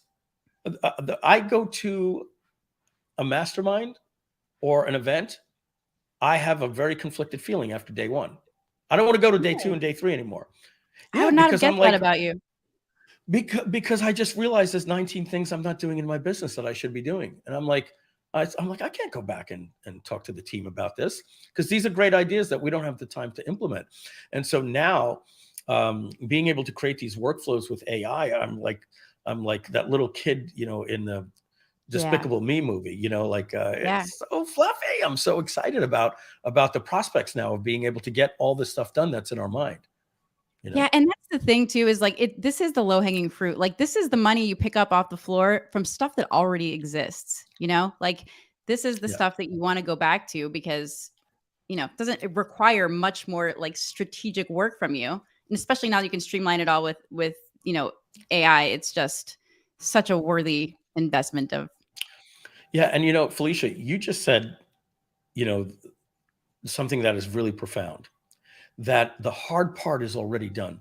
The blank page syndrome, even before AI, I got a friggin' webinar to do, Yeah. and I got to be on Groove Digital Presents in 2 weeks, and I got to create the webinar, then I got to create the course and all that. So once it's done, repurposing that content is the fun and easy part now, especially with AI. So instead, as our human nature is to say, all right, let me go out and start all over again and create a whole new starting ground. No, you could create 20 pieces of unique content just by repurposing all of that thought. That's kind of like these projects here. I'm going to share my screen. That's kind of like these projects here in ChatGPT that I have. We'll take a look at like Paul Hoffman, for instance. Like what we did with Paul is, so take a look at this, Felicia. I'm going to go really full screen here. I'm going to make my screen a little bit bigger just so that everybody can see her a little bit better. Let's go big like that. And I said this, you're an expert marketing consultant and copywriter with an expertise in direct response marketing. I need your help. Can I tell you about my business? It says, absolutely. And so Paul gave me a lot of data that I had to. Oh my God! You can ask it to give you information, and oh my God! What? Oh no! And it's called uploading the consciousness of your business. It's a brain dump about your customer, the avatar, their pain points, what you can do, why you started the business, your price points, everything. And then once it's done, it knows everything about your business. And so that's kind of like what we're talking about, what you're doing. Once you have uploaded the consciousness of everything into a webinar or a VSL, well, now that you have that, it now gives you here, based on what you told me, this is it. And so I said, cool, give me an elevator pitch to my target audience. And now please rewrite that in an 8th grade reading level. Give me an elevator pitch to an investor. Write me a 30-second elevator pitch to a JV partner. Write me a pitch that I could use on Shark Tank. I want to create a brand website for this. So that is what we're talking about, what we're doing with you, Felicia. We're saying, don't start with a blank chat conversation every time. And with you, you're saying, hey, if we've already created the VSL, or we've already wrote a long form sales letter or a webinar, let's use that to seed it. And by the way, you're going to see this right here. When I go down a little bit further, you're going to see, if I go to Groove.ai company information, what I did is I took information from the webinar and I pasted all the information from the live webinar and I trained it on, here's the transcript of the webinar. And you'll notice I had to do it in like 6 parts. And now it learned from a webinar and from what I said about the business. And you can see I had to do it in 6 parts. And I kept saying, okay, here's part 7. Okay, I'm done. Please wait for my next prompt. Okay, cool. Please note this was a transcript from, chat. I don't know what. Oh, it said this. I said that's supposed to mean this. It said understood. Look what I said. Give me an elevator pitch for my company. Where did you get to 6 other AI platforms? Like, I didn't like this. It automatically threw this in. I said, hey, don't confuse this company with this other word, Groove. It said, I apologize for the confusion. I had to prime the brain. And then once I was ready, Give me a mission statement, a vision statement, a pitch I can use on Shark Tank. Again, those are the things to see. And then now, once I had this, it wrote every single email that I needed for my campaign. So that's once I did that, it wrote anything that I needed ever. So I now have a permanent place that I can say, go write an email for an affiliate. I go do this. And it does. I don't have to explain what Groove.ai is. And so what we're saying now is what we're going to be able to do with your stuff is we're going to be able to train it once on this. And then every workflow that you have, we need a micro video, a Facebook short, a script, a YouTube video, an ad, social media, a report, freemium book, outline for a book, whatever the case is, we're going to be able to repurpose that way there as well. That's totally insane. Where do I get the prompt for that? The workflow. So remember I told you go back and watch the yes. Is that the one? That's the one. Oh, okay. I'm doing that right now. Yeah, that's the one where all that stuff is there. And then hit me up later and I will give you the share GPT. Like I will literally copy this conversation and share it with you. So you'll have the prompts. Yeah! We already did it with everyone last week. And maybe we'll go back and just because everybody's going to ask for it here, but they're going to keep asking for it again. So what we're going to say is we're probably just going to go back in those videos and put the prompts in the description so that people can share that different stuff. I love it. Hey, real quick question. We'll be doing that in the members area for backers only. Oh. Hey, Donna, whose ChatGPT do you think would tell better jokes, mine or Mike's? I'm just curious. Oh, definitely yours. Yeah, thanks. Definitely. I thought so. Yours would probably provide dancing as well. No, we are going to find out definitively. Let's see. We're going to share my screen, because you're not going to argue with ChatGPT. Okay. So let's see. Mine's in consciousness has not been uploaded. This is not fair. I am cooler than Felicia. Well, yeah. If you gotta tell it that, how smart can it really be? Name is Mike. Who would tell better jokes? It's going to say me. This is an excellent illustration. Oh. Okay. But if keep it clean, ultimately, but if you had to pick, it depends on the audience's sense of humor. Okay, guys. Or Felicia. Change topic to pick. I spelled it wrong. Topic. Yeah. I'm looking at topic. It looks like topic looks right to me.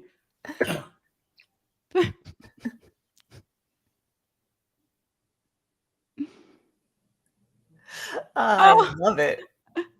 I suggest you both practice and refine your joke telling skills. Oh, look at it. Put me in my place. Well, it's great to feel confident in your sense of humor. It's important to remember humor is subjective. All right, Felicia. Smarter than I thought. You tell better jokes than I do. Yeah. I just heard Michelle cackle. So apparently ChatGPT tells the best jokes though. Yeah. So Felicia, we're going to play the commercial break. We've got Matt Wolfe coming up at 3:00, right, Donna? So he should be popping in any second. So he'll probably pop in when we're having the commercial.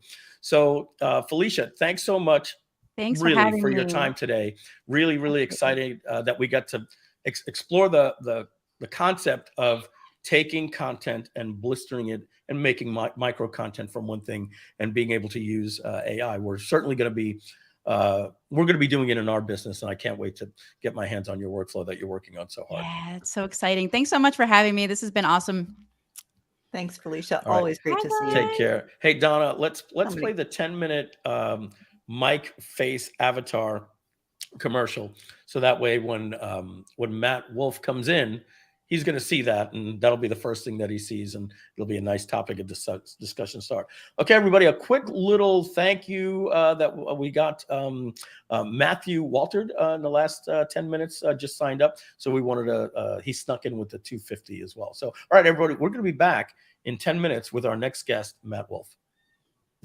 Hi, it's Mike Filsaime's AI Avatar. Thanks for tuning in to our Groove-A-Thon. We hope you're enjoying all of the great AI content we're serving up for you. But before we get back to the show, we've got a quick message about the Groove.ai backup project. So let me ask you this. Are you sick and tired of spending countless hours creating content for your website, social media, and email marketing campaigns? Do you struggle with writer's block and finding the right words to express your ideas, or blank page syndrome? Then you're going to love AI. It's the revolutionary tech that is in AI-powered content creation platforms that solve these problems and more. In fact, we used it for almost every content we used in this campaign, including the script for this video. But did you catch that problem? I said platforms. It's like this. Sadly, AI is becoming like streaming platforms. Remember when cutting the cord with cable companies was all the rage? Well, now there's a dozen streaming platforms, and the cost can add up quickly. The same is happening with AI. There are a lot of great platforms out there, but the cost could be as high as $4,000 a month or more to do what we've been doing in this promotion. And trust me, we will make 100 times the ROI. But why pay $4,000 a month when you could pay one time for AI and own it for life? Imagine this. What if you could have a lifetime deal on all of your streaming platforms for the price of just 1 month? Are you starting to see it? That's right. That's why we created Groove.ai. It's a backup project backed by people like you that later this year will provide you with the best AI solutions at a fraction of the cost. The question is not, will you be using AI? With Groove.ai, you can create unlimited high-quality, engaging content in minutes, not hours. Whether you need headlines or great bullets, or website copy or funnel copy, landing page copy or webinar registration copy, or those email subject lines that get 3 times the open rates that you're getting right now. Or how about quality emails that get 2 times the click-through rates because they're not the same boring old emails?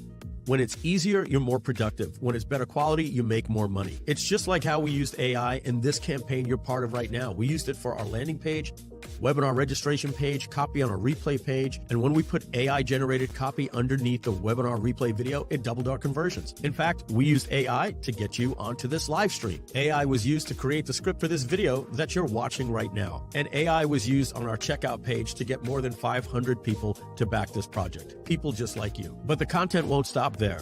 You'll be able to use it for blog posts, social media captions, product descriptions, email newsletters, reports, books, articles, you name it. Groove.ai will have you covered. Plus, it'll have advanced features like keyword tools and SEO tools. So what does this mean for you? It means you can finally focus on growing your business and serving your customers instead of being stuck at your desk, struggling to come up with the perfect words. AI is like a calculator for words. It's literally like having the assistance of an all-knowing being to help you with anything that you need. With Groove.ai, you'll have more time, more creativity, and more peace of mind. But here's the thing. We need your help to take this product to the next level. And by backing our project, you'll not only get early access to Groove.ai, but you'll also get lifetime access to the platform for a one-time price instead of paying annually or monthly. Sidebar, Your Honor, here's a fun fact. We did the same thing, a backup project for Groove.cm. When we did that project, we started with a lifetime offer of just $1,397. And that's $500 more than you're going to be paying here today. But we didn't stop there. We kept telling people we were going to raise the price, and we did, to $1,497, then $1,997, then $2,497. And today, it costs $3,997 to get lifetime access to the Groove.cm account. And people pay for it every day because people like lifetime deals. They're great. But we warned everyone with Groove.cm that the price was going to be going up. But some people love the punishment of paying more. But not you. You realize that this is the lowest price we will ever offer, and since it's a lifetime deal, you're strongly considering doing what over 500 people have already done. So why not join them? Want to know a little bit more about Groove.ai? Sure. Let's take a closer look at some of the key features of Groove.ai. Our platform uses AI to create engaging, high-converting copy in seconds. No more writer's block or endless hours copywriting. Let Groove.ai do all the heavy lifting for you. But that's just the beginning. With Groove.ai, you'll be able to create content at the speed of thought. When the software is released very soon, here are just some of the things you can do 10 times faster. Groove.ai features a chatbot assistant that integrates with ChatGPT. So it's not just a boring blog wizard, you're going to be able to craft it the way that you want. Let's not forget about our Chrome extension we're going to have. You can extend Groove.ai anywhere that you can type. Simply use the magic prompt and enter your wish. When you hit enter, Groove.ai will start typing whatever you requested wherever you requested it.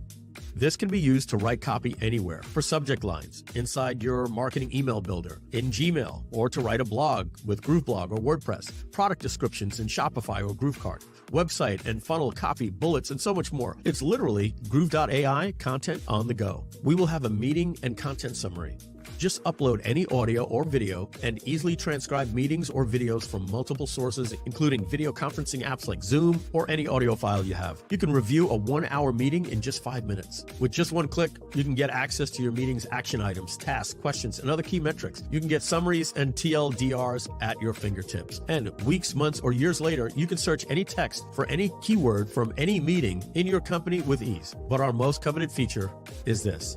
You'll be able to build landing pages and funnels in minutes with Groove.ai's magic website and funnel builder. That's right. It will build all of the pages. You simply tell Groove about your business, and it will build all of the pages, all of the copy, all of the images, title tags, and optimize it for SEO. And you can even export those pages to Groove pages. So say goodbye to the need for web development, design experience, or even a copywriter. When you're done, export them to Groove pages in Groove.cm to edit, publish, and save. And check this out for your company support. You're going to be able to train Groove.ai with your support articles from your current help desk, and then you can add a support AI widget to your site to do better support than even your best support agents. Yes, the future is here. And you're going to be able to easily create high quality images and graphics for your campaign, saving you time and money on professional design services. You'll be able to quickly and easily generate high quality images and graphics for your campaigns without the need of a professional designer, saving you time and money. Better images increase conversion rates. So here's what makes Groove.ai different. First, it consolidates all those other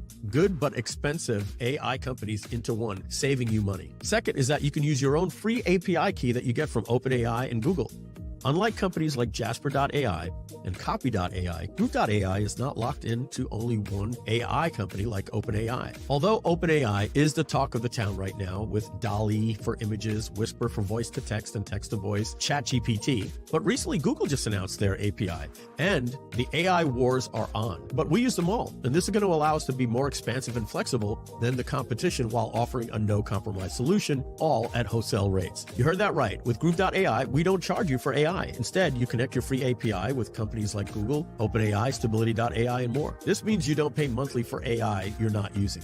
And since you're paying directly to the source and not us, you're saving 3 times to 6 times the retail markup compared to companies like Jasper.ai. The other guys charge you for monthly tokens even if you don't use them, and they don't offer rollover credits.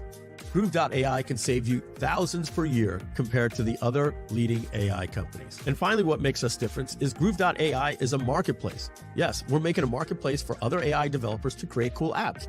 Don't find a task or workflow for your needs? There's a marketplace where others are extending our platform with powerful AI tools. You've seen how marketplaces extend the value of technology with things like the Apple iPhone, Android, WordPress, Google Chrome, and Shopify. Groove.ai will allow AI developers to market their apps in our marketplace. The bottom line, that's better for you. But before we wrap up, we want to make a special offer to you. We need your help. As a thank you for supporting us and backing our project, we're offering a special lifetime deal for Groove.ai. That means you can get access to our groundbreaking AI platform later this year for a one-time payment of just $897, or just 2 payments of $497, instead of paying the regular price of $99 a month or $997 annually. Oh, and here's something special for all paid or lifetime Groove.cm customers who back our project before we close.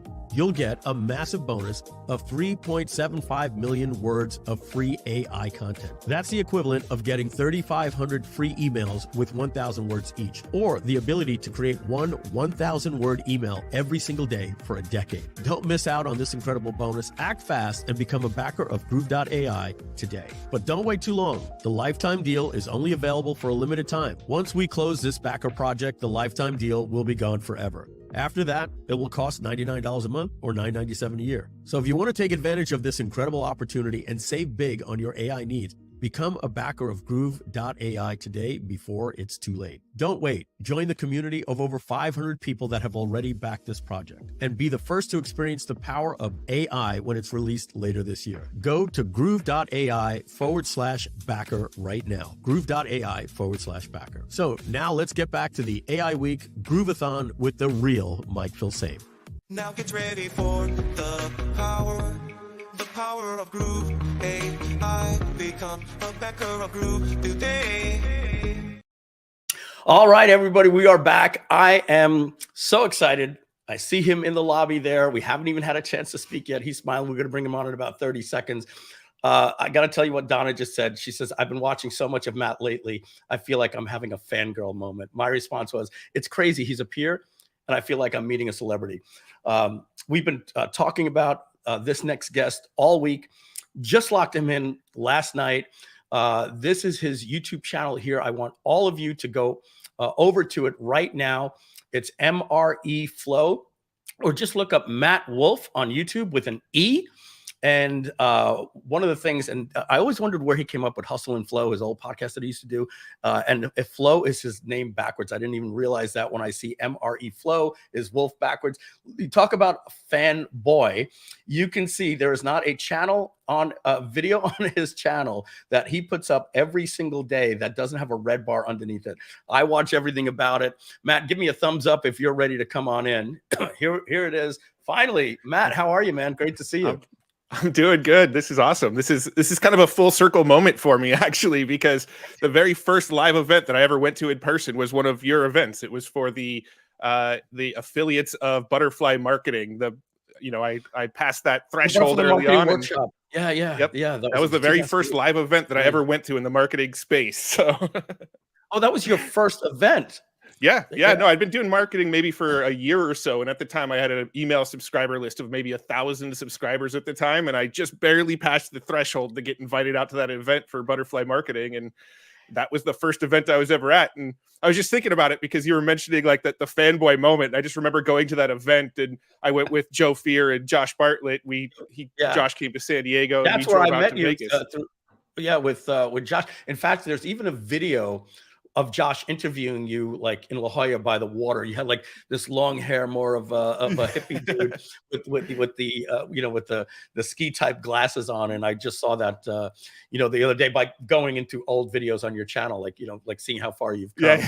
And I remember that because I've always connected you as a trio with Josh Bartlett and Joe Fiera, because I've probably been on your podcast like 2 or 3 times, and it's either been the 3 of us or Alex was on there as well. And then one day I'm going through AI, and I'm sure, Matt, you have your 5 guys that keep showing up because you watch AI. So you're seeing Matt VidPro, and you gave a guy a shout out the other day. That's kind of on our list of like, these are the 4 guys that we want you to watch in the news. And I'm like, wow, Matt Wolfe. And so I start looking at your channel. I've got Google Docs of Midjourney prompts and different tools and all this stuff. And I'm noticing, let's talk about this. You've did a pivot. Mm-hmm. I don't think you strategically one day said, I'm done doing this with digital marketing. Am I right that you posted a couple of videos about AI and you saw something happen and you said, if this is what people like, I'm going to give it to them. Let's talk about that. Yeah, no, that's pretty accurate. So I was actually posting some videos about AI back in 2021. I was making videos about Jasper and the early GPT-3 stuff back then. And some of those videos to this day still only have 60 or 70 views on them. So a year and a half ago when I was talking about it, nobody really seemed to care. The first video that I made that really took off was a video I made about Dream Booth, where you can train your face into Stable Diffusion and then make any images you want with your face on them.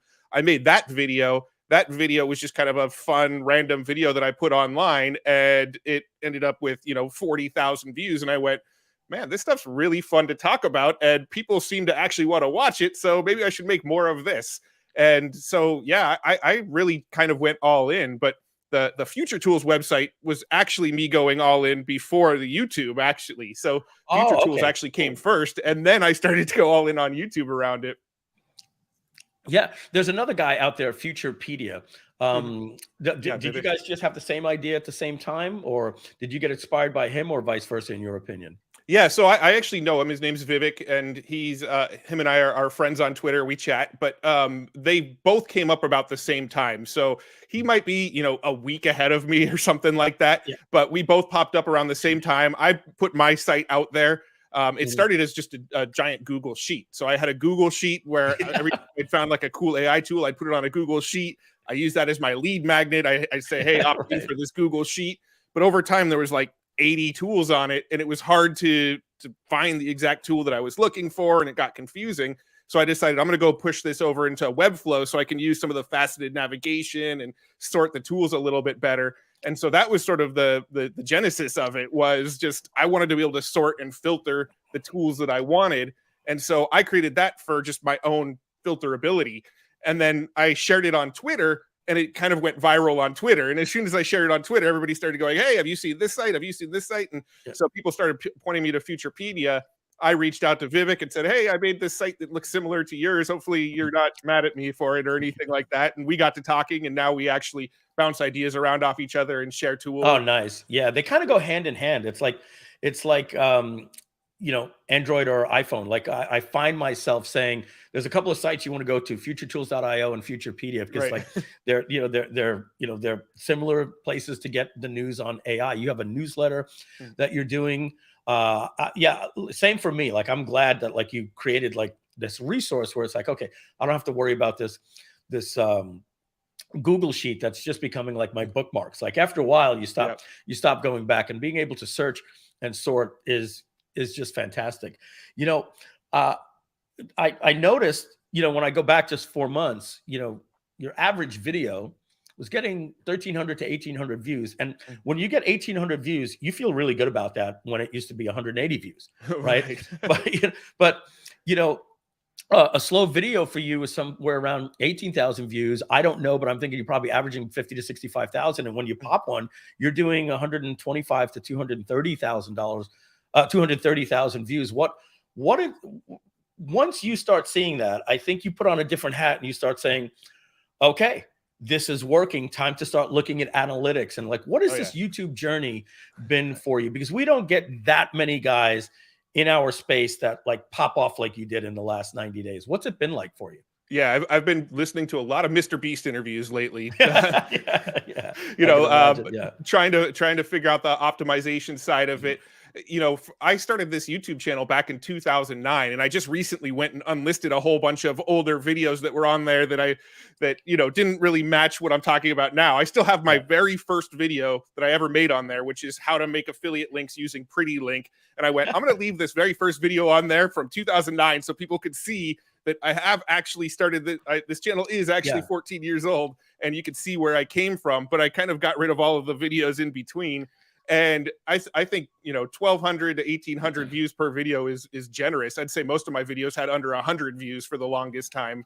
Wow. And I was sitting at about 1,200 subscribers on that YouTube channel all the way up until November of last year. And then I started making more AI videos, and it started to kind of grow. And then just in January, just literally, the month before last, I had 90,000 subscribers follow my YouTube channel in a single month. In a single month, you went to 90,000. And so let me tell you something, Matt. I'm watching this guy, GothamChess. I started playing chess in August. He had 500,000 subscribers in August. I remember in September, he said, something's going on. I just hit 1 million subscribers. He has now 3.5 million subscribers. 2 weeks ago, he said, we just hit 3 million. I don't know what's going on. So you're on that hockey stick growth right now, and it doesn't happen because you've been doing this for a long time. You're studying, like you said, with Mr. Beast, and I've seen those videos, and I can see just 45 days ago there was kind of like the Matt Wolfe. Okay, everybody. So today we're going to show you this really, and now you've got the quick little get right to the point, Mr. Beast. Today I'm going to show you a cool tool, and then you have your little intro, and you've got yourself in the corner there. You've got the good thumbnails, the good backdrops. You've definitely stepped up the game, and the YouTube algorithm is starting to notice. It's really, really interesting. The beautiful thing is you've got futuretools.io, so you've got 15 to 20 people a day submitting new tools for you. You've got different ways to come up with ideas. What's it been like seeing that growth? You're probably, it's happening so fast, you probably haven't even been able to see the fruits of the labor yet. You're going to be starting, people are going to be reaching out for sponsors, and you're going to be saying this video is sponsored by you. Got a big future ahead of you with this. Actually, today is the first sponsored video I ever published on my YouTube channel ever. So it went live today.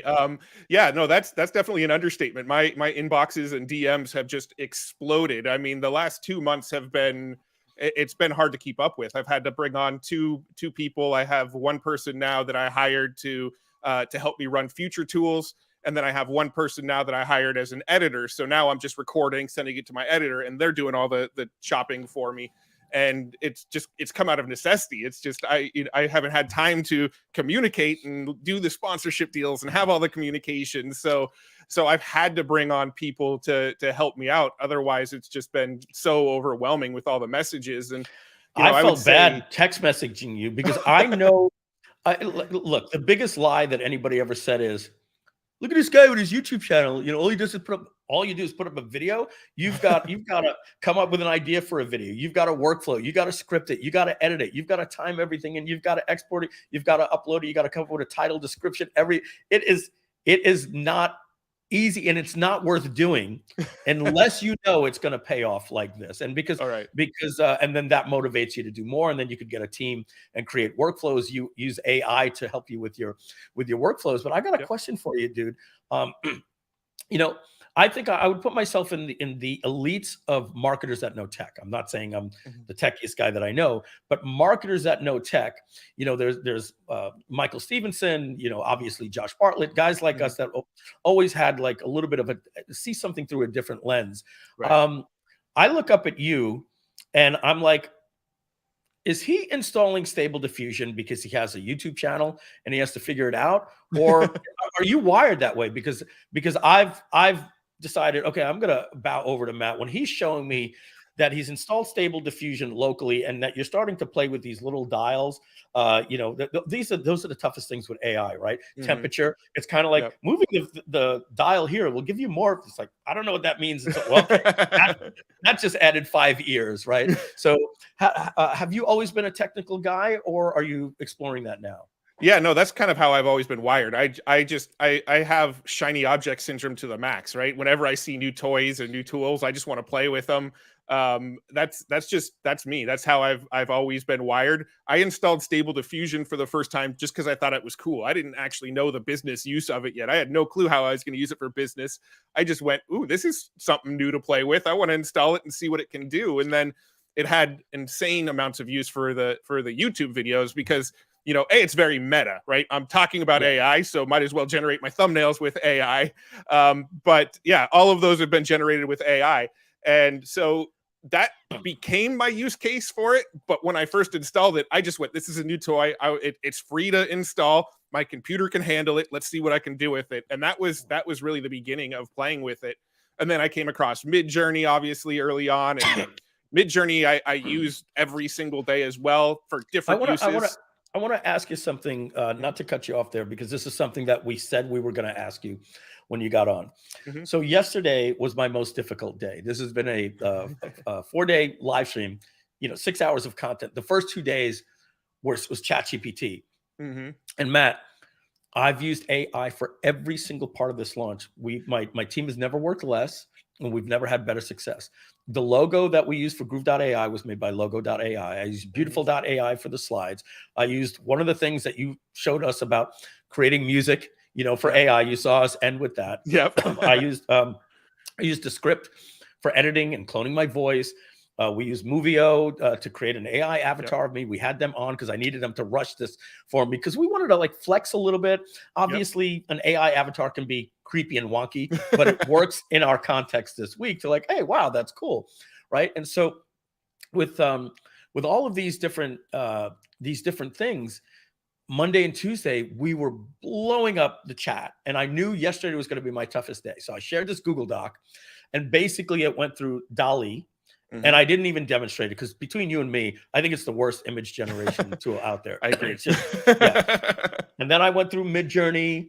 I gave it the A+++ of all, but I said in terms of technical difficulties, it's you got to have more of that mind. Then there was Blue Willow. Then there was Dream Studio. There was Playground.ai, and then there was Stable Diffusion, Run Diffusion, and then I went through different types of prompts that I'm pretty sure I got 90% of them from you on how to do things. You gave us things like there's a future tone or whatever, all these different ones where you said you showed all these different things that you can do. And we went through that yesterday. And I would say that was probably the most stumbling, one that we did, because a lot of it was I didn't know what I was going to get. And then we were trying to do the blending images. And, when you're doing it live, I'm sure when you're making a video, you're like, okay, what the hell just happened there? And Yeah, yeah. you get better images that you put in the final production. So the question that we said yesterday was, look, there's Dream Studio, there's Playground.ai. I love that you can go to some of these sites for inspiration, feature sets, pre-prompt, starting with an image. But I wonder what Matt says about all of these and what's your go-to. Is it just Midjourney, or do you have a workflow for any of those other tools? So I mostly use Midjourney for like the backgrounds, right? So Midjourney is really great for if you want something colorful and beautiful, but you don't really care if you get the exact composition and the exact, look that you want. Midjourney is going to give you what Midjourney wants to give you. You can't really like upload your face and get it to give you something that's like your face. It's going to be It's going to have, great contrast, great composition. It's going to be a beautiful image, but it's going to be sort of Midjourney's image. It's going to be like their design, right? Yeah. What I love about Stable Diffusion is you can get it tweaked to exactly how you want it. So there's this new function called Control Net with Stable Diffusion, where you can actually upload a pose. I can go and find a stock image of somebody going, or some sort of pose, upload it into Control Net, and then I can have it generate an image of me doing that exact same pose with my AI version of myself. All of those. And you have a video about that right here on your channel where you went through that, and we peeked at that a little bit yesterday when we were talking about that, and that's where you went into Stable Diffusion, and you were showing, I believe, that you used. Did you use Stable Diffusion online or Run Diffusion? I use Run Diffusion. So it's basically a cloud version of Stable Diffusion. So if you want to run Stable Diffusion locally, you kind of need a decent computer. You need to have like an NVIDIA graphics card. You probably want like an RTX 3060 or better. There's all these requirements to get it to run on a PC locally. If you use something like Run Diffusion, you're just running it in the cloud. You can do everything you can do locally, but they'll just do it in the cloud. They charge you 50 cents an hour, I think. So, I mean, cost you an hour. A buck to run it for 2 hours. Donna had a question about that. Is it 50 cents an hour when you're logged in, like the timer goes off like your AOL bill, or is it 50 cents an hour of processing time? It's while you're logged in, but so let's say that you log in, it'll start charging you while you have it open, but if you close it after like 10 minutes, it'll only charge you for those 10 minutes. It'll give you the time back. So the first time you log in, it'll give you 15 minutes for free. 15 minutes is enough time to probably generate, 10 images or so. And then after that, it's 50 cents an hour, but it'll ask you ahead of time how long you expect to use it, right? You can say, I'm going to use it for an hour. Okay. And that way, if you like step away from your computer and forget to log out and come back, it'll shut it down for you after an hour. But if you're in there for only 10 minutes and you shut it down, it'll only charge you for that 10 minutes. It won't charge you for the whole hour. Oh, that's great. And I think you have to be a little bit of a scientist to use it. You've got to kind of say, I'm ready to take the training wheels off and play with it. But I found that in all the AI, because ChatGPT, it's easy. You're having a conversation with an all-knowing being. It's not that complicated. I do realize with this, especially when you get into Midjourney with the --AR 16:9 or dot for more weight to these different things, it's more of a sweet science. But seriously, just watching the stuff on your YouTube channel, if anybody is interested in it, I think they're going to be better. I don't think that every digital marketer needs to know it the way that you know it, or even that I know it. But I do think that your graphic designer on your team probably needs to start getting in here, because it's only going to speed up their workflows. Oh yeah, definitely. And just the Midjourney quality, like the contrast and color and the palettes they use and stuff, it's just so good that it stands out for things like YouTube thumbnails, and it just works so well. So if you're not using it, everybody else is probably going to make videos that stand out, or thumbnails that stand out better than yours. Yeah. Well, look, you have a video here. I'll show it on the screen. You probably got a lot of views. Who knows from it on this one? Let's see. So Midjourney. Okay, create a thumbnail. Honestly, I would have thought this one would have gotten more views. You got 166,000 views on this one for whatever reason, right? I don't mean for whatever reason. I'm saying there's a logical reason. This one, when you said it was coming out, like I literally was like waking up and hitting the refresh. And so for whatever reason, it didn't come through, but I'm sure the people that did see that liked it. It is a process though, right? To do that, right? Yeah. Oh yeah. I mean, to make the thumbnails that I make, I probably put a good half hour to an hour into them still. So it's, I'm leveraging AI, but I'm still working on composition, right? I use Midjourney to create the background. I use Stable Diffusion to get the pose of myself the way I want it posed. I use that control net feature, and I go and find a pose that I'm looking for, and make the pose line up with myself. And then I pull it into Canva, and I put the text over it in Canva, and I tweak the composition until I'm happy. And yeah, it is still quite a process. I put almost as much time into creating the thumbnails as I do recording the videos. I'll spend a good hour making a thumbnail, and I mean, it takes me an hour to record a video before I pass it off to the editor. So it's about just as much time. But the thumbnail is so important. Let me ask you this. Were you proficient in Photoshop? Yeah. Okay, I've been okay at Photoshop. Yeah, so I'm gonna. Then you're like me, and this is why these tools are so good for us. You're the type of person that you have a more of a complex creativity with structure and mind maps and things.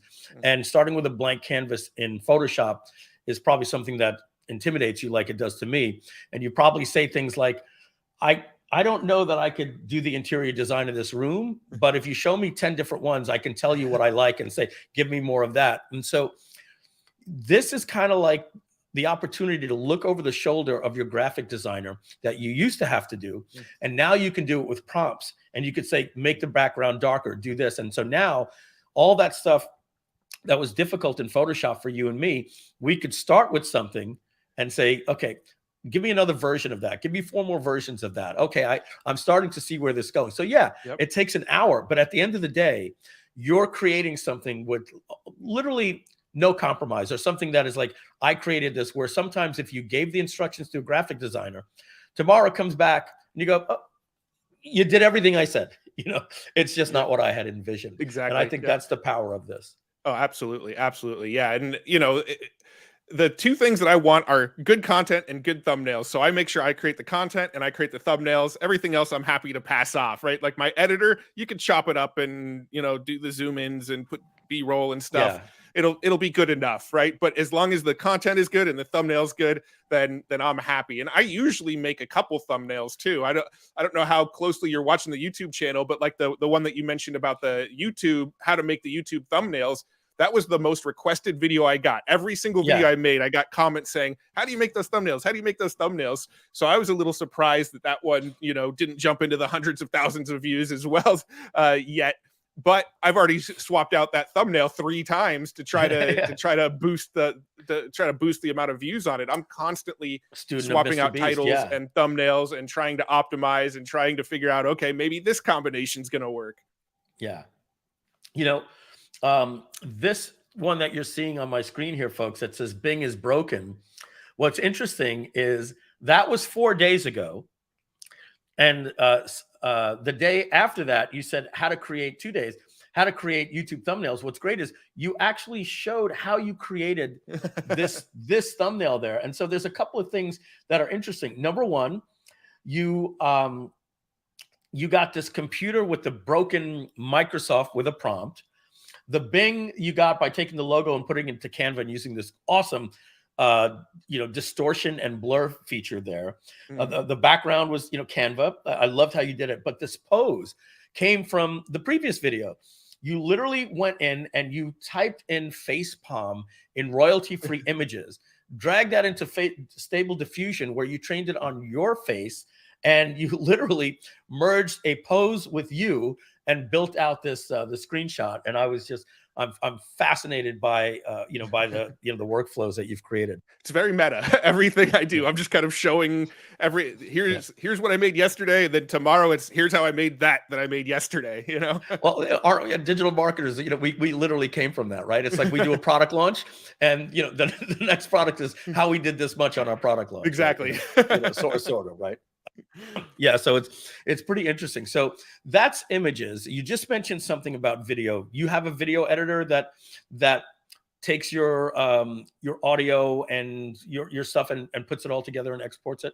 Mm-hmm. Yeah, and he's only done the last maybe 4 or so videos. I was editing them all myself up until the beginning of last week.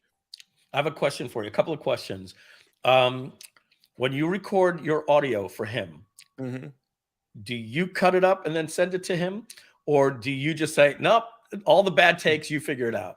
No, I do a pre-cut before I send it to him. So I actually use a tool called Time Bolt, which is a really awesome tool. It's hold on, let's see. Time yeah. Bolt. So what you do is you take the whole thing, you put it in that. It will actually chop out all of the silence for you in the video. So anywhere there's gaps or silence, it chops it out. It also kind of cuts a lot of the uhs and ums and likes and some of the filler words that I tend to use. It'll automatically cut a lot of that out.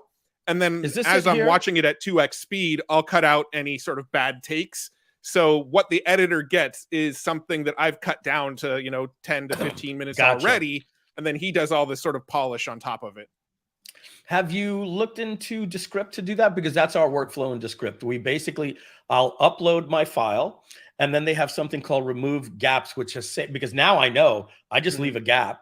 And then I remove all gaps over 1 second because I never stop talking for more than a second in quote unquote a VSL. And that saves me. But what I like about Descript is I no longer edit. You know, when you're going in a timeline and you're like, oh, I remember doing this 3 times. So you fast forward, you're like, oh, okay, this was the take. Yep. And then you export it, and then you sometimes hear this.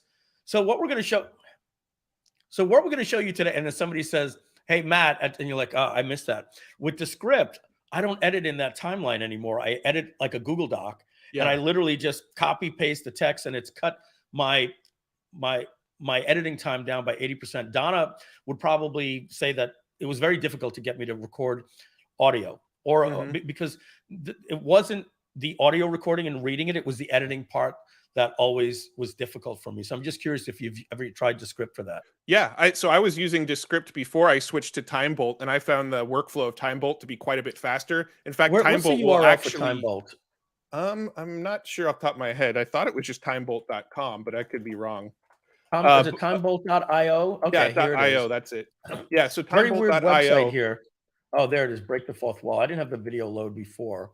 But that one will actually edit out a lot of the false starts for you too. It kind of detects when you start and then don't finish your sentence, and then you start over again. It finds a lot of that and will actually edit a lot of that out for you as well. This is great. Do you have a video on your channel with this? I don't. In fact, I had a call with the founder of Time Bolt, and he suggested I make a video of Descript versus Time Bolt. Of course he did. Of course he did. I actually have a very private Discord group. There's only 15 or so people in there, and it's a bunch of other creators in the AI space, right? Matt Vid Pro is in there. The AI Advantage. Ben Tossell, who writes Ben's Bites, which is an amazing AI newsletter. So there's a handful of us that are in that group. And most of them were actually using Descript. And I said, hey, you guys should go and try Time Bolt. Now all of them are on the Time Bolt train instead of Descript. You're probably going to get me on it too as well, because being able to do the workflow is good. And so here's the interesting thing. You said you chop it up a certain way and send it to him. I've always been, I don't like people hearing my bad edits. So like, I don't want to send a video to somebody where I'm going, especially if I'm on camera. Yep. Fuck. Excuse my language. I'm like, damn, why? Third time like, I can't let you see that. I don't want to let you see me struggle. I apologize, folks, for swearing. I know some of you guys have the kids out there. I said fluff, kids. But yeah, I was literally getting into character that what happens. I cannot let you hear me struggle through a voice recording. I have no problem giving you the guts of it, and now go make it sweet. Yeah. Exactly. That's kind of how I approach too. And I'll swear in the middle of it too. I'll do a take 3 times. And I'm like, damn it! I get frustrated when I Honey, have to can you get the myself. cat out of here? It's now. I'm trying to make a video, right? Yeah. Or like, yeah, I've got 2 kids, right? So I'll be halfway through an edit, and one of them will knock on the door, and I won't respond, and then they'll pop their head in, and as you can see the door in frame. Yeah. So yeah. So yeah. Okay. So good. So I get that. Are you using today's theme a little bit was video. So we went over CapCut, InVideo, VDO, Runwayml, and of course Descript. Are you putting any of those into your workflows? Not really yet. So I just got access today to a tool called Gen 1, which is a tool by Runway. Runway, yeah. And that one's pretty cool. The problem with it is it only lets you do 3 seconds clips right now. So if you're going to do sort of a long chunk, You got to didn't know do it that. 3 seconds at a time.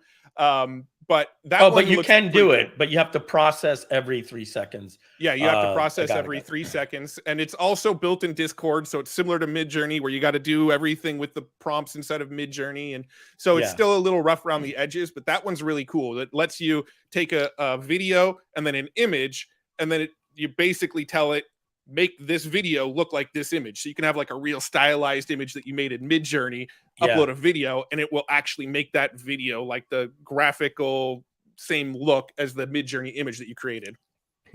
Yeah, we did a little demo of that early today. We actually just watched the video of Gen 1 and I narrated over it. And so have you dived into shorts? And the reason why I asked this is the guy GothamChess. So I'll share my screen. I'm just going to show you. And so it's GothamChess. So literally like 5 days ago, he hit 3 million subscribers. So 5 days ago, he went to 3.18 in the last 5 days. He just we hit 3 million subscribers. And it was just 3 months ago, he said 1 million subscribers. But he has, let's see, let's see if he's putting them on his channel. So if we go to his channel, these are shorts. He's getting 600,000 views, and he's not the type of, he's a chess YouTuber. So he's not the type of guy that goes behind the scenes and says, other than things are growing. But what he did have one video where he said, somebody asked me in the chess community, why is chess exploding? Is it because what's happening with chess.com and all these different things? And he said, yeah, that's helping the entire community. But he said the change in his channel, that he thought, I don't want to do this. This is BS. He said the shorts are driving, are like YouTube is like, they want to compete with TikTok. So they give you 10 times the love. And he says that is driving his channel. So have you tried any of those 1 minute? I'm going to show you that quick little fast edit of how you make a screenshot type of thing. I haven't yet, but the editor that I just brought on board, he's pushing me to do that. And I said, hey, if you can take these long videos that I'm doing, I'm sending him 20-minute videos. He's cutting them down to another 5 minutes off of them, giving me 15 minutes back. And I'm saying, hey, if you can find a good 1 minute clip out of these videos and make a short out of it, go for it. So it's something that I'm going to start experimenting with now that I have an editor, because he wants to do that. He's asking me to do it, and he's full-time working for me. He doesn't have any other gigs, so he's got the free time to do it. So that is something I'm going to dive into. But I've played with TikTok a little bit, which has been real interesting, because I'll have one video get 200 views, and then I put another video up and it'll get 30,000 views. And then I'm like, oh, I've made it big on TikTok. And then the next video I put up gets 150 views. And I'm like, I don't get it. Yeah. There's something either that you did right, or there's luck in the algorithm, right? And you got to figure that out.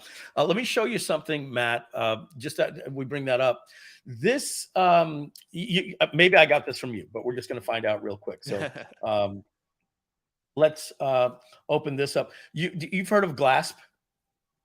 This little, right? Okay. Yep. So here's a workflow that I created. You basically open up, a video in Glasp, right? And then let me see here. We did.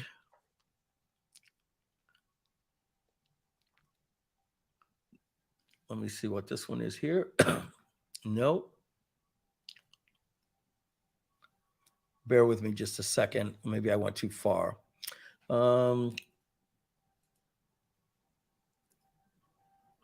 Maybe it was one of these. Okay. And what was my prompt after that? Oh, okay. I forgot. It's in a Google Doc, and this is it. So let me show you. Basically, go to the Google Doc, and I have this Google Doc that I created a workflow for talking points, right? So the workflow is you load the video into ChatGPT, and so we did one with like Tony Robbins, right? So you're saying, hey, to your guy, if you can find a talking point. So what I do is I created this thing that says, okay, from now on, when I refer to, in brackets, the conversation, it's about the conversation you just analyzed. So now I could, every time, I don't have to keep saying, remember my first prompt. It like knows this means that. So I said, you're an expert content creator, YouTuber, educator, teacher, video editor, and marketer. And then I said, this is going to be known as a specialty, is going through the conversation and finding the nuggets. I said, so now, just like how Joe Rogan is a podcast, his team will go through, find 3 and 10 minute clips, et cetera, you're looking for topics that will get maximum views on YouTube, either because the topic, the virility of the topic, it's newsworthy, controversial, or educational, or has to do with pop culture. But let's say it's a marketing video, then we're going to be looking for nuggets or anecdotes, etc. Your specialty could also be the same for shorts. And then I describe, basically, look for a 1-minute clip. And then I say, does this make sense? Can I give you a task? Then it responds. I say, because if I didn't do this, it started giving me random, like it just made up shit. Right. So I said, do you recall the conversation you analyzed early in the show? It says, it gives me an answer. I said, okay, so here's your task. In the conversation, above that you summarize with, and then I repaste the summary. I want you to do the following. I want you to find sections of the conversation that are worthy of being clips or shorts based on that specialty. Then I want you to give me an output like this. And here's an example of that output. Once I have this information for you, I'm going to send it off to my video editor to find these timestamps, edit them into small clips, et cetera, et cetera, et cetera. So we basically did that with this clip here. So here's the workflow.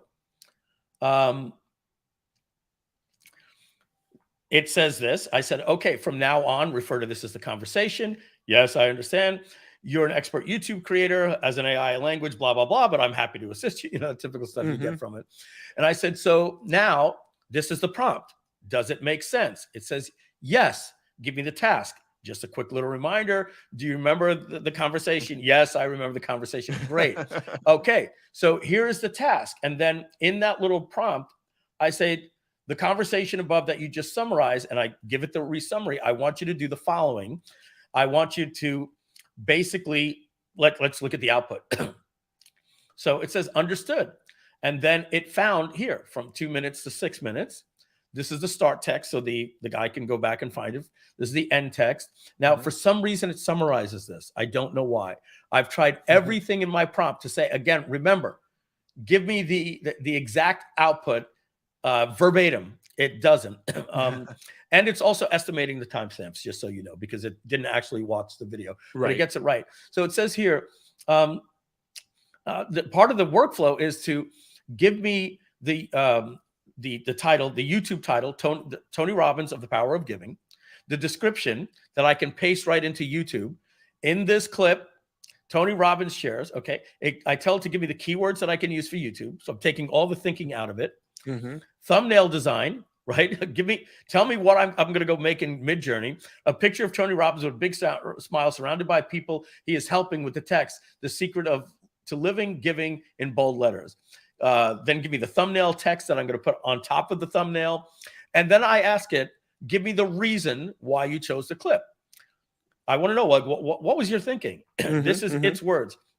It's both educational and inspirational, and has the potential to go viral because it's a universal message around message that can apply to anyone. And then I gave it categories, and I said you have to choose two. Why you categorize these. It categorized these as educational and inspirational, and that was a clip. And then a short, you'll see right here, it's giving me the same information. And then I can literally just use ChatGPT and give that to my editor and say, go get that out. And you can even type in, give me 3 more, give me 2 more clips. Give me 2, et cetera. You kind of know how ChatGPT is. So that was something that Don and I had both realized that, like, yeah, the hard part is not getting the short. It's going to find out, do I really want my video editor to have to watch a 1-hour podcast webinar if I decide to get into podcasts? And this is something that we think can help. Yeah, no, that's a really cool workflow. In fact, that seems like something that could be SaaSified fairly easily as well, right? Especially now that putting that in Groove.ai. Yes. Yeah, exactly. the ChatGPT API was just opened up to the public yesterday. So anything you can do with ChatGPT, you should be able to build into a SaaS now. Well, take a look at this. The problem that we have is long videos you can't paste. So I I did this here. Let's see, I got to go up to the top. So, you can't paste a lot without having to go paste. So I said, if I want to take text in a Google Doc that is 40 pages long and use OpenAI's Playground API to analyze them, how would I do that? And it basically told me, and I said, and it gave me this Python script. And I said, can I do this with ChatGPT instead? And it said, yes, you can use ChatGPT. And it basically tells me, put your API key, and it'll paste that different stuff in. And then I even said, wait a second, do I need this code?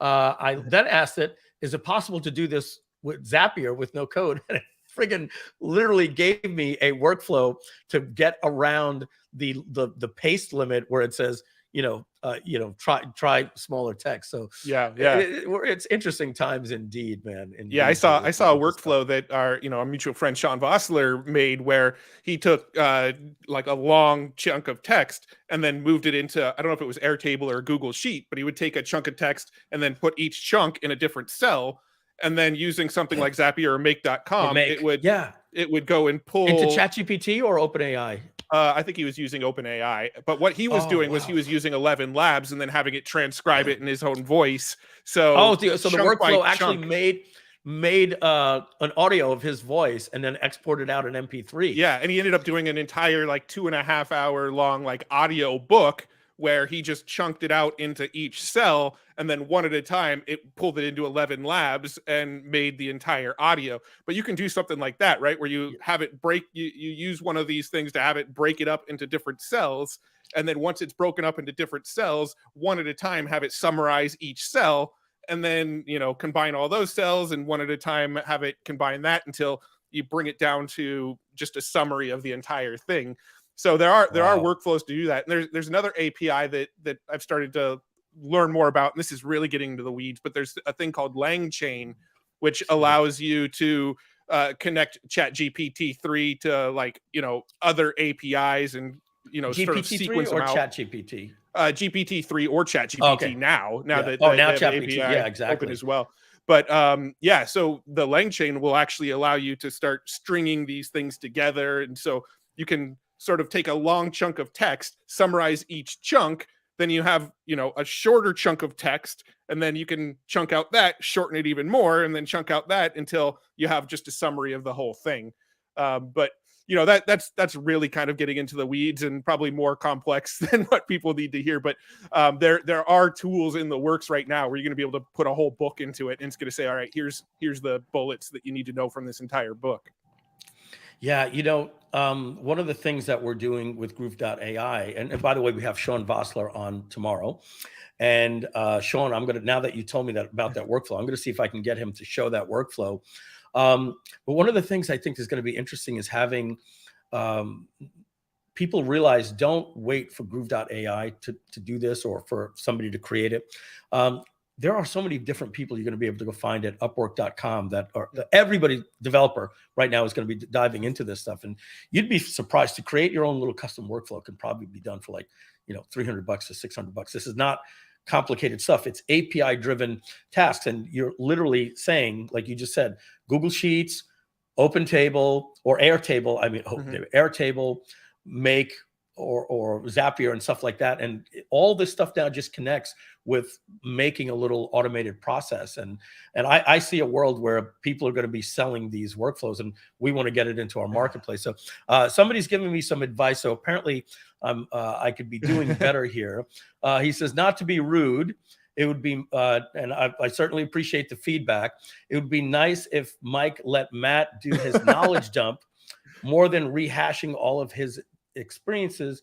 And we have seen many, Matt may have some insights that we haven't seen yet. So, hey, I apologize, but Facebook user, because we don't have your name, you have to understand this is a 5-day live stream that we're doing for 6 hours. And because you've seen it, sometimes we do quick little recaps. I spent an hour on that, and I spent 60 seconds showing Matt. So I apologize that it was a rehash. That's something that you've seen. A lot of people haven't seen that workflow before. And guess who hasn't seen that workflow?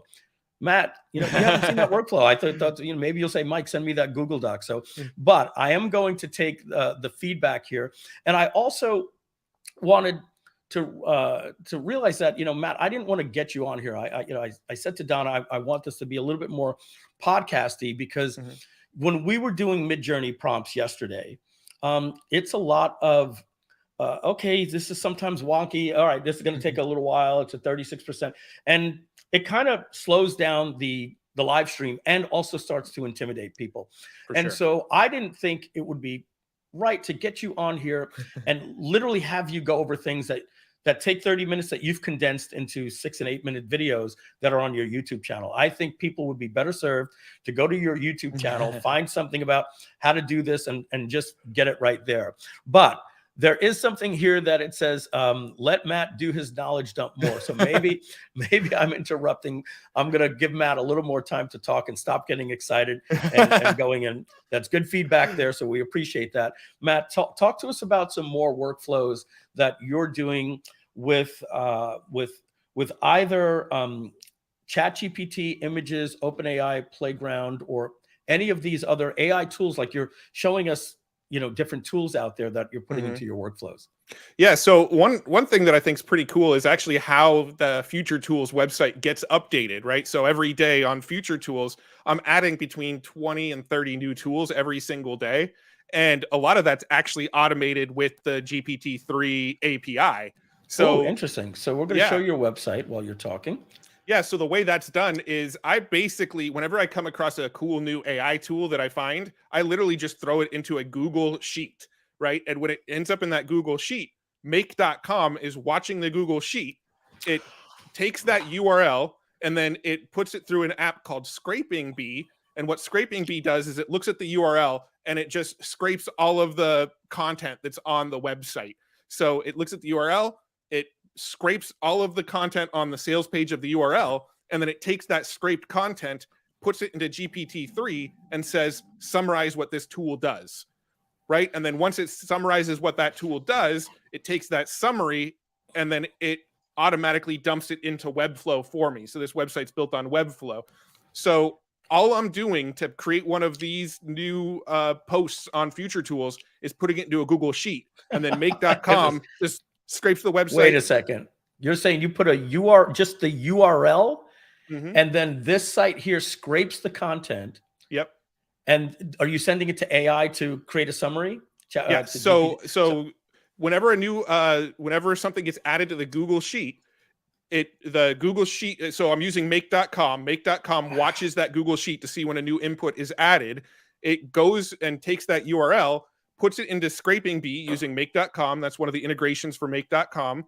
And it just grabs all of the content on the website, puts it into GPT-3 and says, summarize this website for me. And then once it's got the summary of the website, it takes that summary and just publishes it to Webflow for me.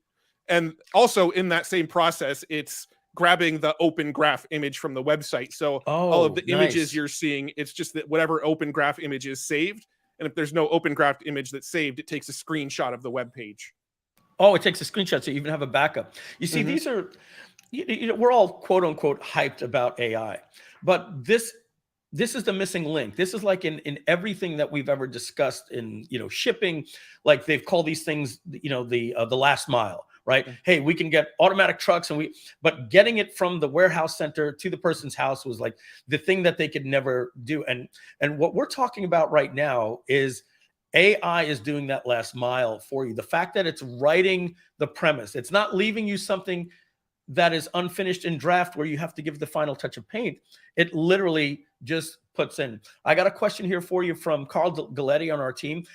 You mentioned a guy named Ben. Where can they find out about Ben? So I was referring to Ben Tossell, and his newsletter is called Ben's Bites. So the best place to follow him is probably on Twitter. He's very active on Twitter, but Ben's Bites is the newsletter. There it is, top 10 AI tools, and that's going to go to a website called wherever it goes. And if that's is he here? It's Ben that one BidsBites. BenBites.co. Yeah. So somebody just raked him and ranked higher for him. So you want to go to bensbites.co is where you can get onto his email newsletter right there. Yeah, that's right. probably So- that's a daily newsletter. It comes out 5 days a week, and every day it's kind of like, here's the new tools that came out today. Here's the AI news of the day. So it's Wow, probably the we best gotta get AI on that. newsletter out there. I do a weekly newsletter of the every Friday. That's the TLDR of here's everything that happened in this week. Ben does it every single day. And then we're going to TLDR yours for our newsletter for our people. I guarantee. Donna just gave me a yes, and that's probably why Carl asked for that information. So I got a question for you right here. It says submit. Does this help? Does this go right to your workflow?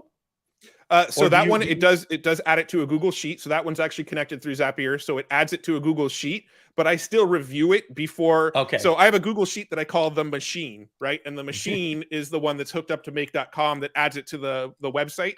I don't want anybody to just be able to submit a tool and have it automatically go into the machine, right? And automatically make it to the website.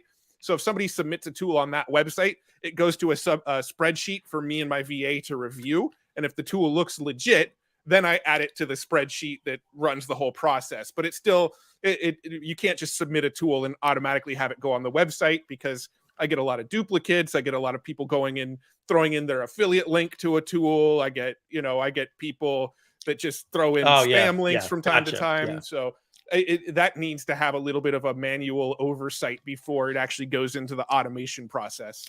Yeah, you want final say on that, of course, for spam.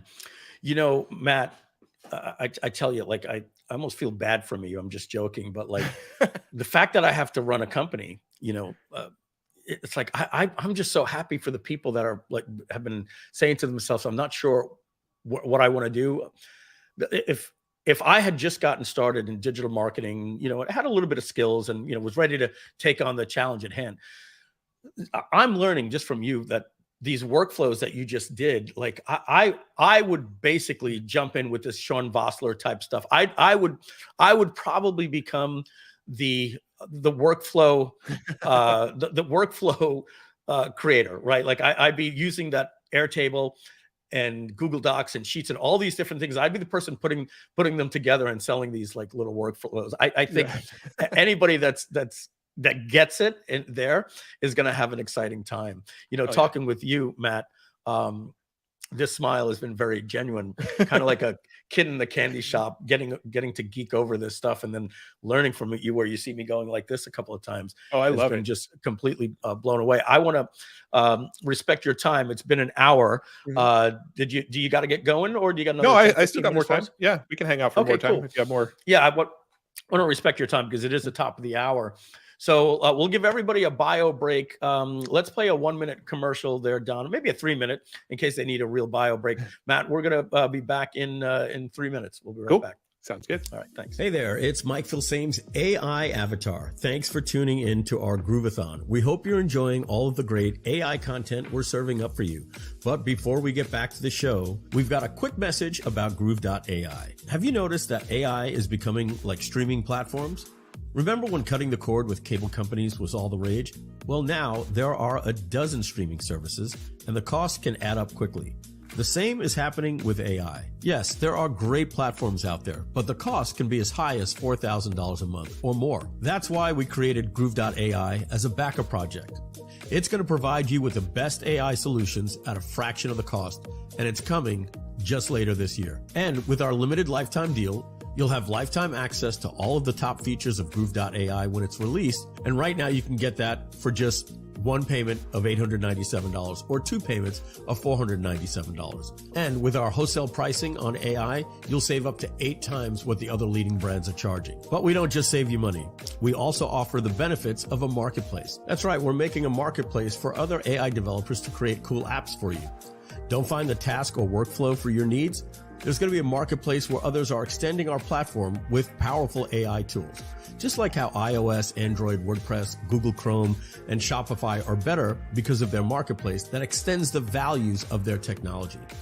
Soon, when Groove.ai is released, you will have access to a full suite of AI tools, including content creation, copywriting, image creation, and so much more. This will allow you to streamline your content creation and get even better results for your business. What makes Groove.ai different? Well, number one, we give you wholesale pricing on AI, and we don't lock you into one technology like OpenAI. You'll be getting OpenAI, Google's powerful AI engine, Stable Diffusion, everyone out there you'll be able to connect to. The other platforms are built on just one technology. And our lifetime deal, you'll never have to worry about monthly payments again. And here's something special for all paid or lifetime Groove.cm customers who back our project before we close. Those customers get a massive bonus of 3.5 million words of free AI content. That's the equivalent of getting 3,500 free emails with 1,000 words each. That's right. That will allow you to create one 1,000 word email every single day for a decade. So don't miss out on this incredible bonus. Act fast and become a backer of Groove.ai before midnight. So don't wait too long. This lifetime deal is only available for a limited time. Once the backer project is complete and Groove.ai is released, the lifetime deal will be gone forever. After that, it will cost $99 a month or $9.97 a year. So if you want to take advantage of this incredible opportunity and save big on your AI needs, become a backer of Groove.ai before it's too late. Don't wait. Join the over 500 backers already in this Groove.ai community. As a backer, be the first to experience the power of AI when it's released later this year. Now, let's get back to the AI Week Groove-A-Thon with the real Mike Filsaime. Now get ready for the power of Groove.ai. Become a backer of Groove today. I just gotta tell you, I love that song. It's like, it's just a great little bumper Can't song. help It but really bop your is. head to it. Yeah. And all right, so Matt, futuretools.io. When you find something that works really, really cool, and you're like, hey, this is probably going to blow up. Do you go and wrap that around with an affiliate link and say, hey, if I'm going to promote these things, I'm going to get an affiliate link as well? You know, a lot of the tools on there are affiliate links, but I don't really chase up the affiliate links too much. If the product tends to have an affiliate link, I'll go and sign up for the affiliate program. I would say maybe 25% of the tools on the site have affiliate links. A side benefit of running Future Tools is that I pretty much never have to pay for any AI tools anymore. Yeah, right. Yeah, exactly. So people reach out to you. And because if they can get you to review their tool, right? So they're handing it to you saying, hey, here's this. And if you give this coupon to your people because they're trying to get exposure. Yeah. So, I mean, there is a handful of affiliate links on there. I would say it's maybe only 25%, but a lot of the tools that are on there are just free to use anyway. So, if there is an affiliate link, I will go and sign up for it. But even that has become a bit of a task that I let fall through the cracks, right? Because I'm adding so many tools every day that if let's say I'm adding 20 tools a day over the course of a week, that's 100 tools over the course of a week. And just sifting through them and figuring out which ones have affiliate links and then going in, signing up for the affiliate link, that process is a pretty time-consuming process. It's grunt work. You're gonna have to find a way to make that with make.com, and if you can't do it, then screw it.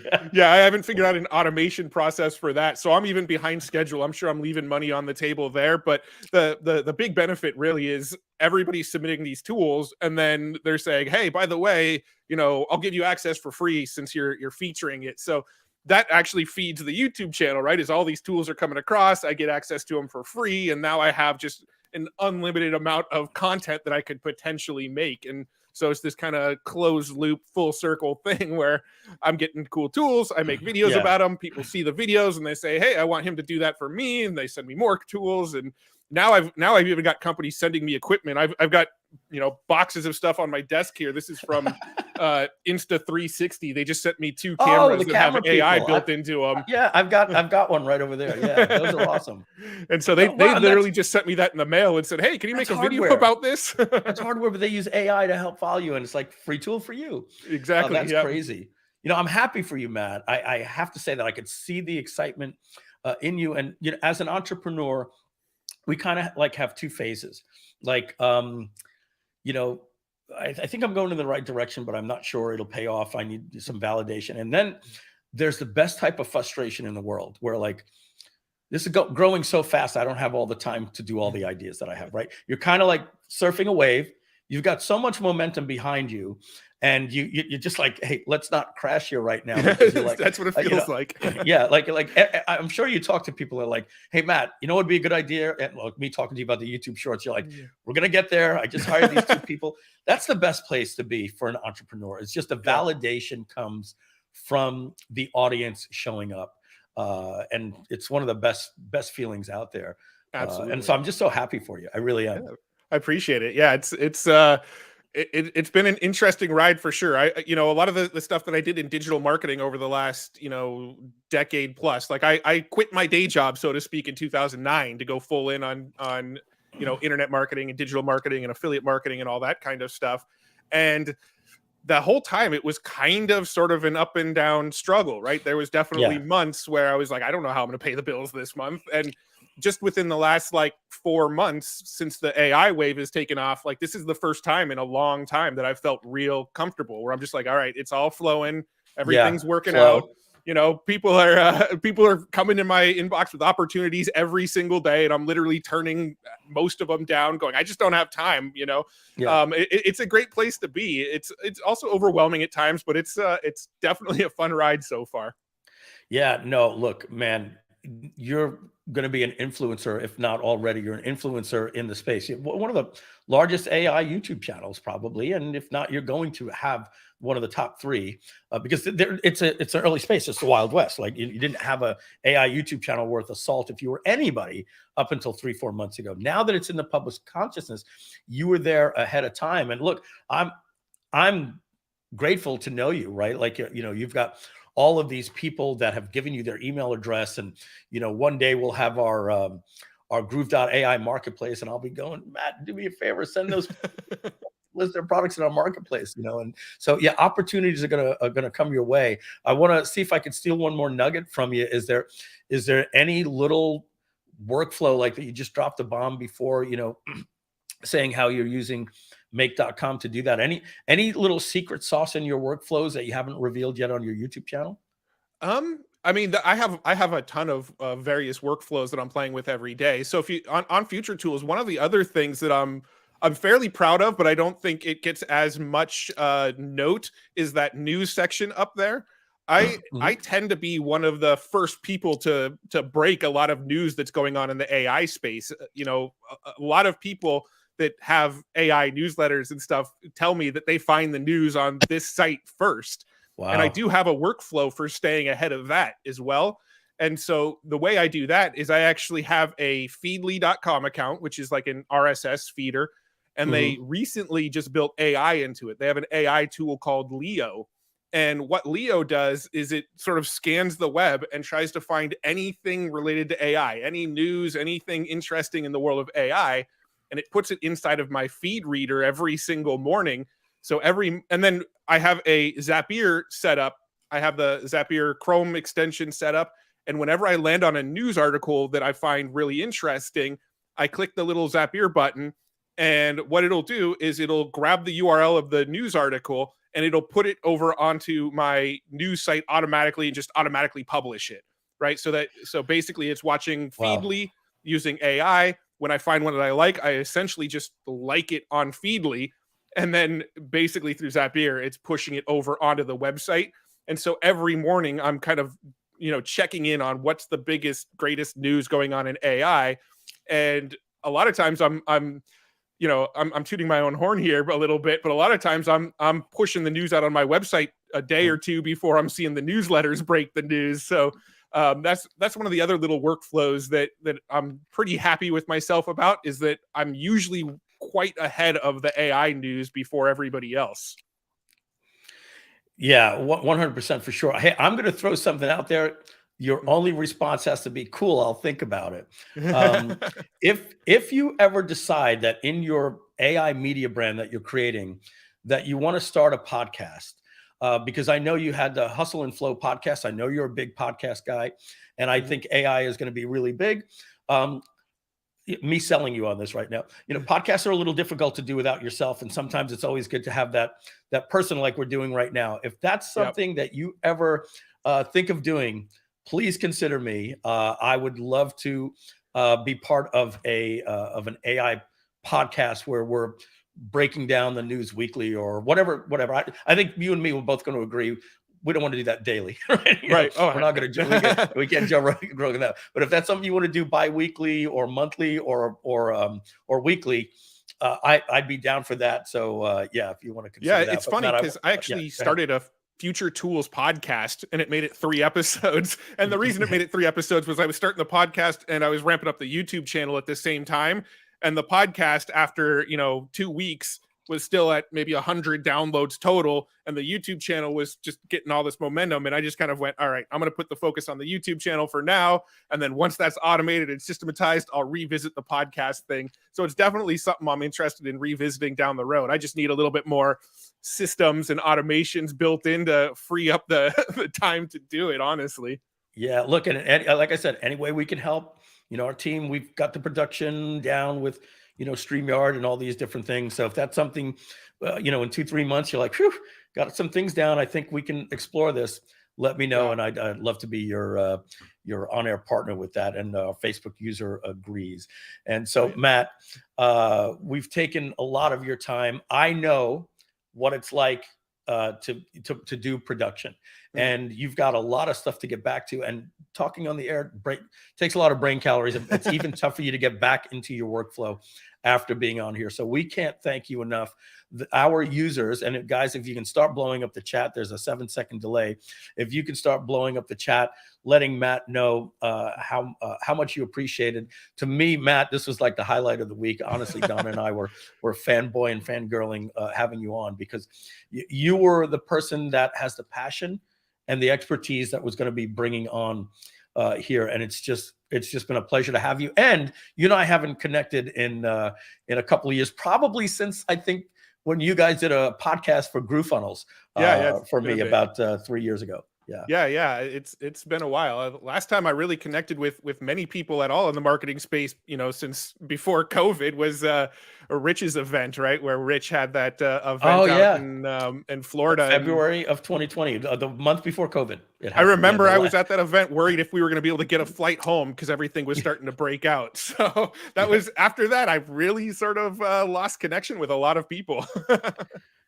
Yeah, Matt, I wanted to pop in and say hello, just to be on the same screen with greatness for a moment before you said goodbye, and just thank you personally, not only for the many, many hours of YouTube gold that I've gotten from you, but also for being on this live today. Thanks. Yeah, I appreciate it. I love nerding out about this stuff. I mean, if Mike wanted me on this thing for 3 hours, I would probably still be able to keep going and not shut up about this stuff. I'm glad you didn't tell me that ahead of time. There's so much stuff to talk about. I mean, like, I even have notes of stuff that we could have talked about that I didn't get to on this call. So I mean, you dropped that when you're leaving. You dropped that when you're leaving. Well, we just have to have you back. What a teaser. Hey, listen, I'm going to throw it out there. I'm just throwing it out. I'm doing this again tomorrow from 11 to 5. And if you want to pop in with Sean Vossler, then go right ahead. The three of us can geek out together. I'll text you sometimes. That's completely up to you. But if the times work, I'll try to do it. You tease the chat a little bit too much. They're like, wow, your workflows. Yeah, we want them. So thank you very much, Matt. I appreciate it, Mike. We're going to let you go. Take care. I love you, brother. Take care, man. See you. All right. The great Matt Wolfe. Make sure that you check out his YouTube channel. It is over here at MRE Flow. I should have asked him. I know that it's, it spells Wolf backwards. Maybe it's Mr. Wolf, or it's Matt. Maybe his middle name is R and it's Matt R. Wolfe, and he just put it backwards, Wolf RM. But you just search Matt Wolfe with an E. This guy's just got a banging YouTube channel. And so here's what we're going to do. We're going to wrap the day up right now, 45 minutes early. I don't think any of you are going to be upset on a Thursday to get over back to your kids, get some food to eat. We're not going to make some content just to make some content. I think we delivered. I really wanted to respect Matt's time and not bring him on for another 45 minutes, even though he said he was ready. I'm going to get with him with Sean Vossler's time tomorrow and see if we can get him back here tomorrow. So we're going to get out of here. Only because it's the way that we exit with just a 1-minute commercial, folks. Personal pitch from me. become part of the family. There's a private group Facebook community. Unfortunately, we started it after we had 450 people. So we got to get an email. Donna's probably done it already, or it's on her list. We've got to get an email. She's giving me a thumbs up. We're getting every single person that purchased. We're going to send them a text message. We're going to get them in to this Facebook community. It's already blowing up. I missed some information today, and there was a Facebook post in our community about news from somebody that wasn't even from some of our team. I'm seeing all of the comments in here. Thank you very much, folks. We really appreciate it. Donna, David Lemon, Simon, everybody on the team, Carl Galletti, and the people in the background, and everybody on this live stream. And the biggest thanks goes to all of the people that have already backed this project. And any of you considering, please watch this 1-minute commercial, become a backer, become part of the family. We're doing something really, really exciting here at Groove Digital. Can't wait for you to be part of it. Until then, I'll see you tomorrow at 11 a.m. Bye. Hey there, it's Mike Filsaime's AI Avatar. I hope you're enjoying the AI Week Groove-A-Thon. We're going to be here every day this week through Friday, streaming from 11 a.m. to 5 p.m. Eastern, talking about all things AI with some awesome guests and workshops. But right now, it's time for a quick break. Don't worry, we'll be back soon. In the meantime, let me tell you about something exciting, our backer project for Groove.ai. By backing this project, you can get lifetime access to Groove.ai and never make a payment to us or anyone for almost all of your AI needs ever again. But hurry, this opportunity is expiring soon. So head on over to Groove.ai/backer to learn more and become a backer before time runs out. And here's something special for all paid or lifetime Groove.cm customers who back our project before we close. If that's you, you'll get a massive bonus of 3.75 million words of free AI content. That's equivalent of getting 3,500 emails with 1,000 words each. That's right, that's a 1,000-word email every day for a decade. Don't miss out on this incredible bonus. Act fast and become a backer of Groove.ai before midnight tonight. All right, that's it for now. Let's get back to the AI Week.